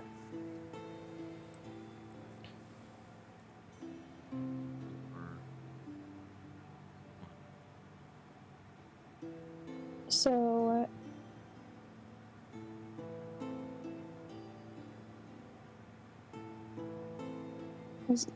they still have the same open area for the kitchen, right? That open front area with the long omnibus table.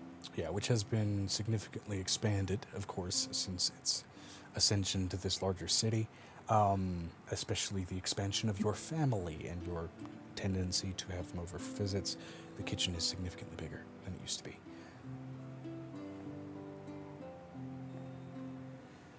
I like the improvements. Did you add in the hidden corridors in this one? We have plenty of reason for hidden corridors. Good. For both escape and, well, I think you and Nick know. She looks over at Nick. Who else did you want to leave? You had a list of who you wanted to stay. Yeah. I've got Hope. I've got, I'm thinking about Yuki. Yuki would be good. Aurelia's staying. Aurelia's staying. Yeah. But if I leave Yuki, I have to leave Cleo. Mm-hmm. Gotta leave the pairs. Well, they're not born at the same time, but the fire and the ice on them kind of balances each other out. Right.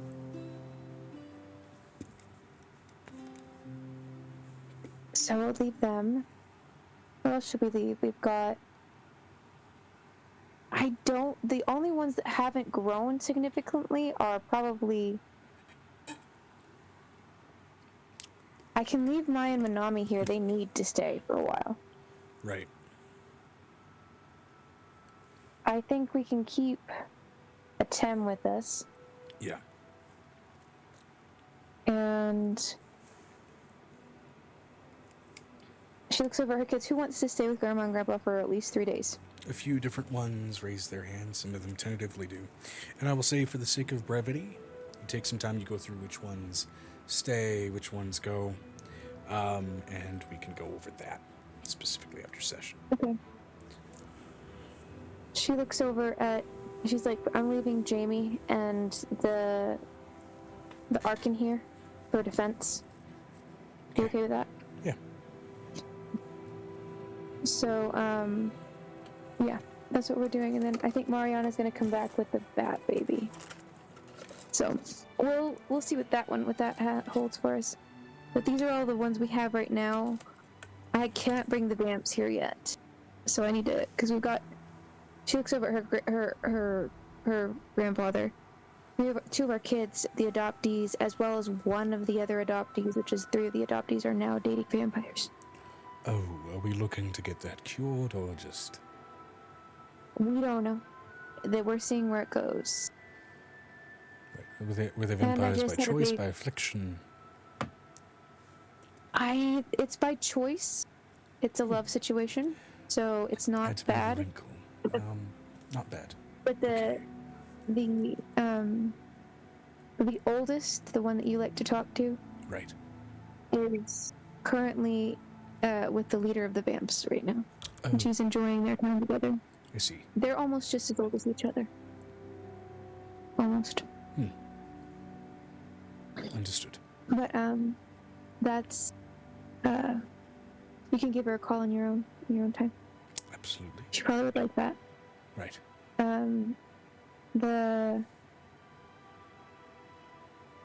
Who else has got things going on right now? I think we can talk over it, but actually, okay, well, my wife, your delightful grandmother, did want to give you something.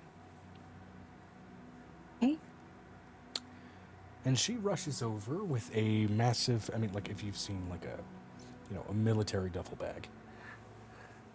And she heaves it over and drops it at your feet, proceeds to unbutton it and open it up, and it is piece after piece after piece after piece after piece of ranging ages of knit onesies for various different races. Oh, thank God. This was based off the list that you gave me before. I don't know if it needs updating, but there should be. There's a lot in there. I mean, there's what you can see here. This duffel bag of holding took a long time to enchant, and as you can see, I filled it to the brim. I don't know how many more children you are having, how many more you're adopting.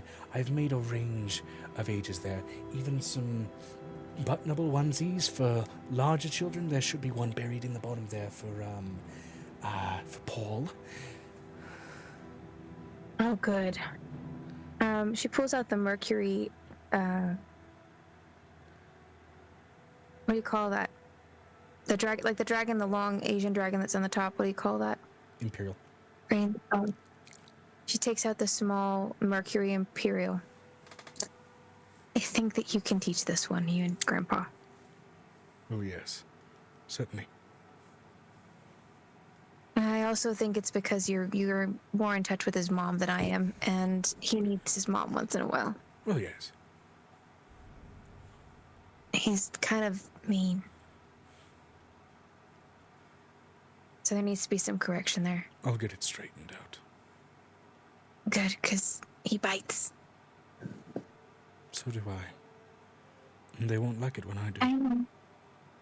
I know. So, where are Mom and Dad? Well, there was a recent snowfall that... I'll put it this way, they haven't left their rooms since.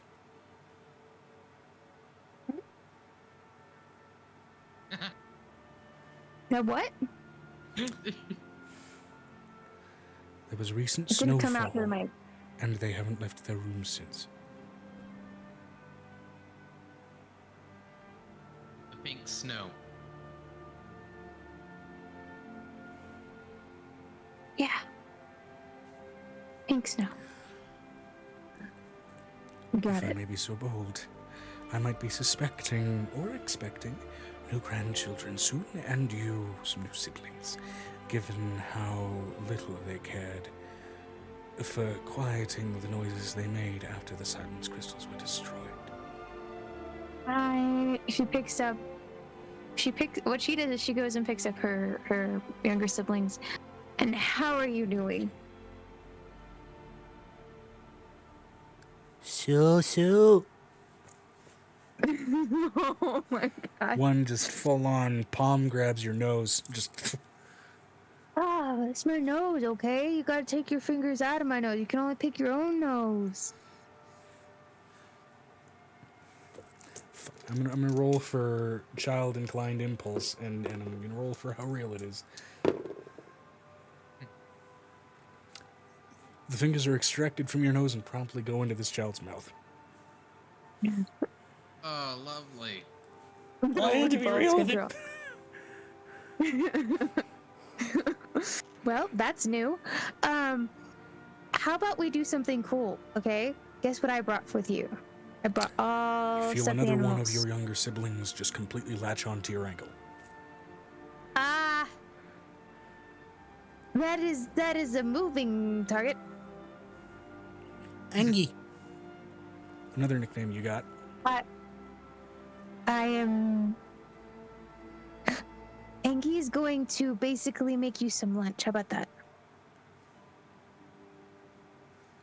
Angie, do your stomps. What? Angry tortoise stomps? Do the stomps. Angie, do the stomps. I stomp all the way to the kitchen. At half your movement I- speed because you are technically carrying someone around your leg. I'm letting you know that she's just looking. She knows there's 3. There's triplets. She's looking for the 3rd one. She also knows her grandparents just had Whom is an aunt hanging and off of uncle. Nick's hair like Tarzan. You are not Tarzan. Get down. Proceeds to climb further up, and Nick's just, fuck. She pulls him off by his hair, and this is how we get the child off, pulling them by their hair. This is how we do it. Looks over it. They're a crazy bunch, but they're totally worth it. He's also, Avery's an artificer, and anything that you can teach Shannon about his family or his background would be helpful. Because he's trying to train. I don't know what he's looking for necessarily. Ravik and him have been kind of hush-hush about it. They are kind of missing their bond. They're losing their bond or something. I'll see what I can do.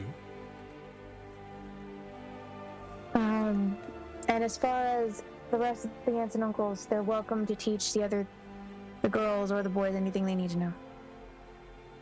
Understood. And Avery, I want you to have fun here. I plan on It is so much fun. We have a separate segmented Aside from basement for the guests, and keep it very carnivorous clean. reptiles outside. Ask grandma to take you, or grandpa to see the silver dragon. It'll be really fun for you. She's really nice.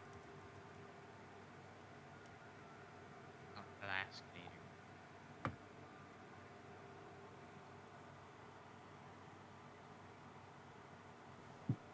later. The other thing I would suggest, there's a lot of commerce in the city. There is trade, but mostly it's your own things that you make right now.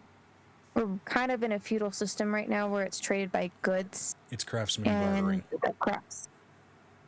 And I prefer to keep it that way here in the city. I'm technically the second-hand mayor. One of my uncles is running right now. Actually, one of my aunts is technically running. She's running it through my uncle, which is another thing. But I think I'm gonna leave y'all here. She looks over at Ravik.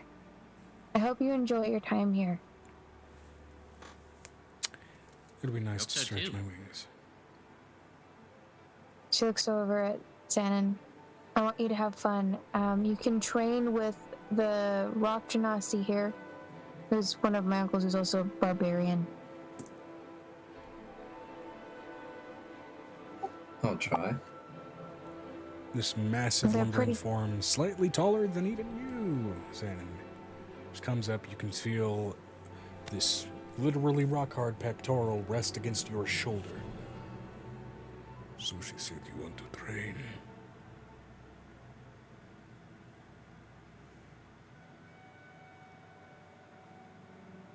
Uncle. I'll break you. You can try. Good. This one has spirit. I'm also going to let you guys know they're all adventurers. So they're no pushovers.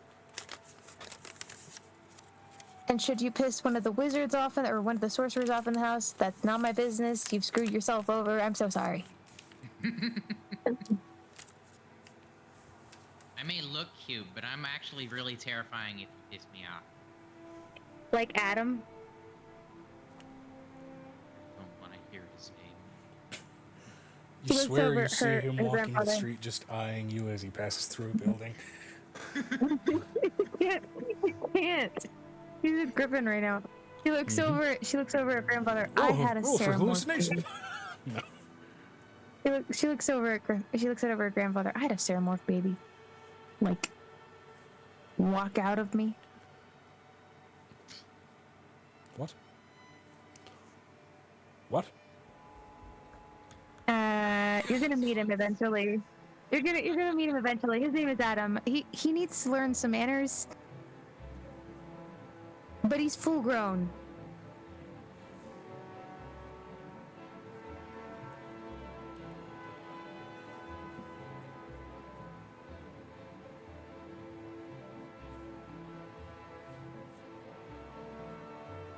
What?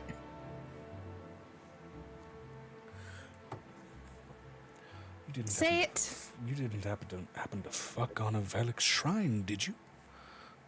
No, I didn't, but I wouldn't put it past, Amora accidentally shaking the hand with some ancient deity Velix guy and then ending up coming out of my portal. If it were during Amora's time, it wouldn't have been Velix. It would have still been Illithid. He's very interesting. Let's put it that way. Portal to the nether realm. I don't know where he came from. Oh, dear. He's going to roll a religion check.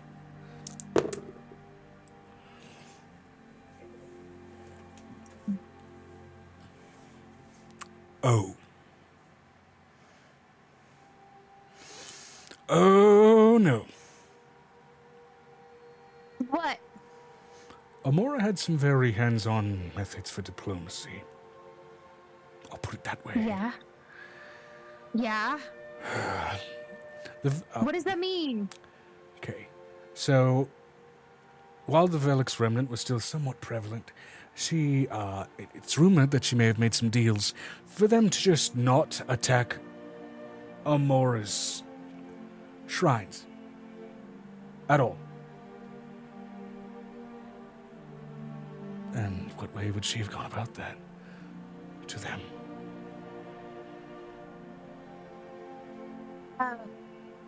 They're waiting for Adam, aren't they?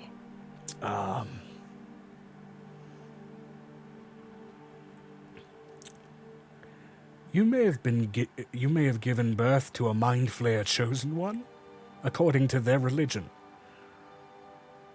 Now, I don't think... I think it may just be a superstition on their part, and I don't think this child will go along with it. But they may think of him as a tenderly messiah. I'm letting you know that this child reminds me of Volsoni. So definitely won't go along with it.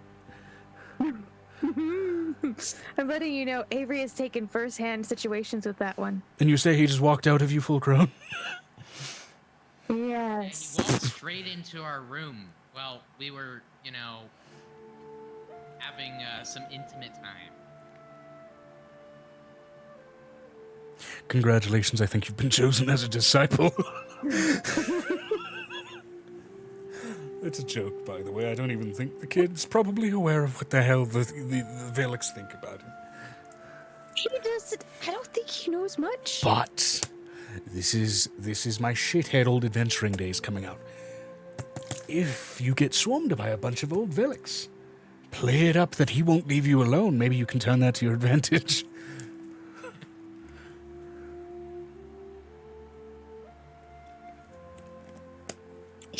He knows he's my son. He respects my authority, which is his funny part.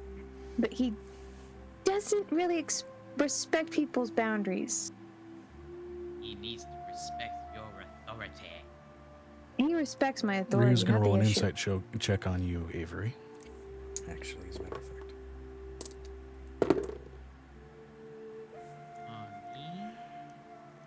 You know, you may actually want to play up that that boy won't leave you alone. And no, I'm not joking. Why?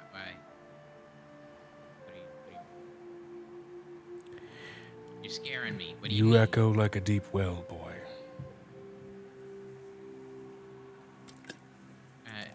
Is that a compliment? Thank you. No. It's a statement and an observation. Should you look for Don't information amongst mind flayers, use the fact that that boy won't leave you alone to your advantage, and that may also be why he won't leave you alone.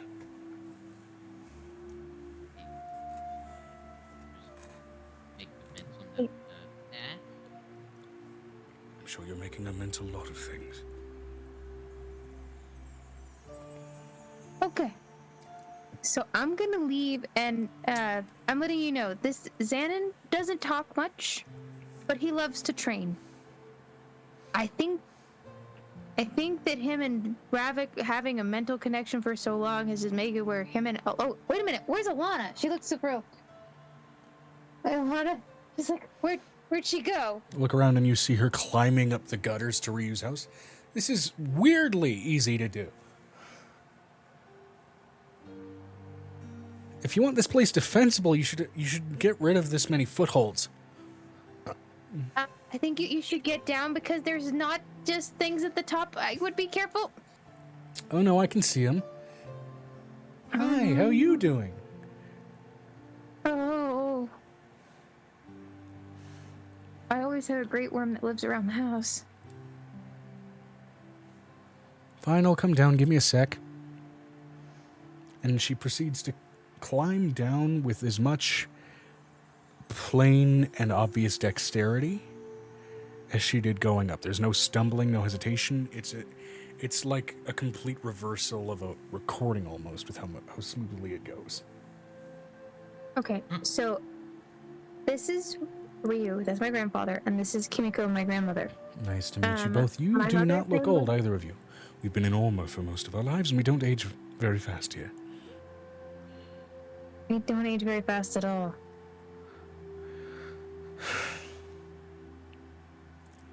Cool. Do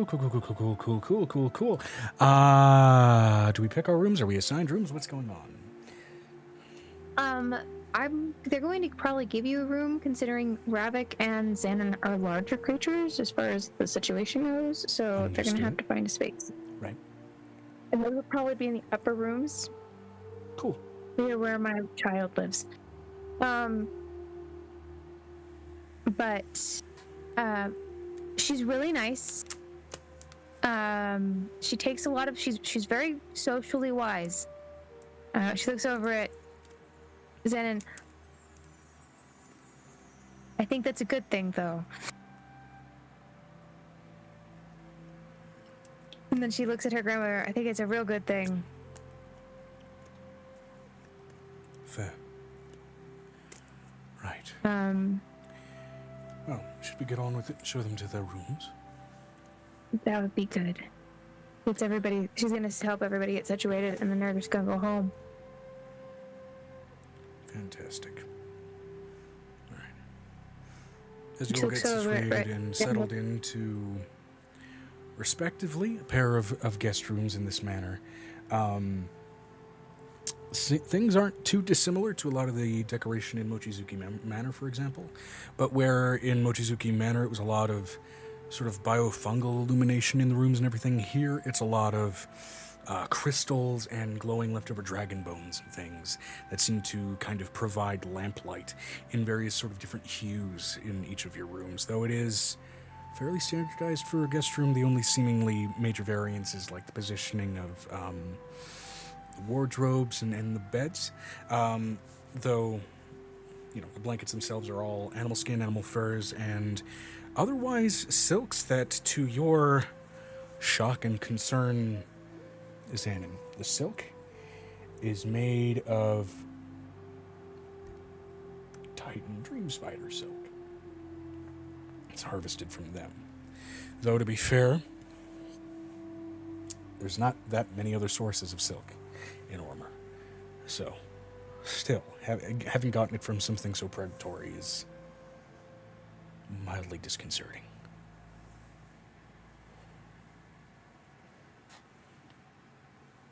Yeah, like if he notices that, oh yeah, we killed that. Yeah.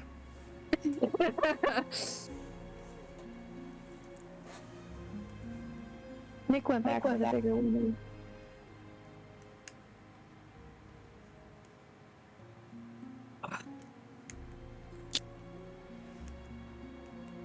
Right.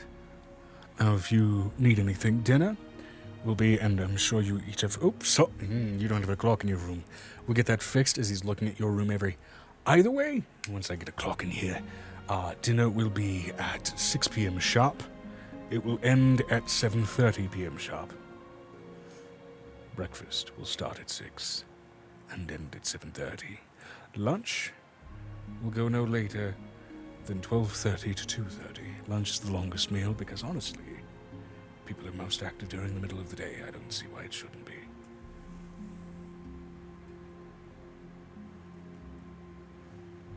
Snacks, if you should want to find them, either ask my wife very kindly, or go cavorting around through the city and engage in some trade. There's dragon jerky abound. In the meantime, the high elf uncle is the one that's the Shadowkai uncle that's become a not Shadowkai anymore. Is literally the artificer, isn't he? yeah. Well, not an artificer, but more just straight up enchantment wizard. We had an artificer. Which one's the artificer? Is that my aunt I then? think he might have been both, honestly, actually, but Oh yeah, he dual classed, and he spent a lot of time because he doesn't die. So his door is downstairs and to the left. He doesn't like to be disturbed at the nighttime. it'll be Him the and his wife are insurmountable very busy. Incantus. He also has a branch just in the material plane, but this is one doorway into that shop. No, Oh, no, not that guy. That's Evenius. My bad. He had 3 kids to begin with before he Right. had her father. Okay, well, either way, we have an artificer here among the family, should you need that resource. Either way, time dilation is going to be normal. You're not doing the thing with the mushrooms. No. Okay. Well, while it will be 2 days out in the material plane, 3. 3 The rest of the days day, and then out in the material plane, the time in here for the lot of you will be just shy of about 3 years. You need not worry about physically aging here. There are plenty of enchantments to decelerate that. But Angel, would it not throw off plans for me to be here for 3 years when we were just getting ready to go to the Resident Peaks? Just now no, realizing- because you'll be back in 3 days. 3 days in our 3 time. years here, 3 days. Okay, yeah, I got that flip flop somehow. Yes. No. That would be Not remarkably yeah, that's like fast. you're right. Yeah, no, because so much needed time to adjust, I think, is why a lot of you been brought here. It shouldn't accelerate any of your issues because it doesn't do it for any of us. That includes when I was very sick at one point, so you should be okay. Speaking of which, Brick, if you would please roll me a percentile. Oh, and Joe, she looks over at her grandfather and she goes, "Do you want to have Carol with you here today, or Christina?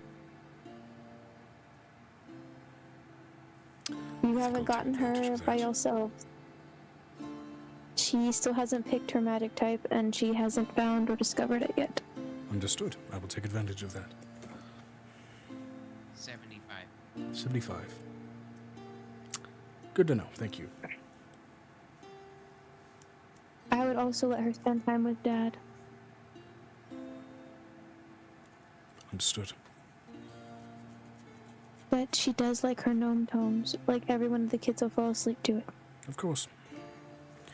We'll get that handled. Now, from what I just heard from your changeling friend here, Seems you have some plans to go over. So, Yes, I need to go back to the house and get the Rusted Peak stuff set up. I have 2 more trees to sign. I'm exhausted. oh boy. Well then, Trade agreements. I wish you the best. Be on your way. Don't forget the duffel bag. Are we starting the metro construction in the next 2-3 months? Yeah. Mm-hmm. Don't forget your duffel bag. And one more thing. Mm-hmm. He hands you a small, bound brown leather book. What's this? That is called a silver tongue tome. That is for your children. You write in there, illusions will be made of your words. Great for storytelling. Got it.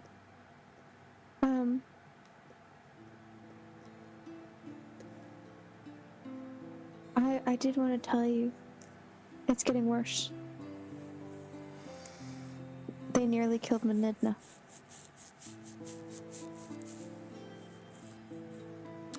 We'll look into it. Don't look too far. We'll look into it within reason. Do it with the help of Mistress. Do it with help of other hands. Understood. Just until Abishai's dead. Understood. Right. Alright, I love you. She gives him a hug. And she hugs Avery, and then she hugs Xanon and Ravik. I will see you guys in 3 days. Great birthday celebration. Oh, we'll forget. Y'all have fun. I know we Yeah. will. I get to go bake up a storm. All right.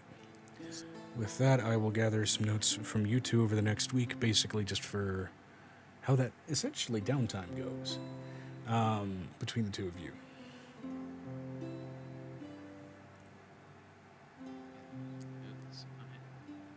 Yeah. No rush. Again, there will be a whole week to go over kind of what you want to be doing during that time. All right. I mean, To get back to Violet. I don't like. You just kind of see the sights, and you only. He wants to live life. You chill and Yeah, treat it I like an had- actual vacation. Fair enough. Yeah, I only had the one goal for this.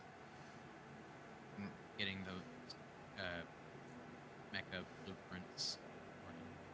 Absolutely. Yeah. And during that time, you absolutely intimately get to know the new piercings that your companion Of course, yes. adorned her body I with. thought that was a given. Yeah.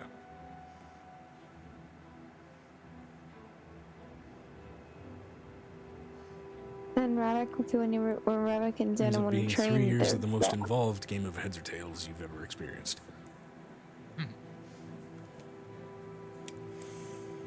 She looks over at Nick. Let's go home. And you get to tree straight home. And she picks you like ease up. As you guys pass through, you are back with over in the material plane a few mere seconds having passed. Oh, Before Piper, That's who has fine. T-posed, as well as Venestra and a great number of other eclectic characters. no, Venestra and Vinestra said, "We were Violet are going in to the see city." Violet's aunt." Yep, Violet as well. Yeah. Yep. She knocks on the door since it's morning time now. She said to come around noon. All right, knocking on her door.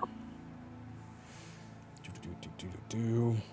Knock, knock, knocking on Harry's door. All right, and with that exit as well, Brick, if you are tired, this would be a good time for you to exit if you need to, All right. and get some proper sleep. Go sleep, dude. Night, y'all. Sleep Good well, man. night. Hope you had fun today. Mhm.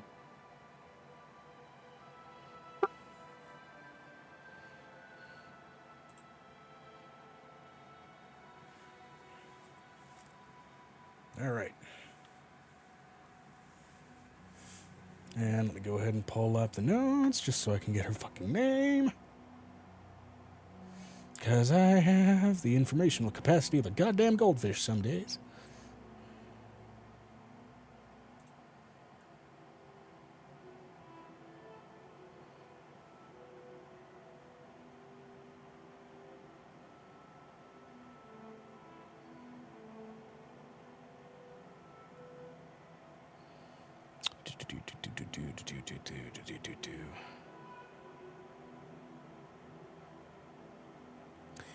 I believe your aunt's name was Babethia. If I'm She's correct. knocking on the door. Yeah, I think that's yes. right. And your uncle's name was... No, Agnes? it's her distant aunt. It's like a distant cousin situation. She's the mayor of the city. Vinestra said, the mayor. Oh, the mayor. Okay, right, that is. I thought you were talking about the... A distant aunt. It's not a direct aunt, it's a distant aunt, Joe.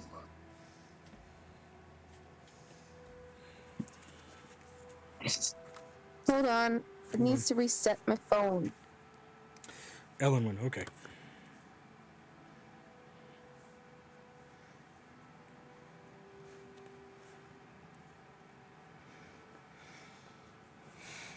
Oh, you gotta reset your phone?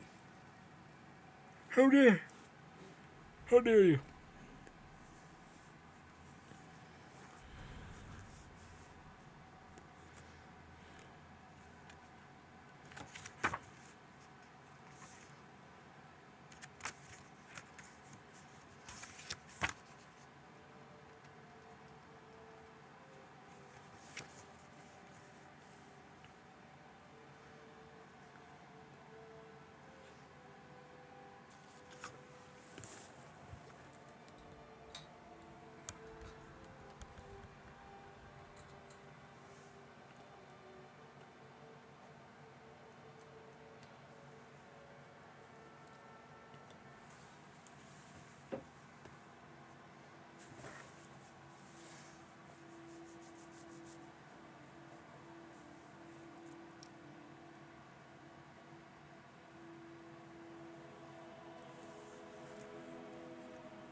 Okay.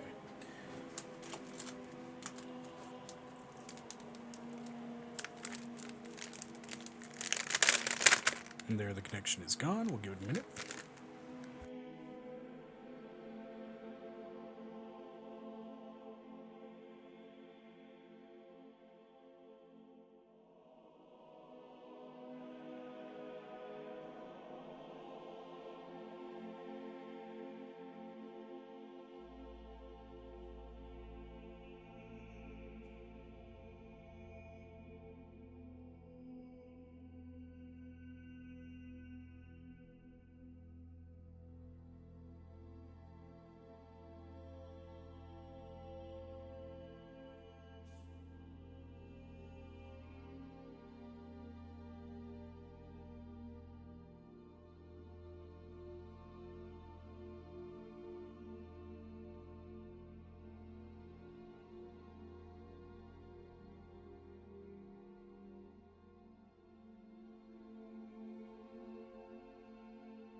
Here, I'll hit actually BRB just to make the gap of time easier to handle in the pod. Here we go.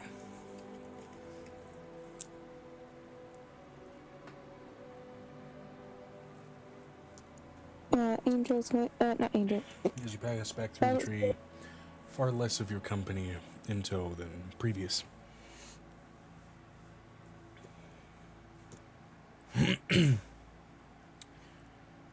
enter back into... Is Innsmouth okay?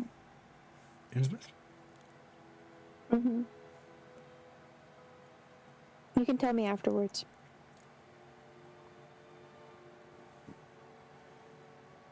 Just dealing with, She heard me, huh? Yeah, she heard you.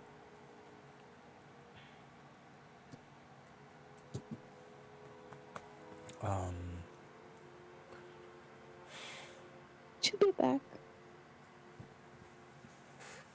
I hope so. It's a world full of dragons.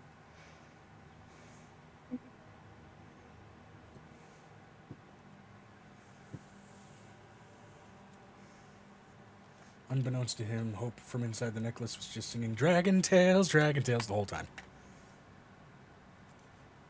No. Oh my god, I thought this didn't have any water in it.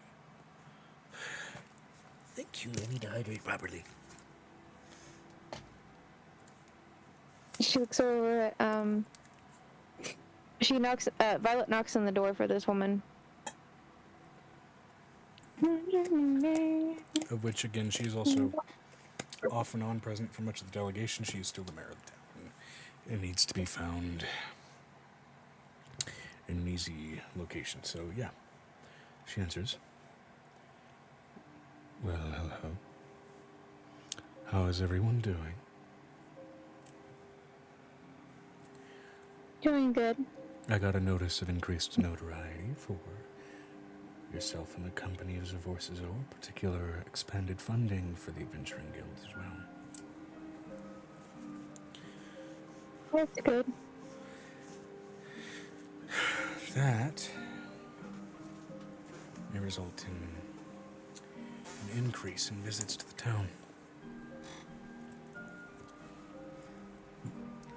The higher the standard for the Adventuring Guild, the higher the accompaniment of incoming adventurers.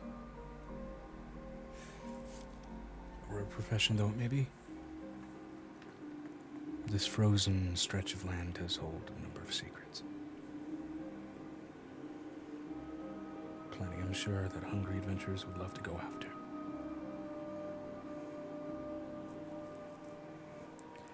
So, how may I help you? Do you not remember what happened the other day? You told me to come by.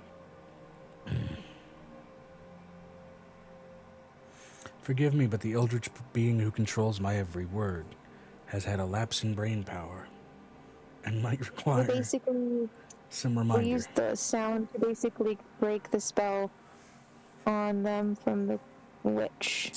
Right, and then she was asking you to come by in a couple of days because of... She had information for us about it.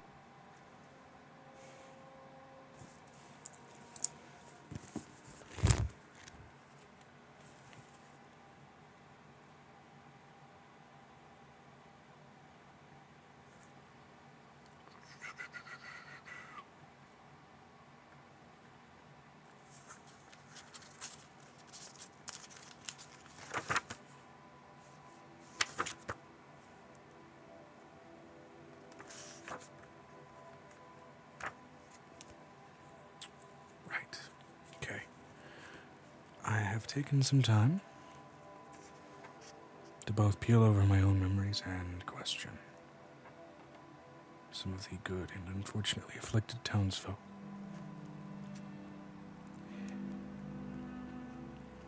As far as the common threads that I'm sure you gathered from our friendly Tortle Adventuring Guild master. A blue-skinned older woman was a frequenter in the town for a good while. Good long while.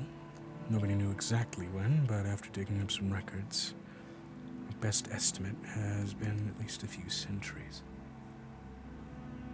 I'd have to have some actual records in front of me to get the exact number.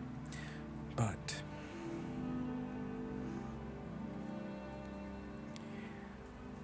she is a frost hag. Not an Genasi at all. Though I'm sure that was obvious. Kinda. And I know you've heard some reports about a blood hag as well. Well, I'm friends with one blood hag. Right. Have you considered asking her? All hags know all hags. I don't want her to die. She trained me to find them. It would be like breaking protocol, and I wouldn't ask her to go against her people. I only go after ones that she says that are completely evil.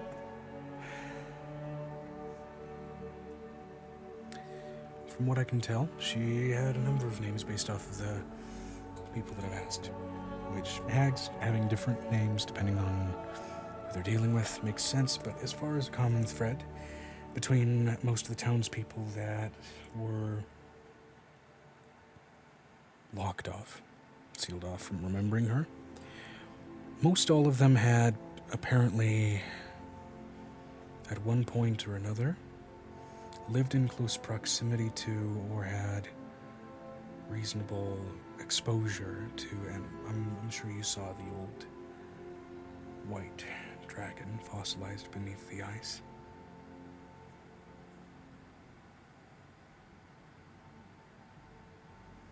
Draconic magics that old tend to carry with them potential for changes.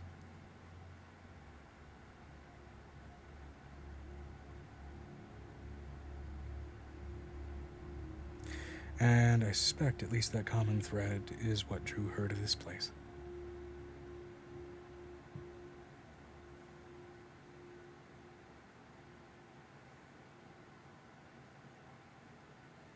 Gods know I used to play on that ice when I was a little girl. Used to ice skate. Used to slip, slide, beat myself black and blue when I did. But I played. I thought it was a little strange when I started to get a feel for the ice. Thought maybe that's just the snow elf in me, but it was abnormal that I was getting as much of a feel for it as it was.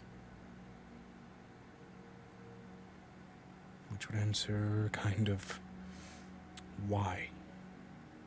It's been a common thread for a lot of people, including myself. And turtles, in some respect, are considered, at the very least, draconic adjacent, which would explain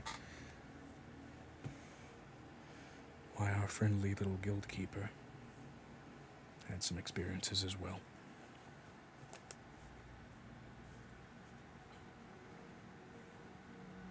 That makes sense. It's one common thread, at least. If you have any questions, I think it might be easier for me to give you answers to what you might ask.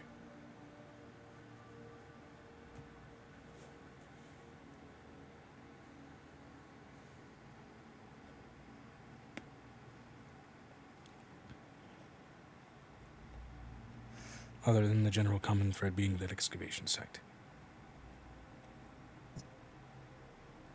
At least here. So you don't want us to excavate the dragon's bones? It's not that anyone doesn't want you to, it's exceptionally hard to get to.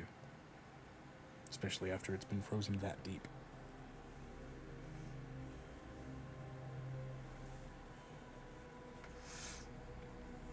Still, though, a gravesite like that is a heavy producer of limestone, which can be really useful for foraging, for use in just raw material, for any number of things. It's particularly useful in hot regions where cooling is necessary. Vinestra said, "Right. Pretty sure Vi already did a burrow down to it."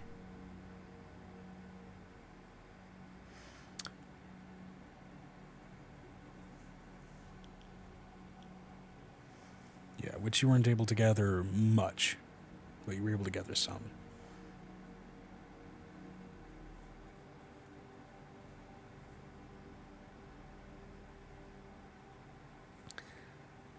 Any questions that I can clear up? Because there's some things that are fuzzy, but some things that aren't as much.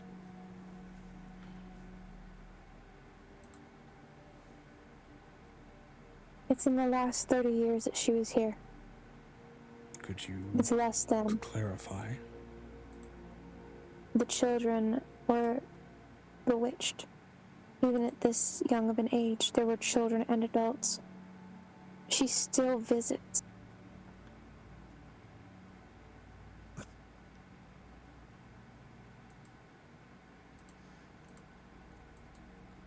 And apparently she's left at least some record. Repeat that, please. And apparently she's left at least some record, leaving her various names in the ledgers at some shops.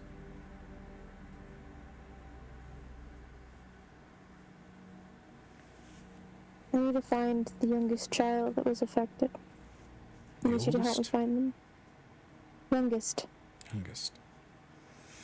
The most recent. She peels over her own recently marked ledger, going over the townspeople that she was working with as far as the awakened members. Mm-hmm. She begins peeling over, scanning over species and age. Are we looking for proportionate age or just flat age anyway? Because it'll come up with a few different answers. Flat age will be the easiest.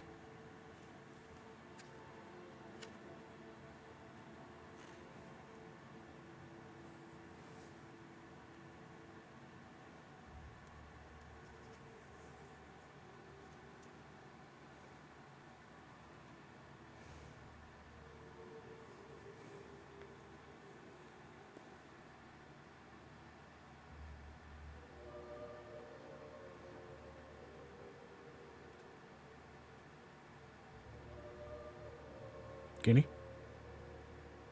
Yeah? Repeat that last thing, please. Are we looking for proportionate age or flat age? We want the oldest record of her and the youngest record of her. Okay, well, oldest is going to be most likely still kept by our mutual friend in the Adventuring Guild, and he's peeling over that. Youngest, from what I can tell here. And again, youngest flat or proportionate age. Because we have a few different species that ward about this town.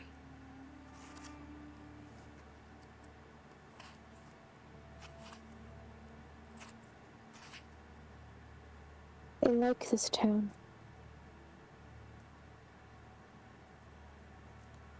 It wasn't a jab, just an extension on the question. So proportionate age or flat age? I want a flat age of the youngest child affected by her. Okay. It's still alive right now.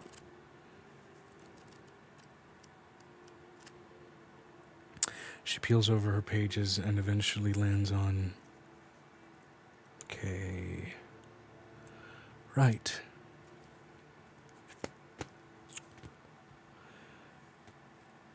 But a 4-month-old kobold by the name of Flake, a white scale. Is he still in town? Yes, she is.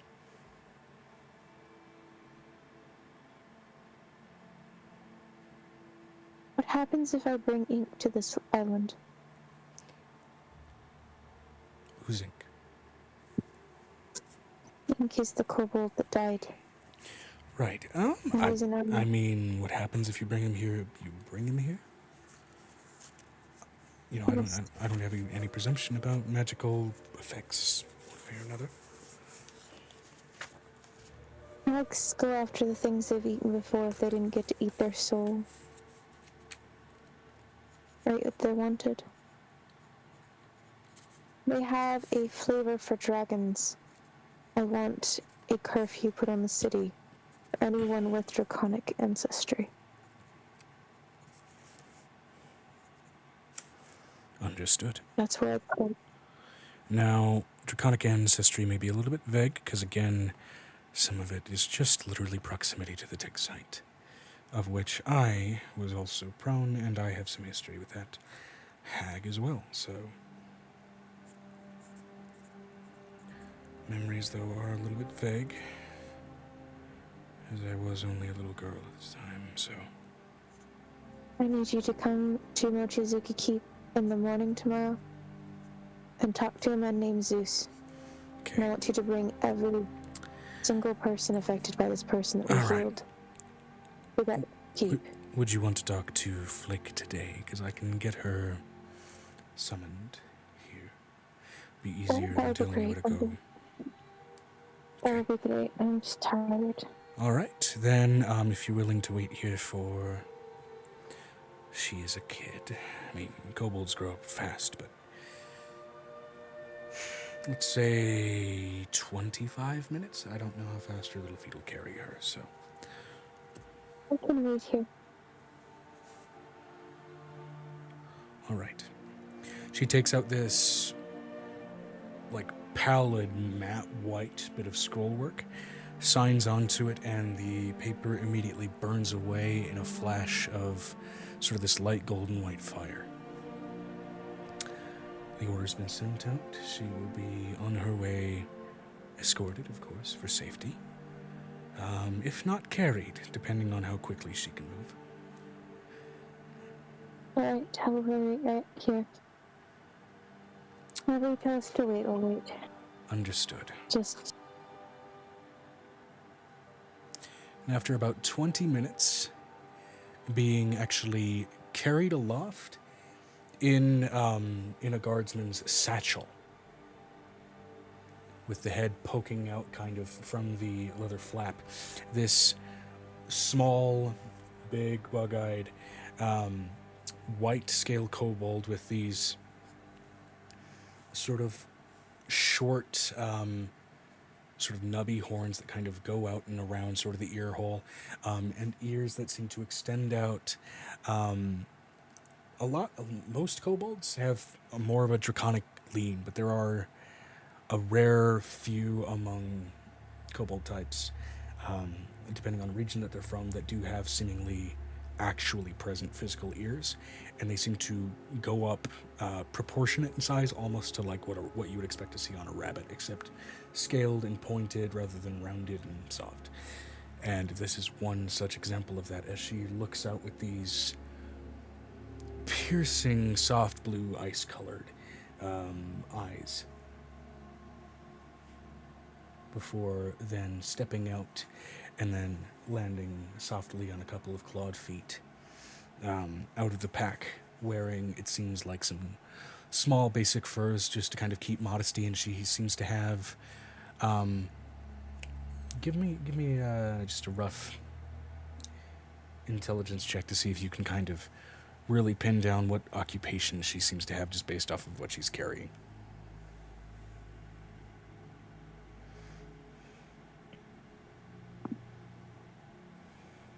17 plus 6. Yeah. Okay. Between the sort of spool of string and the small glass containers and the not pliers, but the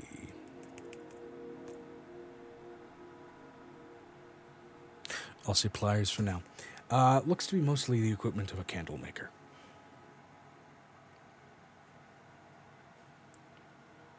Vinestra said. Vinestra would smile down at the kobold child. Hello there, child. The big-ass ears go back, just absorbing the absolute sheer mass you have compared to her, which at her age, she would be easily like a head short of Angel, and you're Violet. So she doesn't really even come up to your knee. The only bit of height that she's afforded that does reach your knee, as Violet at least, comes entirely from the ears. And she is barely a footnote when compared to Vinestra. Hello. I miss you two are huge. Wow, why am I here? And she looks with concern toward Elwyn.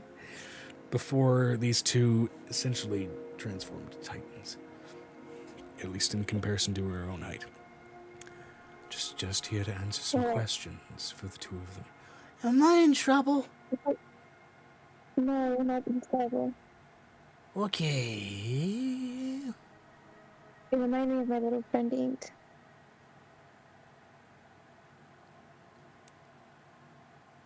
He's a really nice kobold.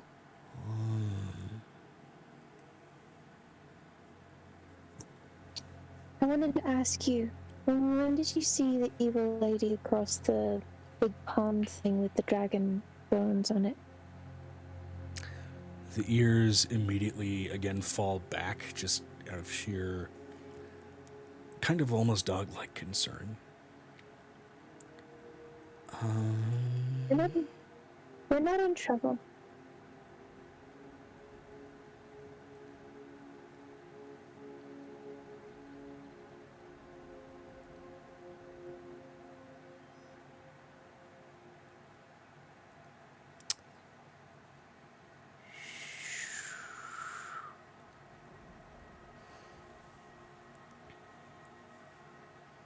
She,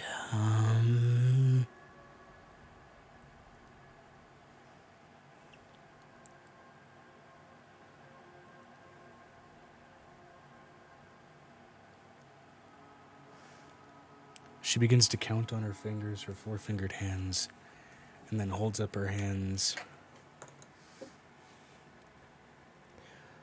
How many is this many? How many fingers did she put up? 3. It's 3.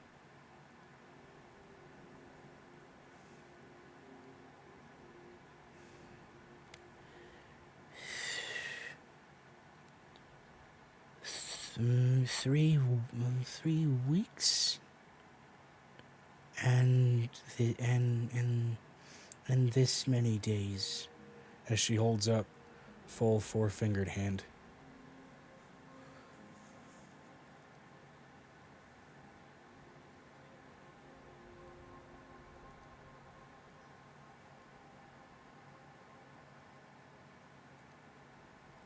Well, 3 months it's not a bad age, and would you like to meet my friend Ink?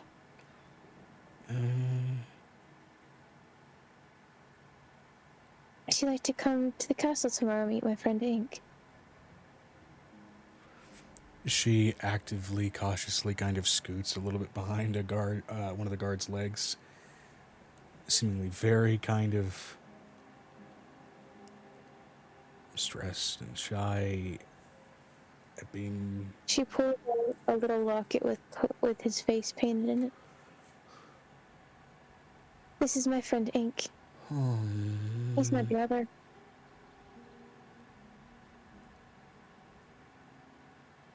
We made a promise to each other that when both of our parents went missing, that we were going to stay together. And I took him through the whole abyss and I brought him back. What's the abyss? It's a place where demons are. Many demons. The ears curl back all the harder, and she's actively trying to basically shield herself with this guard's leg. And in spite of the hard exterior that this Goliath guardsman is trying to hold up, you can't help but see his face curl into kind of like an awe at just how adorably pathetic this display is. She pulls out some salmon jerky. My friend Ink and I became brother and sister, and I took care of him. And if you tell me all you can about that woman, I will take care of her and get rid of her. And she'll never harm another one like you again. I promise.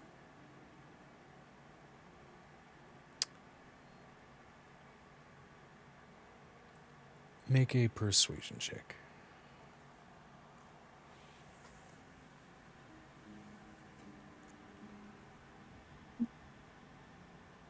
17 plus 9. 21. Natural 17 7. plus 9 is a 26. 17 plus 9, 26. Natural 7. She snatches the jerky from your hand. Takes a sniff of it before taking a nibble.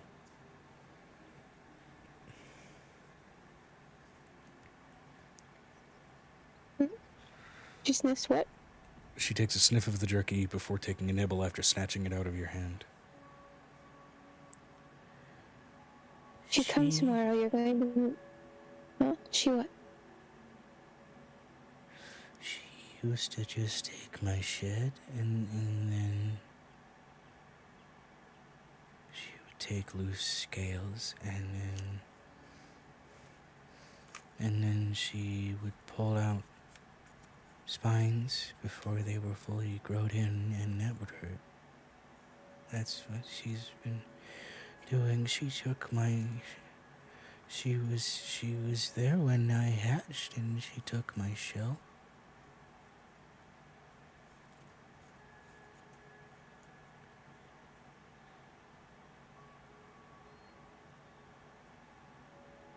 Where did the Vinestra clutches... said, question about kobolds in your setting. Yep. Do they do the whole dragon worship?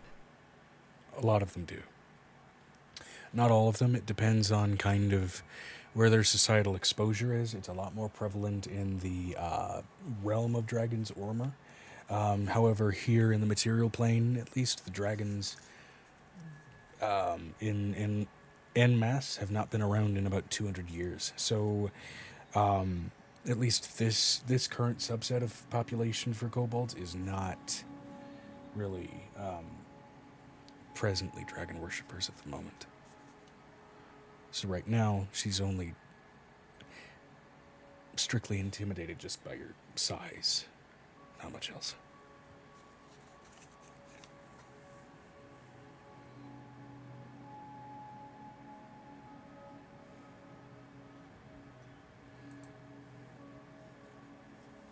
Vinestra said, thanks. Of course. Can you show me where your families usually lay their eggs?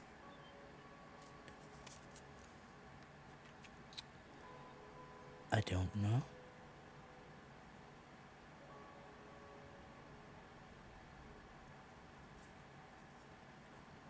Where's your parents?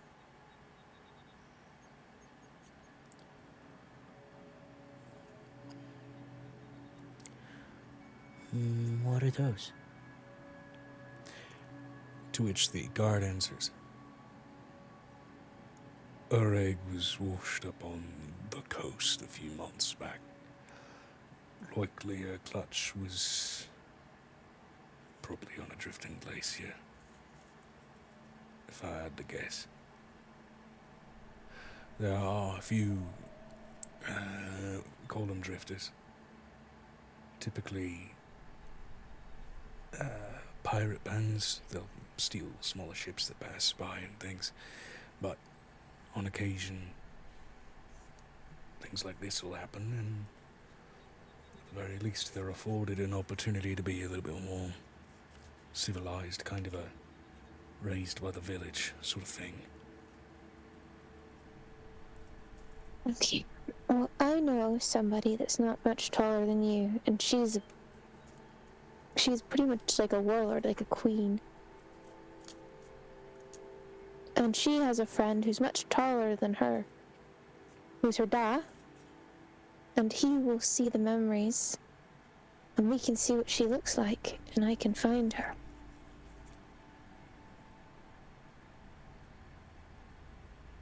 Would you like me to get rid of her? I don't want her pulling out my spines anymore. And you notice her back is it is a smoothed line down her back and down her tail, and it's only just kind of now getting a good look at it that you can see the sort of indents, lightly healed and scabbed in places where spines likely were growing in, and where new ones are likely going to grow in, but given that these were ripped out prematurely, may not exactly be a clean process when they do. How about you come with me and I will have lots of friends and they will fix your spines for you. Her ears raise a little bit.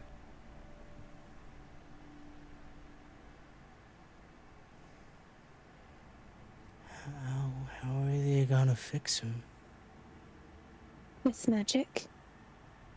Healing magic. Oh. Do you like that? How long would I be, Shout into the microphone, please. how Your voice is getting long too would soft. I be away from home? Well, where is your home? I live at the candle shop. And she Well, I will. points off to just vaguely toward the town. I will ask the man at the candle shop if I can have you for a day to fix you up. Does that work for you? And she looks up to the guard, the Goliath guard. I think it's okay, little one. Well, we don't get much crime here. We all got a moonlight or something. It's fine. She pulls out at least like 5 plat out of her hands. How about you give your boss this when you get back? It's my business. I am the boss, my goodness. All right, well.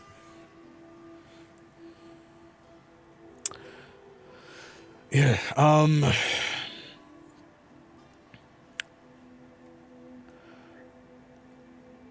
have her back before sundown if you can. Already planned out dinner. It's really nice seal fat stew. I was gonna give her dinner, but I might have to. For the rest of you, I did shots all of y'all yesterday for this situation. For the whole city, for a reason. Right. I need you all to show up at the city, at the castle, and just take the shot that you're given. I need you to get as many people that were here yesterday. Understood. And come tomorrow morning, and so we can fix it. Right. Okay. Remember Flake. I'm letting you know, these people come back. Right. And they take people if we don't get it fixed. Understood. And alright, remember Flake. And he kneels down to her, still miles taller than her proportionately, even as he kneels down. In 2 days. This is 2. 1, 2. In 2 days, you'll be working at the tailor shop. Alright? 3 days after that, get rotated again, they'll tell you where to go, okay? How many orphans are like this in the city? Like this, right now it's just a small town and all that, but, a few years back, we had another coastal warship, another kobold. Similar story. We didn't do the rotating thing back then, and because she stayed in one place, she got a skin and, well, she got a skin and spines and the toes and the teeth picked out real quick, and eventually... Is that child still live?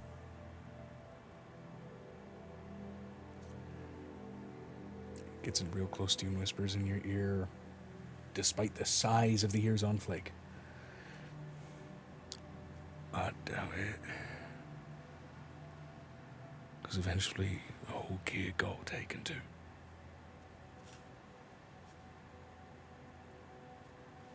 Another white scale.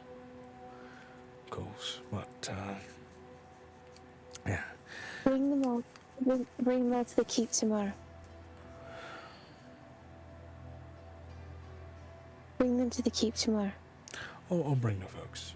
No, we even rotate now just as a lesson from that time. Mm-hmm. If you can do me a favor and make sure you bring as many as you can.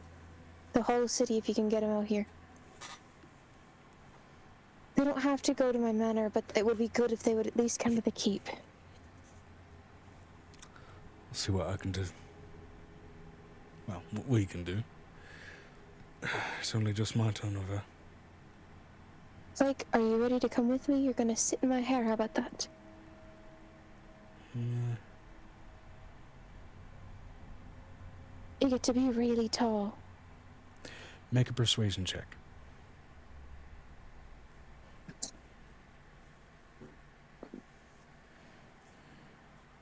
14 plus 9. Vinestra said, V is going to side-eye Violet. Flake, thank you for the information. We're monster hunters, be they the ones out in the woods or under the bed. Did you happen to see her leave anything? G behind, and if you'd like as well, I can carry you while flying.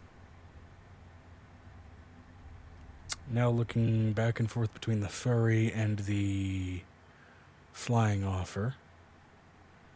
And between those two offers has completely forgotten about the offer or the question about anything left behind.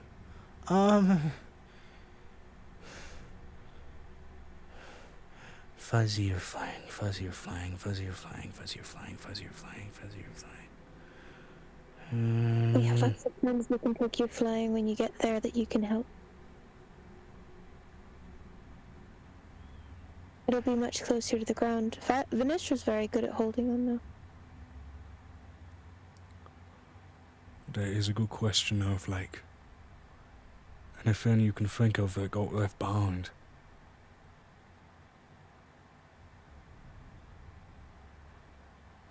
Ears lower again.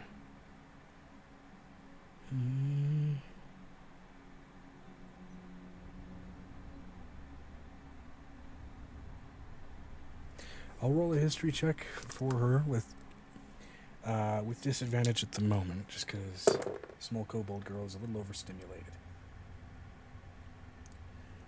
Oh, okay. Well, the disadvantage is a bit of a blow because the other one's a nat 20. So a total of 7.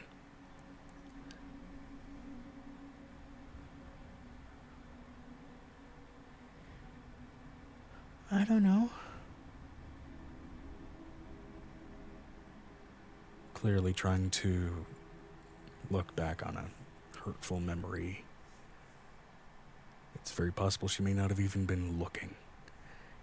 Looks over at Venestra. Venestra, if we take her to Zeus, he can see it for her, and she doesn't have to be so painful.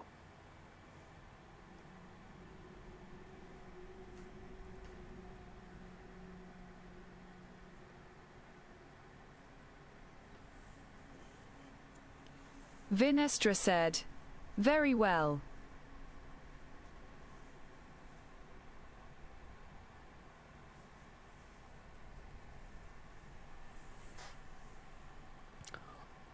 Now remember the other question they asked. Do you want to fly? Do you want to ride on the fuzzy?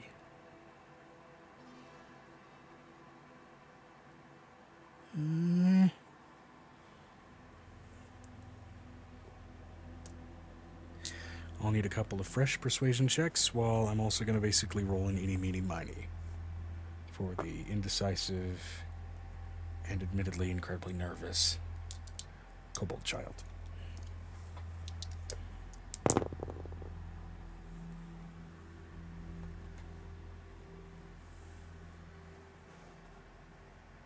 I got a 29. 20 plus 9. Natural 20. Natural 20, okay. In which case, then, only way Venestra may be able to beat that is if she also gets a crit that has a higher modifier.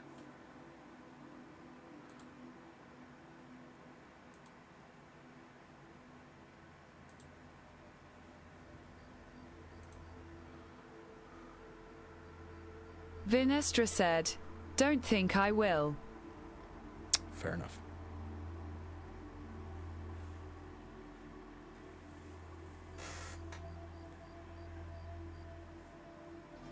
Still reluctant and definitely somewhat skittish, Despite being a white-scaled kobold and therefore well adapted to the cold, shivering very clearly just out of nervousness, climbs up into that heavily sort of fur-coated backside of yours, Violet. You have to hold on, okay? You see that little belt loop at the top? Uh-huh. You gotta hold on. Allison, are you gonna get up behind her? Yeah, I can get up behind her. Let's get home. We'll have a restaurant. I want food. I'll see you And as she in the morning. clings onto the belt, her toe claws also do dig into your backside. It is I am okay with it. not a I'm pleasant okay. sensation. I have Ink's done it before, so she's not super upset about it. You're not unused to it, but like, yeah. It is kind of a shocking difference in sensation, though, because Ink being black-scaled, I mean, like, while kobolds themselves don't strictly carry much, if anything, in the way of their sort of reflective or equivalent of draconic magic, there was a slight, almost acidic itch to Ink's toenails, and here it's just a biting cold, like someone is jamming a sharp bit of ice that isn't melting into your backside. Okay.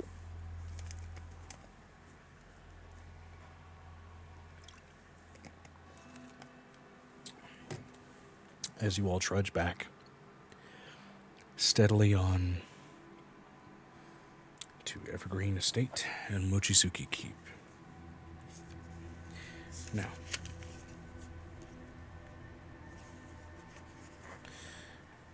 given the lateness of the hour,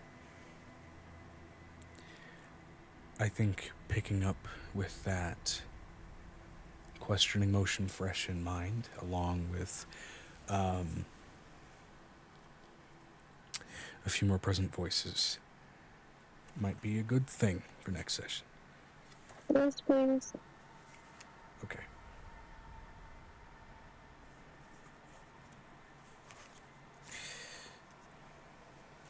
In which case then, as far as session notes go, what should we call the session? If anybody has an idea for an episode name. I don't. I'm tired.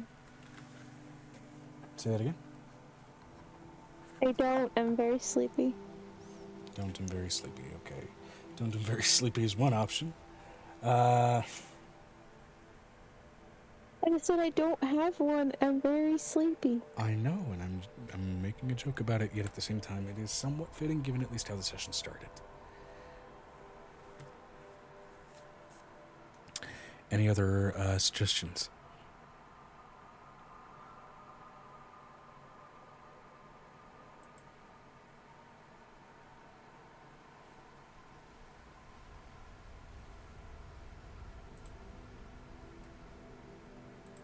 Vinestra said, "Not really didn't do too much." Yeah, it was definitely a slower burn session.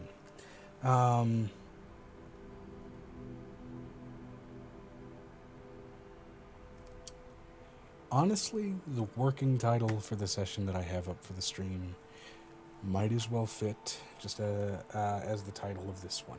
So, 59, Afterglow.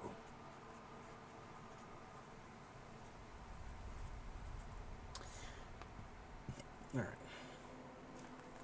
And let me go ahead and pull up the calendar just to make sure that I have an accurate date and start time for how we're going to kick off the next one. So, 60.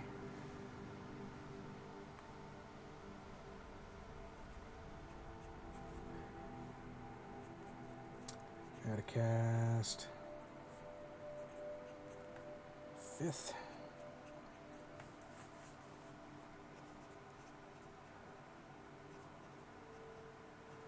Roughly, let's say 1 p.m.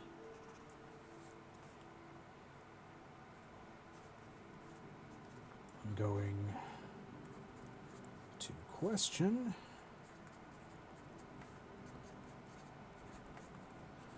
Flake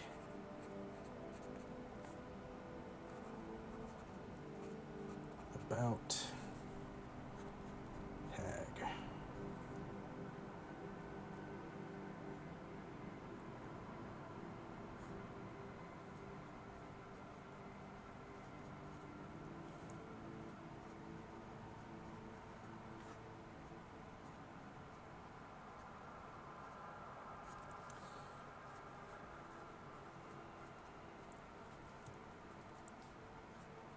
Courage Guardian.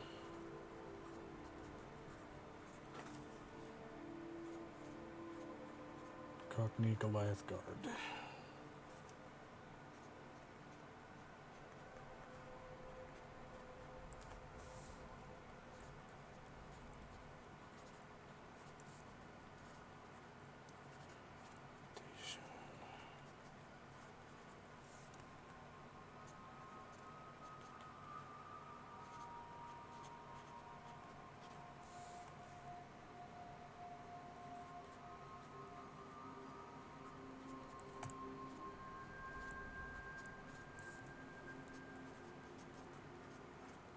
Definitely a more extensive ending note than I have usually done, because if I don't do that, given the amount of pain I'm already in and a recent seizure that I've already had, I'm going to forget. So,